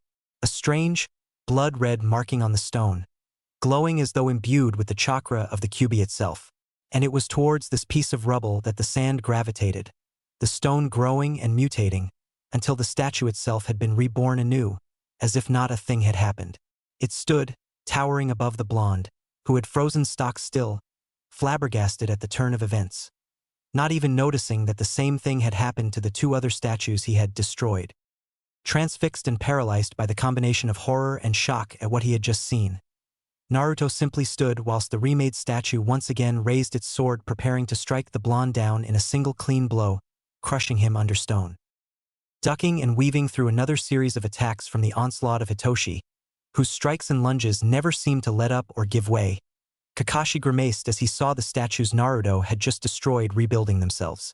Admittedly, it was a very impressive jutsu, and even though Kakashi had his Sharingan active, he couldn't figure out how it worked, even though he suspected Fuinjutsu. What had made him grimace, however, was the fact that it was essentially two totally green genin facing the jutsu. Talented they may be, but almost every shinobi with experience knew that it was the key to staying alive in a decidedly deadly profession. Blocking a lunge at his throat from the kunai-wielding missing nin with his own kunai, he leveled a kick at the man's ribcage, landing his blow with a sickening crunch, sending Hitoshi skidding away from him on his back. Using the legs still on the floor to leap, Kakashi jumped backwards, avoiding the slash of a kunai from the earth aimed at his legs. Not even a moment later, the protruding arm had been engulfed in flames from a katan jutsu from the Sharingan-wielding jutsu. Shooting a glance at the recovering Hitoshi, Kakashi attempted to seize the initiative as the situation his genin were in took a turn for worse, with Naruto directly in the firing line. Pumping chakra into his legs, he made to sprint to the aid of the blonde. Doton, Doroku Geishi. The jonin skidded to a halt, leaping back from the defensive wall that erupted in front, giving him time to use his kunai to help deflect and dodge the hail of stone bullets that had erupted from it. Now, Hatake. Eiji spoke, smirk evident on his face as he stepped out of the stone wall he had created. I told you before, your fight is with us. Kakashi glared holes into the man, although it was painfully apparent to the Konoha shinobi that he was more frustrated with himself than anything else. He wasn't as fast as he used to be. His lax attitude to his own training had seen to that in the years since he had left ANBU. And now, his comrades, a trio of genin no less, were in danger because he was struggling with a pair of opponents that, should his own bingo book entry be believed, should be causing him nowhere near as much trouble. Naruto, you need to move now. It had taken Shikamaru's strained cries to shake Naruto from his stupor. It took him less than half a second after that for him to realize he had frozen. Just shut his eyes and accepted death. Gritting his teeth, he scrambled back as Shikamaru's cage-main no jutsu failed, allowing the statue's sword to slam into the ground where the blonde had been standing. Thanks, Shikamaru, Naruto shouted out, even as a pair of statues set themselves upon him, forcing him to leap over a horizontal slash directly into the chest of the offending statue. Planting his feet against its stone torso, he bent his knees and flipped backwards, allowing the sword of the second statue to crash directly into the first, cleaving it in two. Had he not been quite so shaken up, he would have remarked on how badass that probably looked as he landed on the ground almost perfectly. In truth, the statue's movements were slow and cumbersome, allowing for Naruto to take advantage with the increased mobility Yugogo's and more recently, Jiraiya's taijutsu training had afforded him. Even as the statue that had just been destroyed pulled its body back together, Naruto created a trio of Kagebunshin to cover Shikamaru, who himself was now fighting a pair of the statues, and another two to aid in a plan that had just wormed its way into his head. Shikamaru, do you have an explosive tag? Naruto cried out, as the two statues reconverged on him. Shikamaru replied with a grunt in the affirmative as he once again extended his cage-main, preventing the destruction of a Kagebunshin. Leave those statues to the Bunshin and get a bit closer. I have a plan. Deactivating his cage-main as one of the Bunshin's futon jutsus slammed into the head of the statue, shattering the faceless appendage into thousands of pieces, he moved closer to Naruto, into a position from which he could support the blonde in whatever plan he had come up with. Suddenly, another half a dozen Kagebunshin popped in place, as the rest of the stone statues began to move forward, attempting to surround the pair of genin. Already, the Nara was beginning to think moving closer to the blonde had been a poor tactical decision. I think these are made with Fuinjutsu. Naruto sounded innately confident with his theory, even as yet more clones burst into life to counter the growing number of statues attempting to join the battle. The Nara was lost for words at the feat that until now had barely registered with him. He was well aware of the Kagebunshin technique, and the fact that any more than one of the solid Bunshin would have put him down with chakra exhaustion. Naruto was throwing them out for fun. He wasn't even out of breath. Then there was the fact that only a month or so ago, the blonde wouldn't have been able to tell you what Fuinjutsu was, let alone be able to identify its use in the middle of a fight. I'm gonna try to destroy one again. Break it up enough so we can see what I thought was a seal. Then when I do, nail it with the tag. Okay? I haven't got any better ideas, Naruto. Are you sure you can pull that off more than once? Your chakra has to be running out by now, and I haven't got the muscle to even stand a chance against more than one or two of these things. I have more than enough, Shikamaru. Besides, they'd have to put me down for good before I'd let them get to you or Hana, whether or not I had enough chakra or not. Naruto had hesitated because that wasn't strictly true. In fact, he'd only really begun to feel any significant loss of chakra after the last bunch of bunshin.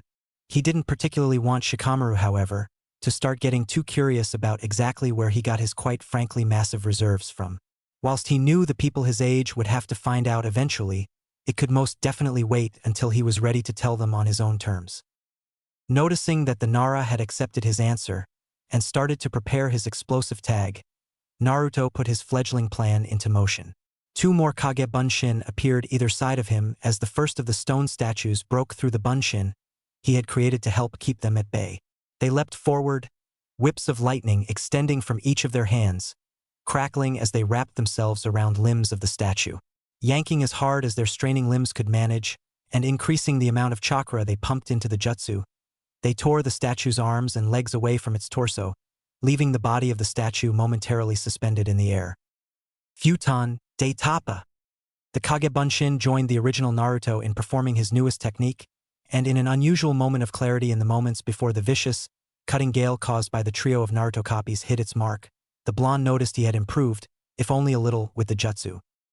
Naruto's accuracy with the jutsu was once again exemplary, the raging torrent of chakra-infused air colliding with their target at breakneck speed, grinding at the statue's body, causing it to crumble at rubble, just as Naruto had managed the first time.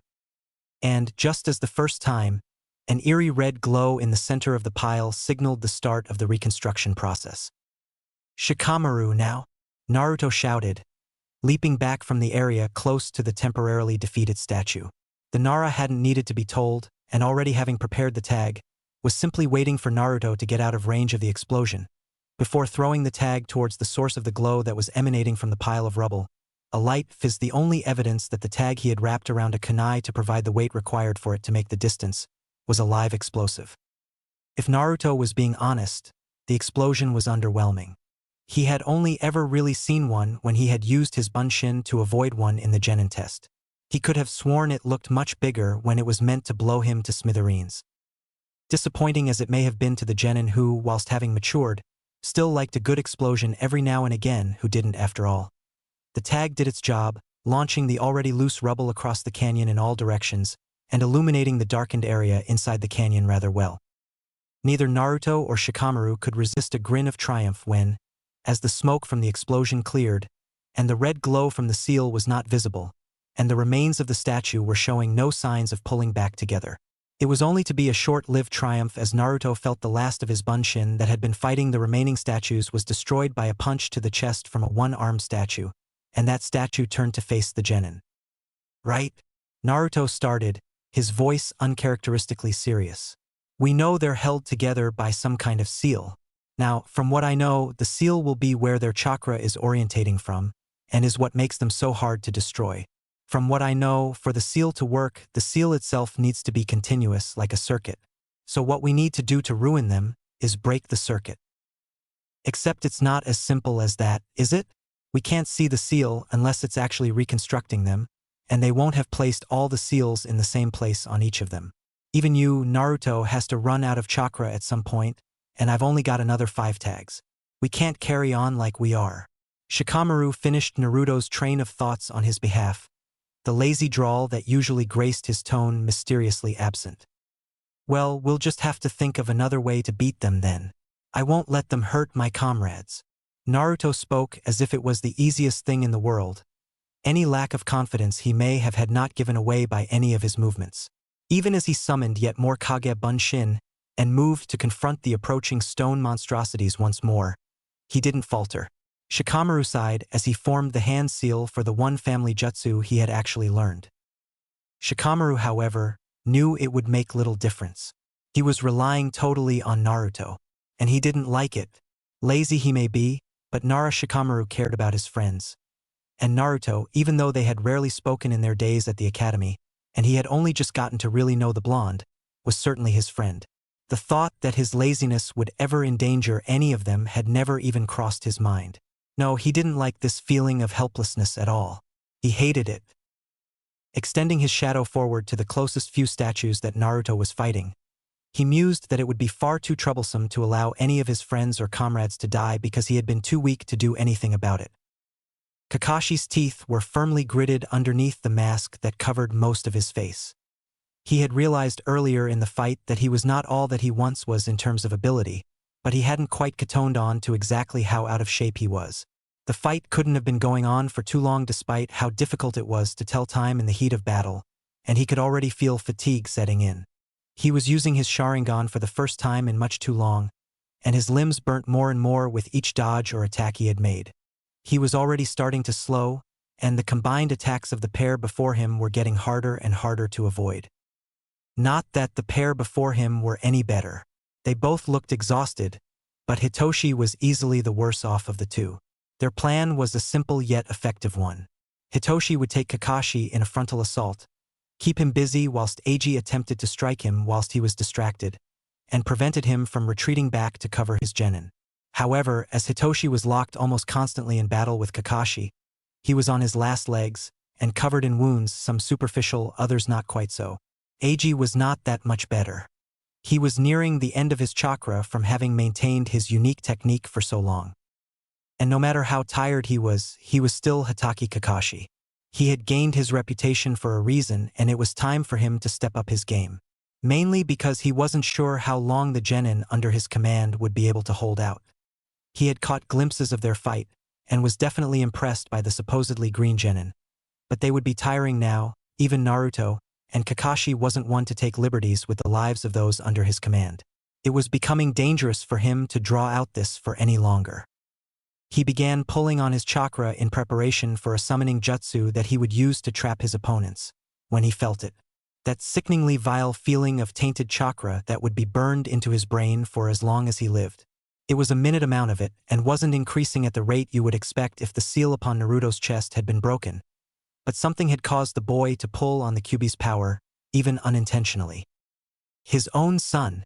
Eiji's mutter was not directed at anyone in particular, but Kakashi wouldn't have heeded it even if it had been.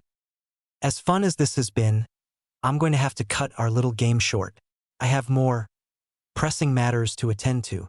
The Sharingan-wielding shinobi's words sounded as if they should have been in jest, but his steely expression and monotone voice suggested the opposite as the he flew through hand seals.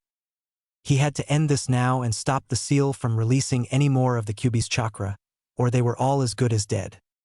Shikamaru, for the second time in only a few minutes, found himself cursing his own weakness as he ducked and weaved between the relentless, albeit slow and cumbersome strikes of the statues that he now faced, alone.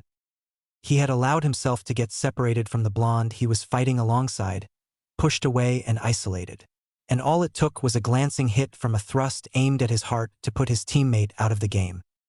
He had partially dodged, and the stone weapon had jarred his shoulder rather than pierce his heart, but the blow had sent him tumbling to the ground, with what he was certain was a fracture on his left shoulder.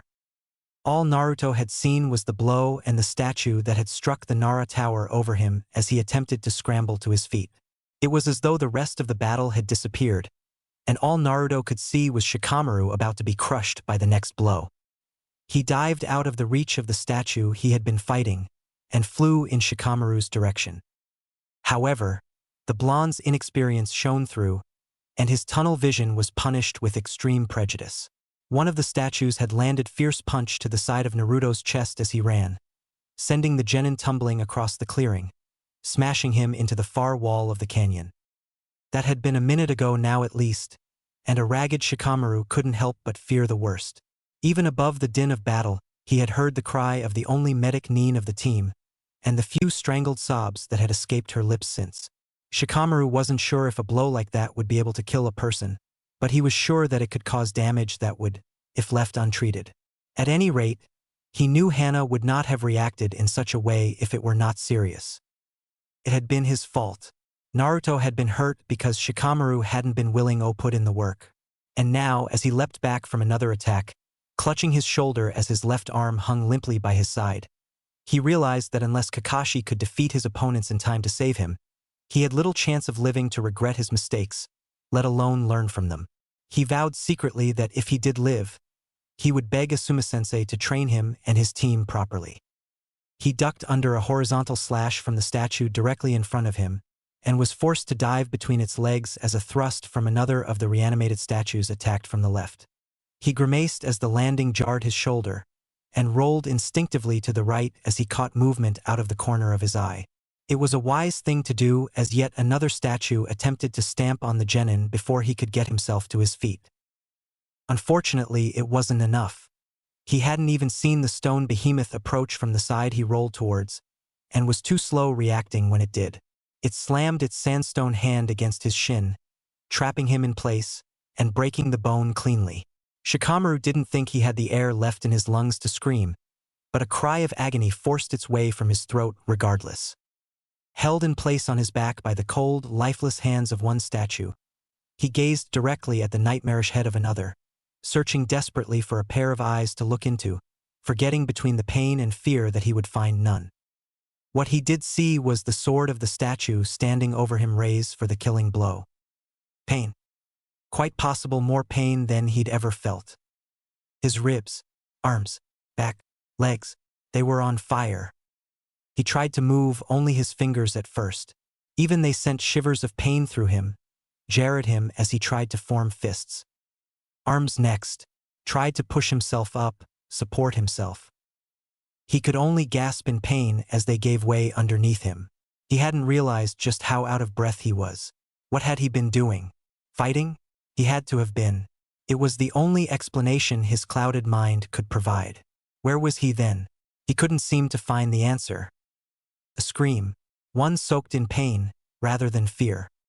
Deathly terror gripped him. His eyes forced themselves open, even as his head swam and vision blurred. He tried to make sense of what he saw in front of him. It was blurred. He could only make out silhouettes, but he felt a furious, feral anger build. He recognized the scream, instinctively processed its meaning before he could do it rationally. Even as he began to take in the information, he felt a familiar sensation flow through him, nearly overwhelming him. Heat, power, potent, familiar chakra, rage. He could feel sensations returning to his limbs, pain leave as warmth flowed through him. He began to form cognitive thoughts once more. A mission, near to Suna, the stone statues, protecting his friends, destroying his enemy. He was on his feet without even realizing it, still trying to put the dizzied, blurred pieces together in his head. A scream. His eyes flew to where he had been looking before, seeing with clarity he could not remember seeing with before, and before he could process the information, he had set off with speed he could not remember possessing. Take it for now, boy. Give them a glimpse of my power. Remind them all why they fear me so. Naruto had not heard the deep animalistic growl that originated from within his own consciousness. Even as Shikamaru watched the sword belonging to the stone statue that towered over him rise up, poised to strike, he desperately urged himself to move. Every one of his aching muscles strained to get loose from the vice-like grip the other statue had on his leg, or even to simply avoid the coming attack. But he didn't have the strength left, and he knew it. But then, out of the corner of his eye, he caught a glimpse of red. He barely had time to turn to see it before it was up close and personal, barreling into the statue about to finish him of, splintering its body into hundreds of pieces upon impact. It turned in midair, landing on the ground for the briefest of moments before turning its attentions towards the statue that pinned Shikamaru's against the floor. Get your hands off of my friend. Naruto's voice came out closer to a guttural shout than his normal voice, and the blonde didn't give the statue an opportunity to comply with his demand, launching himself at the faceless monstrosity, right fist pounding straight through the statue's sandstone head, shattering it before withdrawing his Sansatsuken, which was practically aglow with the strange red chakra Naruto appeared to be emitting. Shikamaru couldn't help but stare at the strange energy that seemed to billow around the blonde, twisting around him, creating a maelstrom of what appeared to be vortexes of red chakra. He couldn't wrap his mind around it, nor the feeling that seemed to accompany its presence. A terrifying feeling that seemed to penetrate to the Nara's core, one of unquenchable blood, lust, and hate, that was only amplified by the manner in which Naruto struck out at the beheaded statue's torso with a horizontal smash, cleaving the body of it in two. The blonde turned to face him, eliciting a quiet gasp of shock. Whatever that chakra was, it had changed his appearance, with the whisker marks that Shikamaru had always assumed were whisker marks deepening and becoming thicker, and his canines had elongated slightly, making him resemble some kind of animal.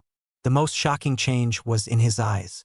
They had changed from their usual bright and energetic blue to a shade of red not dissimilar to that of blood, and Shikamaru couldn't make out any emotion other than anger in them.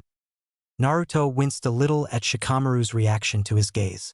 He had meant to ask if Shikamaru was okay to move, but judging by the sharp intake of breath, the Kyuubi's chakra had altered his appearance, though by how much, Naruto couldn't tell. Still, he had to admit, he felt as good as he'd ever felt with the demonic chakra in his system.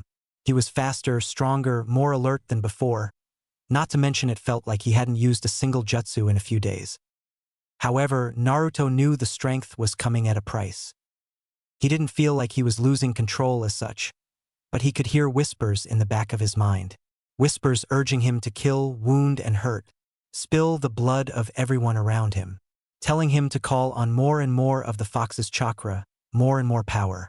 They had started out quiet, barely audible as he moved to help Shikamaru. But only moments later they had increased in volume and number, penetrating his mind, influencing his thoughts.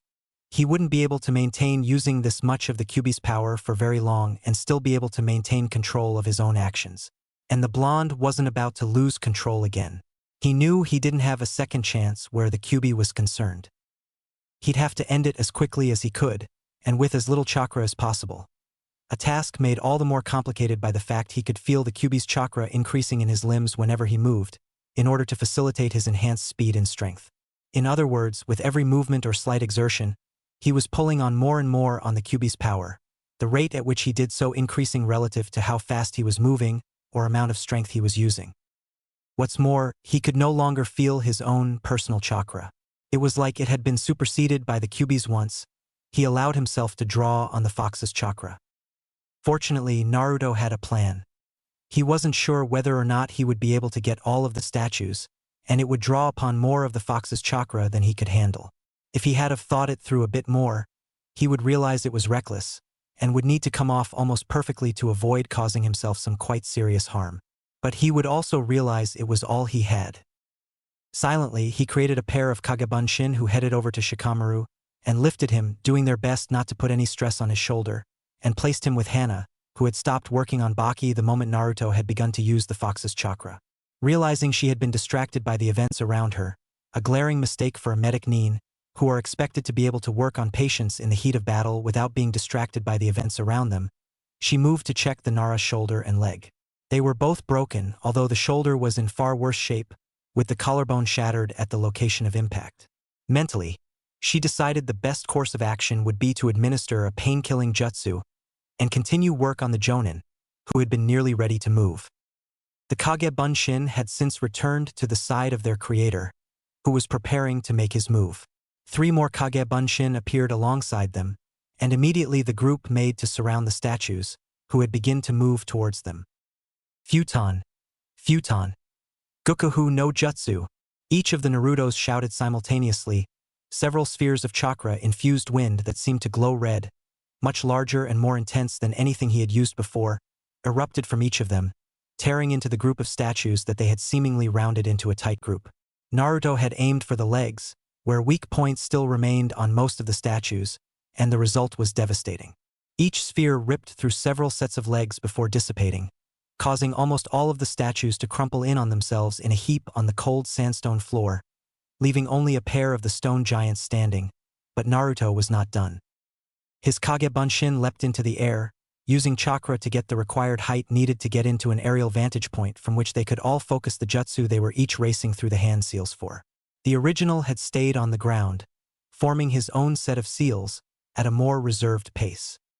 Futon, de Tapa! The cry of Naruto's Kagebunshin came the moment they reached the peak of their leap, each unleashing a veritable storm of raging winds that tore viciously at the statues in the group, chakra-enhanced blades of wind grinding and cutting the collapsed statues into piles of rubble before them. The original only briefly had time to marvel at how potent the Kyuubi's chakra was compared to his own, before returning his focus on the jutsu he was about to perform. He thought he had moved Shikamaru far enough away to not be at risk, but he couldn't be sure, especially not whilst using the power of the fox. He had only ever really used this jutsu properly a few times, and he had never been able to keep as much control over it as Jiraiya could. Time was up, he noted, as a familiar red glow began in several places amongst the rubble of the statues, as they began to reform. He needed to do this before they had reformed enough to protect their seals from this attack. He wasn't confident that it would be able to destroy the stone in the same way his futon techniques did. All his Kage Bunshin had dispelled besides one, who was preparing the final technique he needed to hopefully end this battle. First though, he needed to perform his own. He only hoped he had kept the area of the jutsu down enough. Katan. Kasumi Indu no Jutsu. The light misty gas erupted from his mouth, billowing out into the clearing amongst the downed statues, spreading out, covering every single one of them, but not spreading out any further. He had pulled it off perfectly with just the right amount of chakra. His grin was as wide as I had ever been even as he jumped back, partly to get out of the way, but mostly so that he'd be able to see the fireworks. He glanced over to his Bunshin, who had just finished his own set of hand seals. Katan, Kamakai Kaki. The results were as spectacular as any of the Sanin's demonstrations had been, searing flames erupting into a fierce inferno, the moment the small fireball had come into the vicinity of the mist, igniting it, turning the area into an all-consuming dome of flames. Now that was an explosion. Nothing like those boring explosive tags. That's when the blonde finally felt it. The effects of all his QB-enhanced Bunshin, each performing those jutsu with chakra that wasn't their own, combined with all of his enhanced movements. The amount of the QB#S chakra pulsating through him had increased more than he ever thought it would have, white-hot power flowing like rivers of lava through his chakra network, a bubbling pyroclastic flow of demonic chakra leaking from his tenketsu, covering him in a dense orange sheet of chakra. The whispers had become screams in the foreground of his mind. He needed more power, had to have it. More chakra, more power, power to kill, power to maim. He wanted nothing more. But he couldn't. He wouldn't. Gathering every vestige of his willpower, he pushed back. Tried to suppress the urges, suppress the desire. Shout above the screams. He wouldn't lose to the fox again, not while he could still fight. Not while there was breath left in his body. Even as his body had lowered onto all fours without him trying. Even as his features grew yet more animalistic and feral. He'd protect his friends, even if what he was protecting them from was himself. He struggled for what was, in reality, seconds but felt to him like hours, until he could no longer feel the levels of chakra in him increasing, but rather gradually decreasing. He was beating it. Even as his body had dropped to its knees, he felt the red haze lift away from his thoughts. He was breathing heavily, and his vision swam as he fought the fox's will with his own. Even as he struggled, he saw that 3 of the statues had survived his attack. Apparently he hadn't been fast enough with his jutsu, or thorough enough with the first barrage. If he could, he would have cursed his luck. As it was, all he could do was grit his teeth, as he continued to force back the QB's power. His muscles tensed as he felt a hand on his forehead. He hadn't sensed an approach. He hadn't even realized there was anybody else in the canyon. Suddenly, he felt an overwhelming peace wash over him. He couldn't even sense a trace of the QB. Not its power, nor its bloodlust, or its hatred. Just peace and calm. But, even as he fell forward into unconsciousness, a voice he recognized alleviated his worries. He would sleep without concern for his friends, because he now knew they were safe. Rest, Uzumaki-san. You fought impressively. I will take care of the rest. And Yuzuki Yugogo, even with her ANBU mask on, was not one to lie to a comrade. She had watched Naruto's fight from the beginning, and was stunned at the blonde's progression. Even though she had taught him, almost everything he had worked had come on leaps and bounds, strategy, chakra control, taijutsu, it had all come together perfectly. It was difficult to remember that Naruto was a totally green genin, with no experience in the field on the basis of how he had fought. A totally green genin fighting against a jutsu that should have been far too much for him to deal with. Yet he and Shikamaru had, admirably, the way in which Naruto had spurned his comrade on, just by being himself, had also not gone unnoticed. But there was no escaping the fact that this was an incredibly advanced technique, and Naruto and Shikamaru were just genin. She knew she was going to have to intervene, especially since Kakashi was struggling with his own battle. It was just a matter of when. When the chakra cloak had begun to form around the blonde, was her signal to move. She had been briefed by Jiraiya before he had left about the basics of Jinchuriki and control, and knew Naruto had taken on more of the Kyuubi's chakra than he could handle. Incredibly, as she placed the demonic chakra suppressant that Jiraiya had given her as a precaution on him, she noticed that he had fought back much of the demon's power himself. However, now she had to deal with the rest of these statues, and go and aid Kakashi with his own battle. Wordlessly, she drew the first of her katana and turned her attention towards the towering figures that had given her students so much trouble. Kakashi was just about as relieved as he had ever been in his whole life, even as he dodged a wild strike from Eiji. Yugugo's intervention had been timely to say the least, given the wildly fluctuating chakra levels Naruto had been expending as he had fought for control with his tenant, and the fact that Kakashi was really in no position to do anything about it himself. The Jonin had wildly underestimated the capabilities of the Kekkei Genkai that Eiji possessed, and now he had very little chakra with which to finish his own fight. His plan had been pretty simple, really, perhaps too simplistic, even though it is often the basic plans that tend to work the best. Lay down a cover with the smoke bombs and use his Kuchios, Doton, Suga no Jutsu, a tracking jutsu where his nin dogs would locate and trap the enemy in the smoke, leaving them vulnerable for Kakashi to finish off with his Raikiri, a lightning technique designed to kill. It had only half worked. Eiji had been fast to realize the basics of Kakashi's plan, and even though two of the dogs had managed to grab hold of him, had disappeared underground too quickly for the others to get a proper hold on the ninja. Hitoshi, however, had not been so lucky, trapped under the weight of 4 if the dogs, including a particularly large brown specimen, with its considerably powerful jaws clamped onto his shoulder. He was a sitting duck, and one that didn't stand much of a chance since Kakashi was already on the move towards him. Raikiri prepared. The Konoha shinobi aimed for the heart. Hatake Kakashi rarely missed with any jutsu. It was even rarer that he missed with his own technique. Now, for the first time since he had left ANBU, he felt the warm, crimson-red liquid soak into his sleeve, as Hitoshi's punctured heart struggled to beat its last. He looked into the eyes of his enemy, as the life drained out of them, his Sharingan burning the image into his brain to join the hundreds of others that already existed there. "Hatake, you bastard!" Eiji's enraged cry was expected by Kakashi, who spun round to block the attack, leaving Hitoshi's body to unceremoniously crumple on the floor, still bleeding from the gaping wound carved into his chest by Kakashi's jutsu. Now, Kakashi found himself beset by a furious assault from the remaining enemy shinobi, not unlike the ones Hitoshi himself had been using to allow Eiji the opportunities to strike. He used his Kekkei Genkai to coat his fists and legs in a layer of rock, adding mass to his strikes, forcing Kakashi to dodge, rather than block his relentless barrage of kicks and punches. Something that the Konoha ninja did infuriatingly well, given how tired he looked.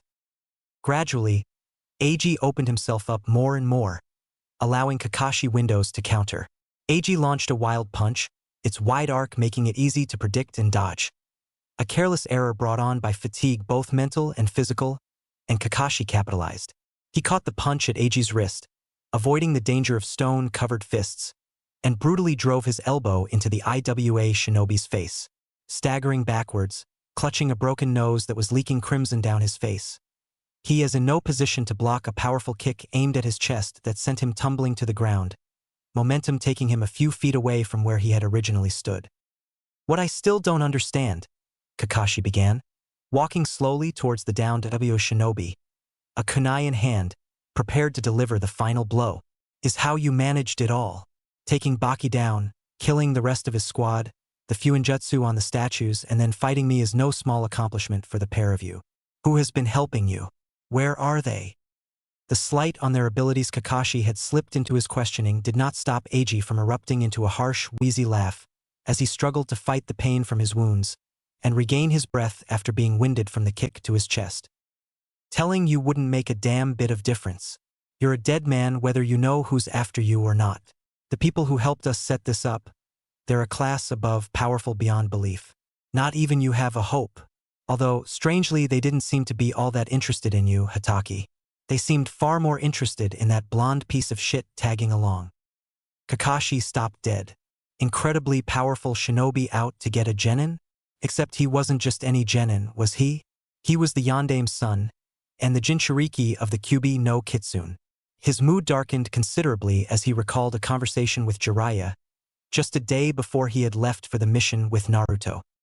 Akatsuki, a group of S-class shinobi, who Jiraiya suspected, had an alarming interest in the Biju.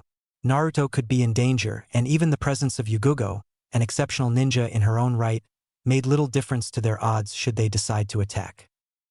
Who are they, Eiji? You will talk. Kakashi's voice had taken on a grim, steely quality, reflecting the importance of his question, threatening dark consequences should answer not be provided. Eiji simply laughed again, louder this time, his breathing a little easier. Didn't I already tell you, Hataki? Knowing their names wouldn't save from them even if you had years to prepare. You know them well though, very well. Their power has grown since you last encountered them, too. They are called Dash. Eiji stopped suddenly in mid-sentence as his body began to shake and judder uncontrollably, his limbs contorting in spasms of pain. Kakashi couldn't help but look on in morbid fascination as pitch-black markings began to spread out from the Iwa shinobi's forehead, lines spiraling and weaving their way around him in strange, otherworldly patterns. Eiji's stomach muscles jerked and contracted viciously, pulling his body into the fetal position, and, moments later, he began to gurgle deeply, as though he were drowning in some thick, stodgy liquid. It took Kakashi a moment to realize Eiji had been gurgling on his own blood. His torso's sudden contraction, an indicator of some kind of severe internal trauma to one of his major organs, most likely his lungs. He died by drowning in the middle of the desert. A silencing seal. Yugugo had apparently finished with the statues, and after a cursory glance, Kakashi noticed that she had done so without so much as disturbing her hair. Of course, he already knew what had befallen Eiji, having seen more than his fair share of similar seals during his days in ANBU. In fact, he wore to himself as a result of events that happened on duty. The premise was simple: the seal is placed on someone, and from that point on until the person who placed it removes it, any attempt to speak of certain subjects, or reveal certain facts as specified by the creator of the seal, results in a swift and timely death. Of course, whilst the idea was simple, the actual technique was incredibly complex and difficult. Out of all the Konoha shinobi, only the Sandaime and Jiraiya possessed the ability to place similar seals, which spoke volumes for the ones whose identity Eiji had attempted to reveal. Are you fit to move, Kakashi? We're gonna need to get a move on. Baki is ready to be moved, and I can aid with the transportation of the Nara and Naruto. As long as you're ready. We need to get to Suna as quickly as we can. Here Yugugo paused to dig around in the pouch attached to her left thigh, and pulled out a small red pill, holding it out to Kakashi. Take this. It will keep you going until we can make it to Suna. Kakashi took the pill without hesitation. It was a soldier pill, a drug designed to stimulate the chakra regeneration process. It would give a shinobi a large, albeit temporary boost in chakra, either compensating for lost chakra or boosting existing supplies. It was massively useful to Kakashi, who was closer than he'd like to passing out from the chakra exhaustion using his Sharingan for extended periods of time was prone to cause. He almost instantaneously felt the pill's effect, reinvigorating him with chakra and energy. Thank you, Yugugo, Kakashi said, noting that the woman had removed her ANBU mask, negating the need for secrecy. And you're right, we had best get moving. How do you suggest we proceed? I doubt Baki or Shikamaru will be able to move all that well considering, and Naruto is still unconscious. I've used Kage Bunshin to help Baki and Shikamaru get moving, and 3 shouldn't affect my reserves too badly should we be attacked. I'll carry Naruto myself. That way we should be able to move fairly quickly, and hopefully make it to Suna without incident. Kakashi glanced over at where the genin had fought, and saw a pair of Bunshin helping Baki to his feet, and another lifting Shikamaru onto its back. Hana was at work over Naruto, likely checking for any serious wounds that would impede moving him. The Jonin doubted any would be found. The Kyubi's chakra possessed a strong healing quality, and when Naruto had been using it, it was likely it had sped up the healing of his wounds by an incredible amount. Well then, Yugugo, ready to get going when you are? Although, I feel a little guilty at not helping you carry anyone. Naruto currently felt more at ease than he had ever done in his whole life. He felt like he was sleeping wrapped in fresh, pure white clouds, in the world's comfiest bed. He tried moving a little, just an arm, to try and rub his eyes ready to start his day. And that was when the pain hit him. It started as a kind of dull ache, his muscles protesting as he tried to move, but as he tried to move a little further, ignoring their complaints, it erupted into a full-blown throbbing pain, right through his entire body. He tried to focus on the bits that didn't feel like they had been clubbed into submission. Trying to opening his eyes, he was greeted with a sinister feeling of familiarity, a sickening kind of déjà vu, and a brilliantly bleached white ceiling. Fantastic. The hospital. His least favorite place in the entire world. But why was he in the hospital? His pounding muscles returned to the forefront of his mind. Felt like he'd lost a fight with a wrecking ball. A fight. The mission. Of course. The mission, the stone statues. Shikamaru. Naruto sat bolt upright, his muscles burning as he did so, becoming irrelevant, as the memories invaded his mind, the most recent one being of Shikamaru about to be struck down by one of the stone army they had been facing. Is just fine. The words were strung out lazily, and were all Naruto needed to be reassured about the well-being of his friend. And, by some kind of miracle, you are too. What happened? I can't remember anything after you got pinned down by that statue. You happened, Naruto. Shikamaru sighed heavily at Naruto's confused expression and began to explain what had happened to Naruto, noting with some interest Naruto's discomfort when he mentioned the red chakra the blonde had used during the fight. Both Kakashi and Yugogo had brushed him off when he had asked, which only served to pique the Nara's curiosity. It appeared that Naruto was a veritable web of mysteries and unanswered questions. As soon as you got the answer to one, there was another two waiting to ensnare you. And once we made it to Suna, the three of us who fought and the Sunajonin Baki were admitted to the hospital. You had chakra exhaustion, which is pretty serious business. You've been out for 2 days now. But they patched me and Baki up soon enough. Broken bones are easy enough to fix after all, although I'll have to take it easy for a bit. Naruto couldn't help but notice Shikamaru seemed absolutely delighted at the idea of taking it easy. So what do we do now? I mean, the mission is over, right? Kas the Sunajonin is safe, so what's the plan? Good question, Naruto. This time it was Kakashi speaking, entering the room looking untouched, almost as though the events of a few days ago had never occurred, familiar orange book in hand. However, despite his distraction, he didn't miss Naruto shift uncomfortably in his bed when he spoke. As Kakashi had suspected, Naruto wouldn't be able to brush off what Eiji and Hitoshi had revealed as part of shinobi life, in the same way that Shikamaru and Hana had. He pocketed his book almost without realizing he was doing it. This conversation wasn't particularly one he wanted to have, but Kakashi had a feeling it was coming whether he liked it or not. Shikamaru, you look hungry. There's a ramen stand in town. Perhaps you should go get some food? Naruto might be well enough to join you in a bit. The smile hadn't left the Jonin's voice, but the serious nature of his voice gave away all it needed to the Nara.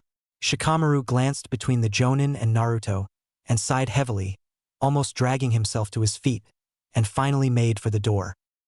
You know what, you're right. I hadn't noticed it before, but I guess I am pretty hungry. Catch you later, Naruto. The Nara threw a cursory wave over his shoulder as he left the hospital room through its only door, closing it behind him. Kakashi-sensei, I dash. The words died on Naruto's tongue as he racked his brain for the right way to approach the topic that was on his mind, the so-called Raiden massacre. I'm not totally stupid, and I'm not nearly as naive as I was when I graduated. I know ninja have to kill as part of their missions. But they said the number was 27, all of them genin?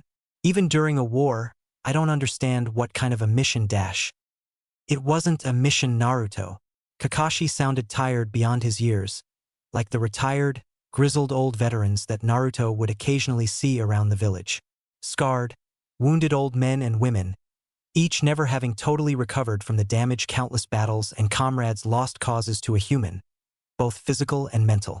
Each had their own tales, some of glorious victories, some of epic, monumental battles, even more of the many heroic figures Konoha has. But most of all, tales of tragedy and loss. A teammate, friend, or lover, gone before their time. A shinobi from the age of 5, thrust at that age into the fires of war, Naruto briefly supposed that he was one of those grizzled own veterans. Then how did it happen? If you weren't on a mission, I mean, Naruto found himself unsure about whether he really wanted to continue to press Kakashi on the matter, well aware that he was likely dredging up some of the man's most tortuous and painful personal demons. He knew Kakashi was not a bad person, which was precisely why hearing that he had done such a thing had unsettled him so much. How on earth did someone like Kakashi end up doing something like that? Naruto couldn't fathom it. In order to understand why I did what I did, I'll have to tell you a little about myself and my team at the time. Kakashi sat down next to Naruto's bed, all the while considering exactly how much detail to go into about his past.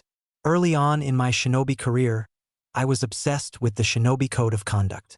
I lived by them, followed them without exception. When one of my teammates was captured by an enemy during the war, I was even willing to abandon her in order to complete the mission we had been assigned. Naruto felt his fists clenching as Kakashi spoke. What he was talking about went against everything he stood for as a shinobi, every fiber of his being, and everything his father Kakashi's own sensei stood for. Yet, from what he knew about Kakashi, it went against his nature, too. However, my other teammate insisted that we save her before continuing with the mission. He changed my mind, helped me see that I was wrong to blindly follow the code, helped me to see that comrades and friends were more important than the rules. And we made to save our comrade, and we did. But, in the battle he was killed, and his dying wish was that I protected the teammate we had fought to save. It was only after his death that I realized he was the closest thing to a friend I had ever had. Kakashi inhaled deeply and exhaled in turn, trying to keep the emotions surfacing from talking for the first time about his old teammates since the Yondaime had died, as in check as he could. After that, the war dragged on, and eventually, thanks your father, was drawing to a close. My remaining teammate was on a routine patrol without me, and they were ambushed. She and the rest of the squad she was with were killed. I had broken my promise to my best friend, and my only other friend had just been killed. A few hours after the news of her death had reached our frontline base, a reconnaissance team returned, having found a newly established IWA base, not far from our own. In my head, I put 2 and 2 together and got 5. I was so angry that I lost my cool and made the assumption that those in the stronghold were responsible for her death. I went after them alone and attacked the base. I don't remember much of the initial attack, but after a while, it became clear that those inside were not responsible for the attack on my teammate's squad. It was a detachment of newly minted genin with a pair of Chunin commanders, put in place essentially as a decoy to distract our recon teams and lead them away from the bases that contained their main forces. It was a tactic used by both sides, and an unspoken rule existed to capture, rather than kill such detachments, since most were fresh academy graduates in a time when average graduation age was 8 years old. I didn't even realize what I had done until I had killed almost everyone inside. In the end, it was the 4th who stopped me and took me away from the base and brought me back. Kakashi stopped, suddenly unsure how he should continue. Naruto was dead silent, taking in what Kakashi had said and the way he had said it. It was like he had just listened to a debriefing, rather than a retelling of a tragic moment in a man's life. Kakashi had intentionally tried to avoid delving too deeply into the way he felt about what had happened, and perhaps belatedly, Naruto realized that the man was still grieving deeply, both for his comrades and his enemies, and felt a pang of guilt at having disturbed memories that had likely been left untouched by anyone other than Kakashi for a long time. However, Naruto found himself understanding Hatake Kakashi more than he ever had done. What would he have done if he had lost 2 friends, 2 of his precious people? He couldn't claim he would be any different. He wasn't sure he'd want to be. But that realization raised uncomfortable questions about the world all shinobi lived in. Naruto had all his life strove to become a shinobi, not just to gain but also to give. He wanted to help people, save them from evil. Some would call it noble, others childish, naive. It didn't matter to him, he intended to stay true to those goals. But, in the end, would his life as a ninja cause more pain, more suffering, than it would relieve? Kakashi-sensei, why do shinobi exist? I mean, what is the point of being a ninja? Hokage once told me it was about protecting people, helping them, and making them happy. It was part of the reason I wanted to be a ninja, and nothing has changed. I still want to protect people. But Naruto trailed off, trying to piece together what he wanted to say from the whirlwind of thoughts in his mind. But it seems like the entire shinobi world is trapped in some kind of cycle of revenge and hatred, right? We fight a war, and the time between that war and the next is filled with people taking revenge for their losses in the first, killing the person that killed their loved ones, and the loved ones of the person taking revenge in return. Kakashi finished on behalf of the blonde, well aware that the issue was beyond the scope of what any young genin should be considering. The blonde just nodded in agreement, still trying to process the leap their conversation had made, find some kind of solution in his head, so it would all make sense.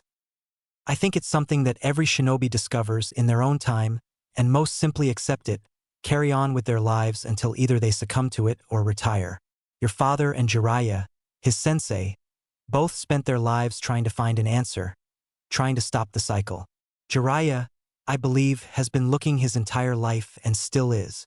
To the Jonin's surprise, Naruto brightened as Kakashi spoke. I guess that settles it then. I'll find the answer. The finality of Naruto's words perplexed Kakashi, especially given that it had seemed he fully understood the gravity of such a task. The blonde, however, took the lack of a response to mean that Kakashi was doubting his ability to accomplish the task. Before now, I had two goals as a ninja: to become Hokage so I can protect the village and my friends, and to make my dad proud. I'll find the answer my dad couldn't, and I'll make him proud doing it, and that is a promise. I know it's not going to be easy, Kakashi-sensei. If it was, someone would have already found an answer. But I will do it. First, I'll become Hokage so I can protect the people I love. Then, I'll find a way to use that to find a way to stop the cycle of hatred and protect everyone else. Naruto's words had become fierce, his eyes providing a startling view into the determination he held. He meant every word he said. And before Kakashi could stop himself, he found himself believing too. Thanks for talking to me about this, Kakashi-sensei. You didn't have to. Kakashi simply smiled at the blonde through his mask and dismissively shook his head at the thanks. But don't think this lets you off. It was technically your fault we were attacked. The Jonin nearly fell out of his chair at the practically bipolar way in which the Naruto's tone had changed, genuine heartfelt gratitude to what seemed like an impersonation of one of his own genin, Sakura, when loudly pointing out that he had arrived to a team meeting late. I mean, I think I deserve some kind of compensation. Compensation like, I don't know, a new jutsu or two at least. Huh? What was that, Naruto? Shouldn't you be meeting with Shikamaru by now? He's been waiting for quite a while now, you know.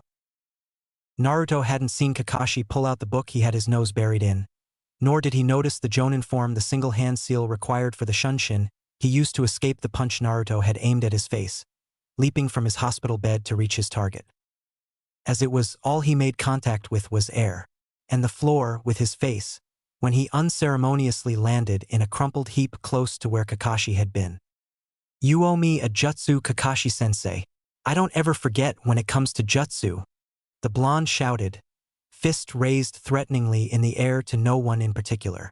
Now then, time to find that ramen stand.